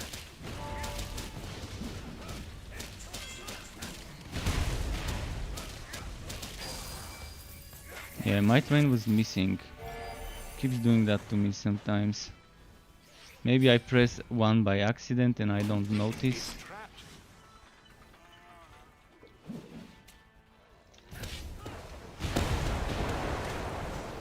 Maybe they kill it. Or I just might abandon it somewhere by accidentally pressing 1. I don't know. But yeah, it does have HP from what I know. Unless it changed, and it could get destroyed.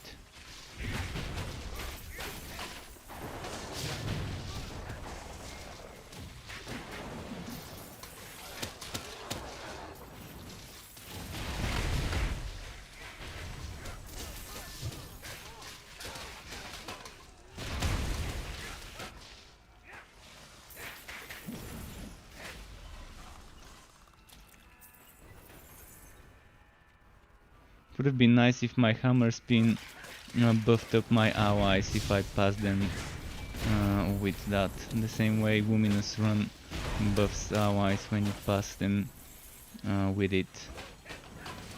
Or at least Luminous Run used to do it. I've not tested if it still does it. But Luminous Run used to buff the allies with some movement speed if you pass through them with it while you've got the buff on. Would be nice if Hammer Spin does the same and gives them movement speed. Maybe not the shield, but at least the movement speed buff. To be able to share it with allies. Oh wow, that's a lot of them.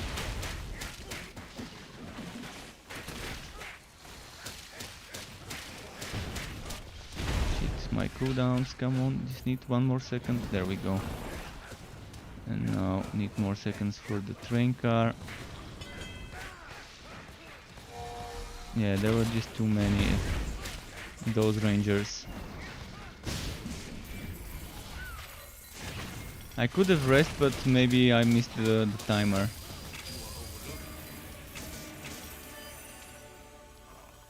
This one does survive though. If I keep rotating between shield car and 3 hammer spins before the shield car is ready. And the thing is, I can get another hammer spin if I get the what's it called, the cosmic boots, so I can remove them from my legendarium. Then I can put maybe skittering shoulders, or maybe the centrifugal demolisher for another hammer spin. Ideally I would get the skittering shoulders as a drop, or the arc powered shoulders like I'm using right now, and then maybe skittering or the other one in the legendarium. Maybe hammer spin centrifugal hammer in the legendarium. It depends, and I really need those boots on me, so I can have 2 times as often that massive damage from basic attacks. Because right now it's every 11th attack instead of every 6th as it could be, to get that extra damage.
Okay, my relic's not ready for the boss fight, so it's not gonna be as bursty.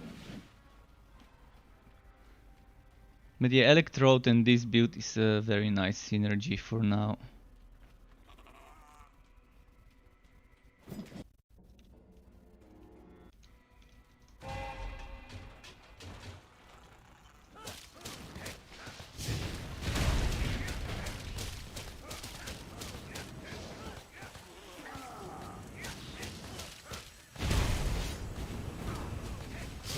are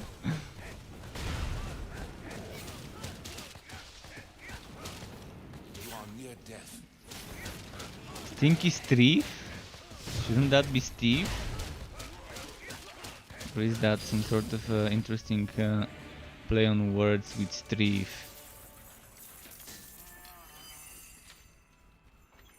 Did you get? Oh, you didn't get rest? I thought you were gonna get rest from me fighting it. At least it was just one mob. It's not that big of an XP. It's not like a bunch of little mobs. Pound gearwork. Oh, you can wear 60 gear now. Do you have any spare or you don't? You've been saving, alright, so let me quickly go to the fort. I don't remember where I opened this portal, but it's 11 minutes past midnight, so one more map and I'm probably gone. Maybe two, depending how quick it is. Because I normally keep streaming until half past midnight. I've got some time. At least one more map at worst we can do.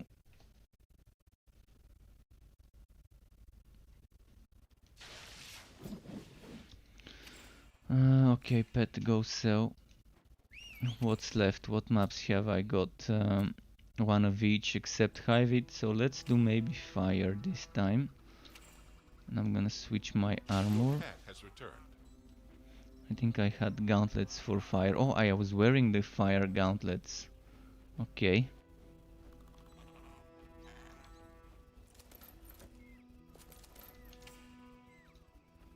Okay, I'm gonna open it, let's say here. I'm pretty sure I didn't open here last time.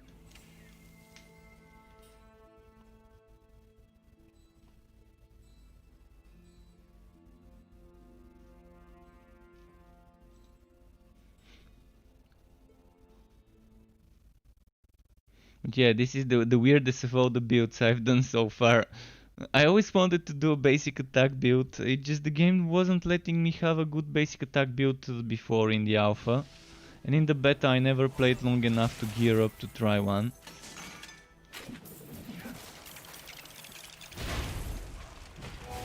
And yeah, right now the game gives you some nice synergies for basic attack setups. Especially on the Realm Master with those cosmic pieces that give you bonuses. Not killing them immediately, I'm gonna wait till you spawn.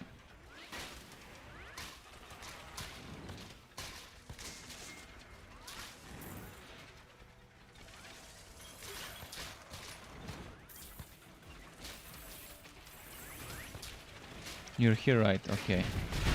I see your name here. Let's kill stuff now.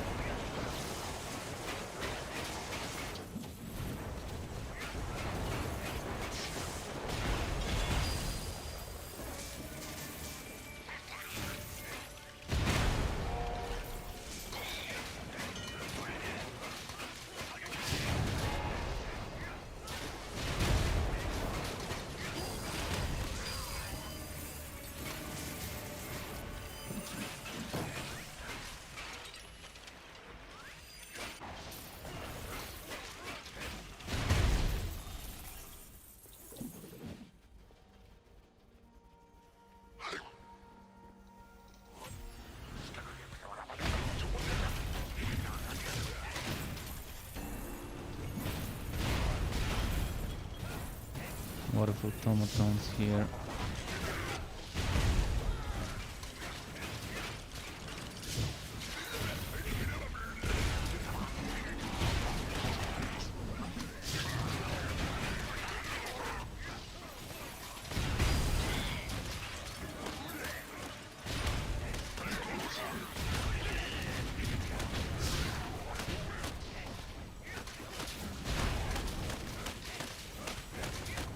Simply I'm binding enemies, so I'm still getting that bonus, even if I'm not slowing them. Every now and then I do get them blinded. And I'm loving this game. This game has one of the best blind animations on an enemy. this kind of cloud over their heads.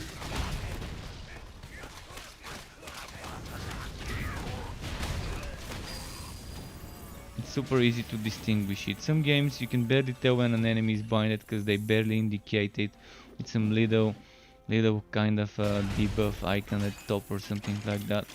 This one's definitely, obviously you can say, okay, this enemy is blinded. You can see it visually.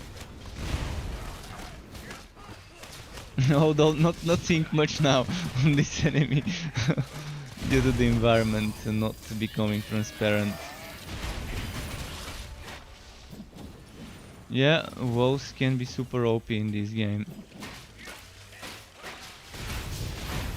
And they're not ones that protect from the north, so I'm not sure if they should be. Let's see. This one's going for sale. Maybe we can do one more map. This one was super quick. I mean, it barely has been 5 minutes since we exited the other one.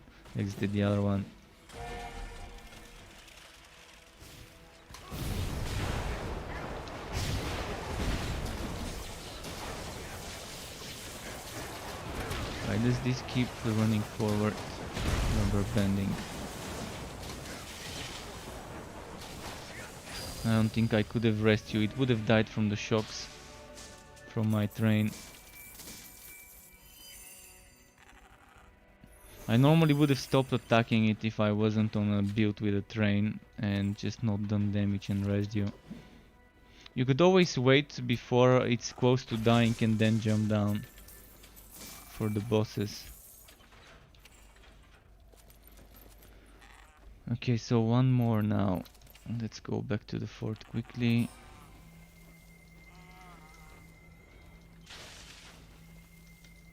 Fuck, it's not letting me. Alright, I'm gonna use this one then.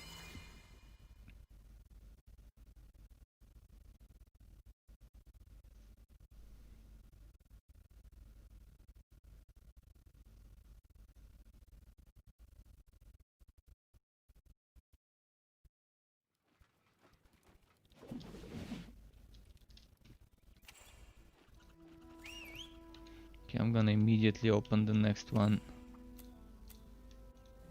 It's a shock one. Okay, shocking.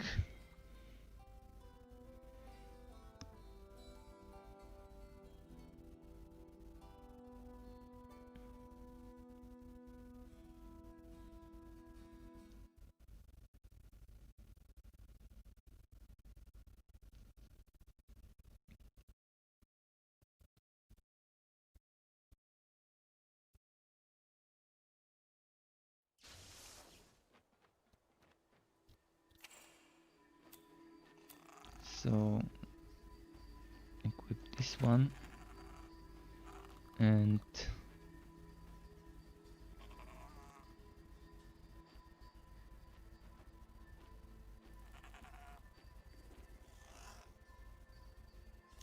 right, we're good.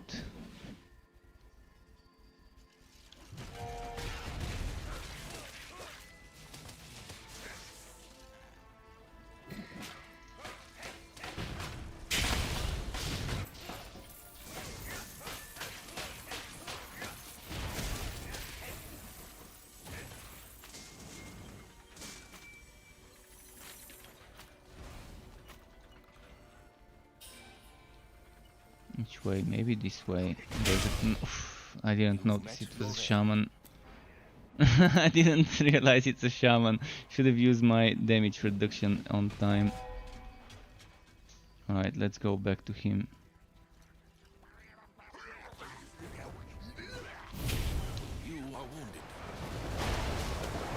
And there's one of those turrets as well. Okay, he's dead now.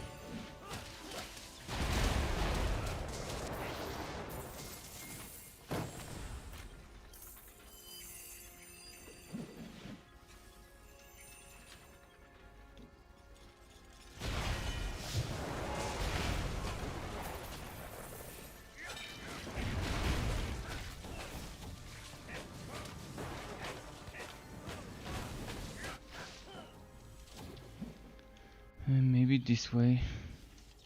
Oh shit, my train's not with me.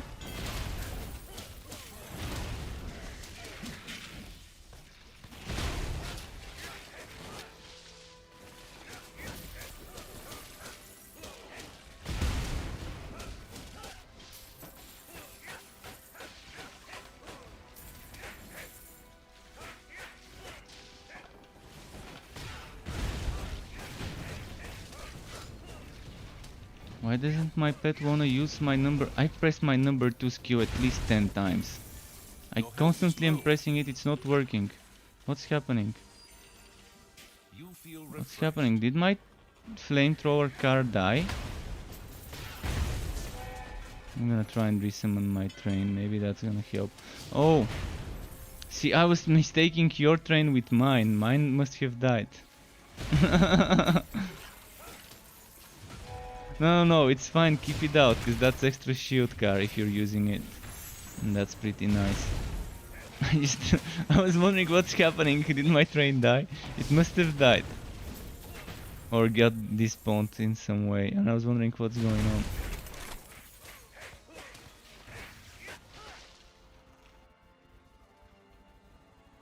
And I was pressing number 2 multiple times and like, what the fuck, what's going on? How, why? Then I realized it was just gone.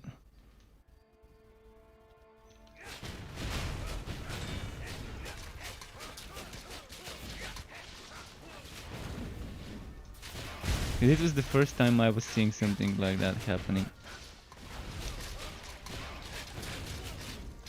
Quoth woke, alright, quoth woke. But yeah, double the shield car is pretty fun.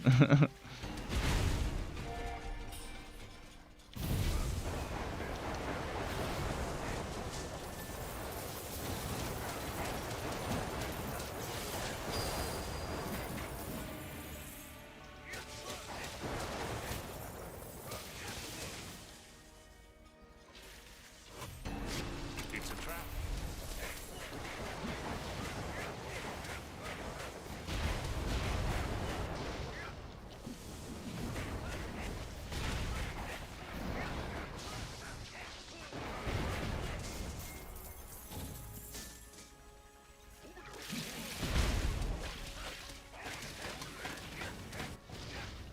Okay.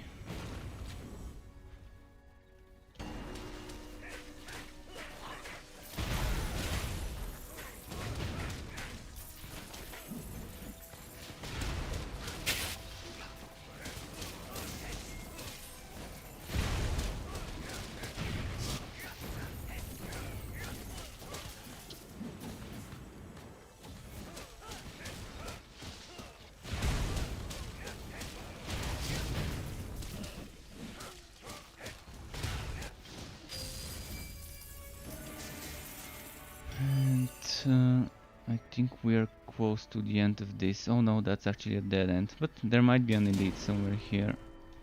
Not just one.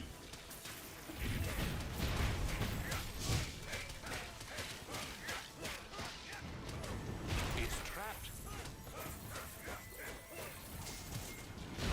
You are overburdened.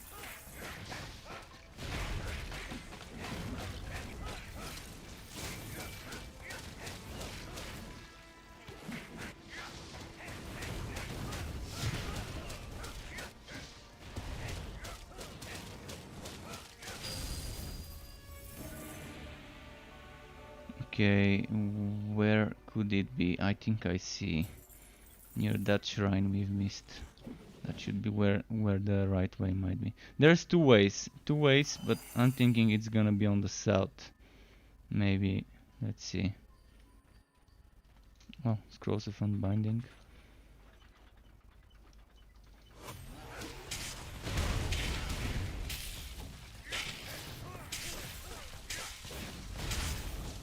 What build are you gonna be going for on your train, or have you not decided yet?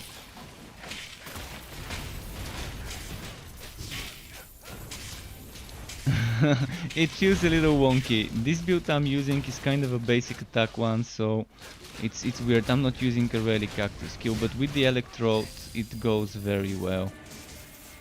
The only mistake I made is I forgot to put 1 point into fright. So I would have probably removed 1 point from deadlier bolts and put them into fright, and maybe actually gone for unleashed energy. 10 points and just 4 points or whatever, 4 points into deadlier bolts probably would have been the better option. I would have liked to have that stun from it though, from fright.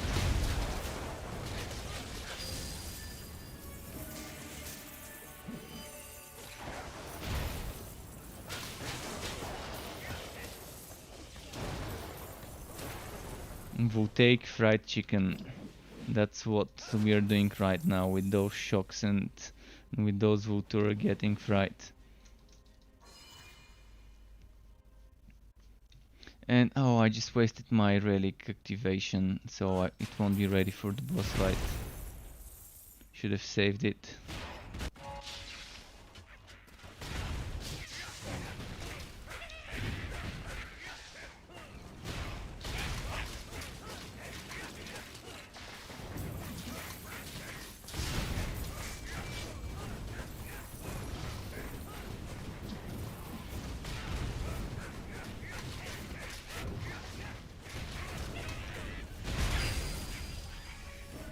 Your pack is too heavy.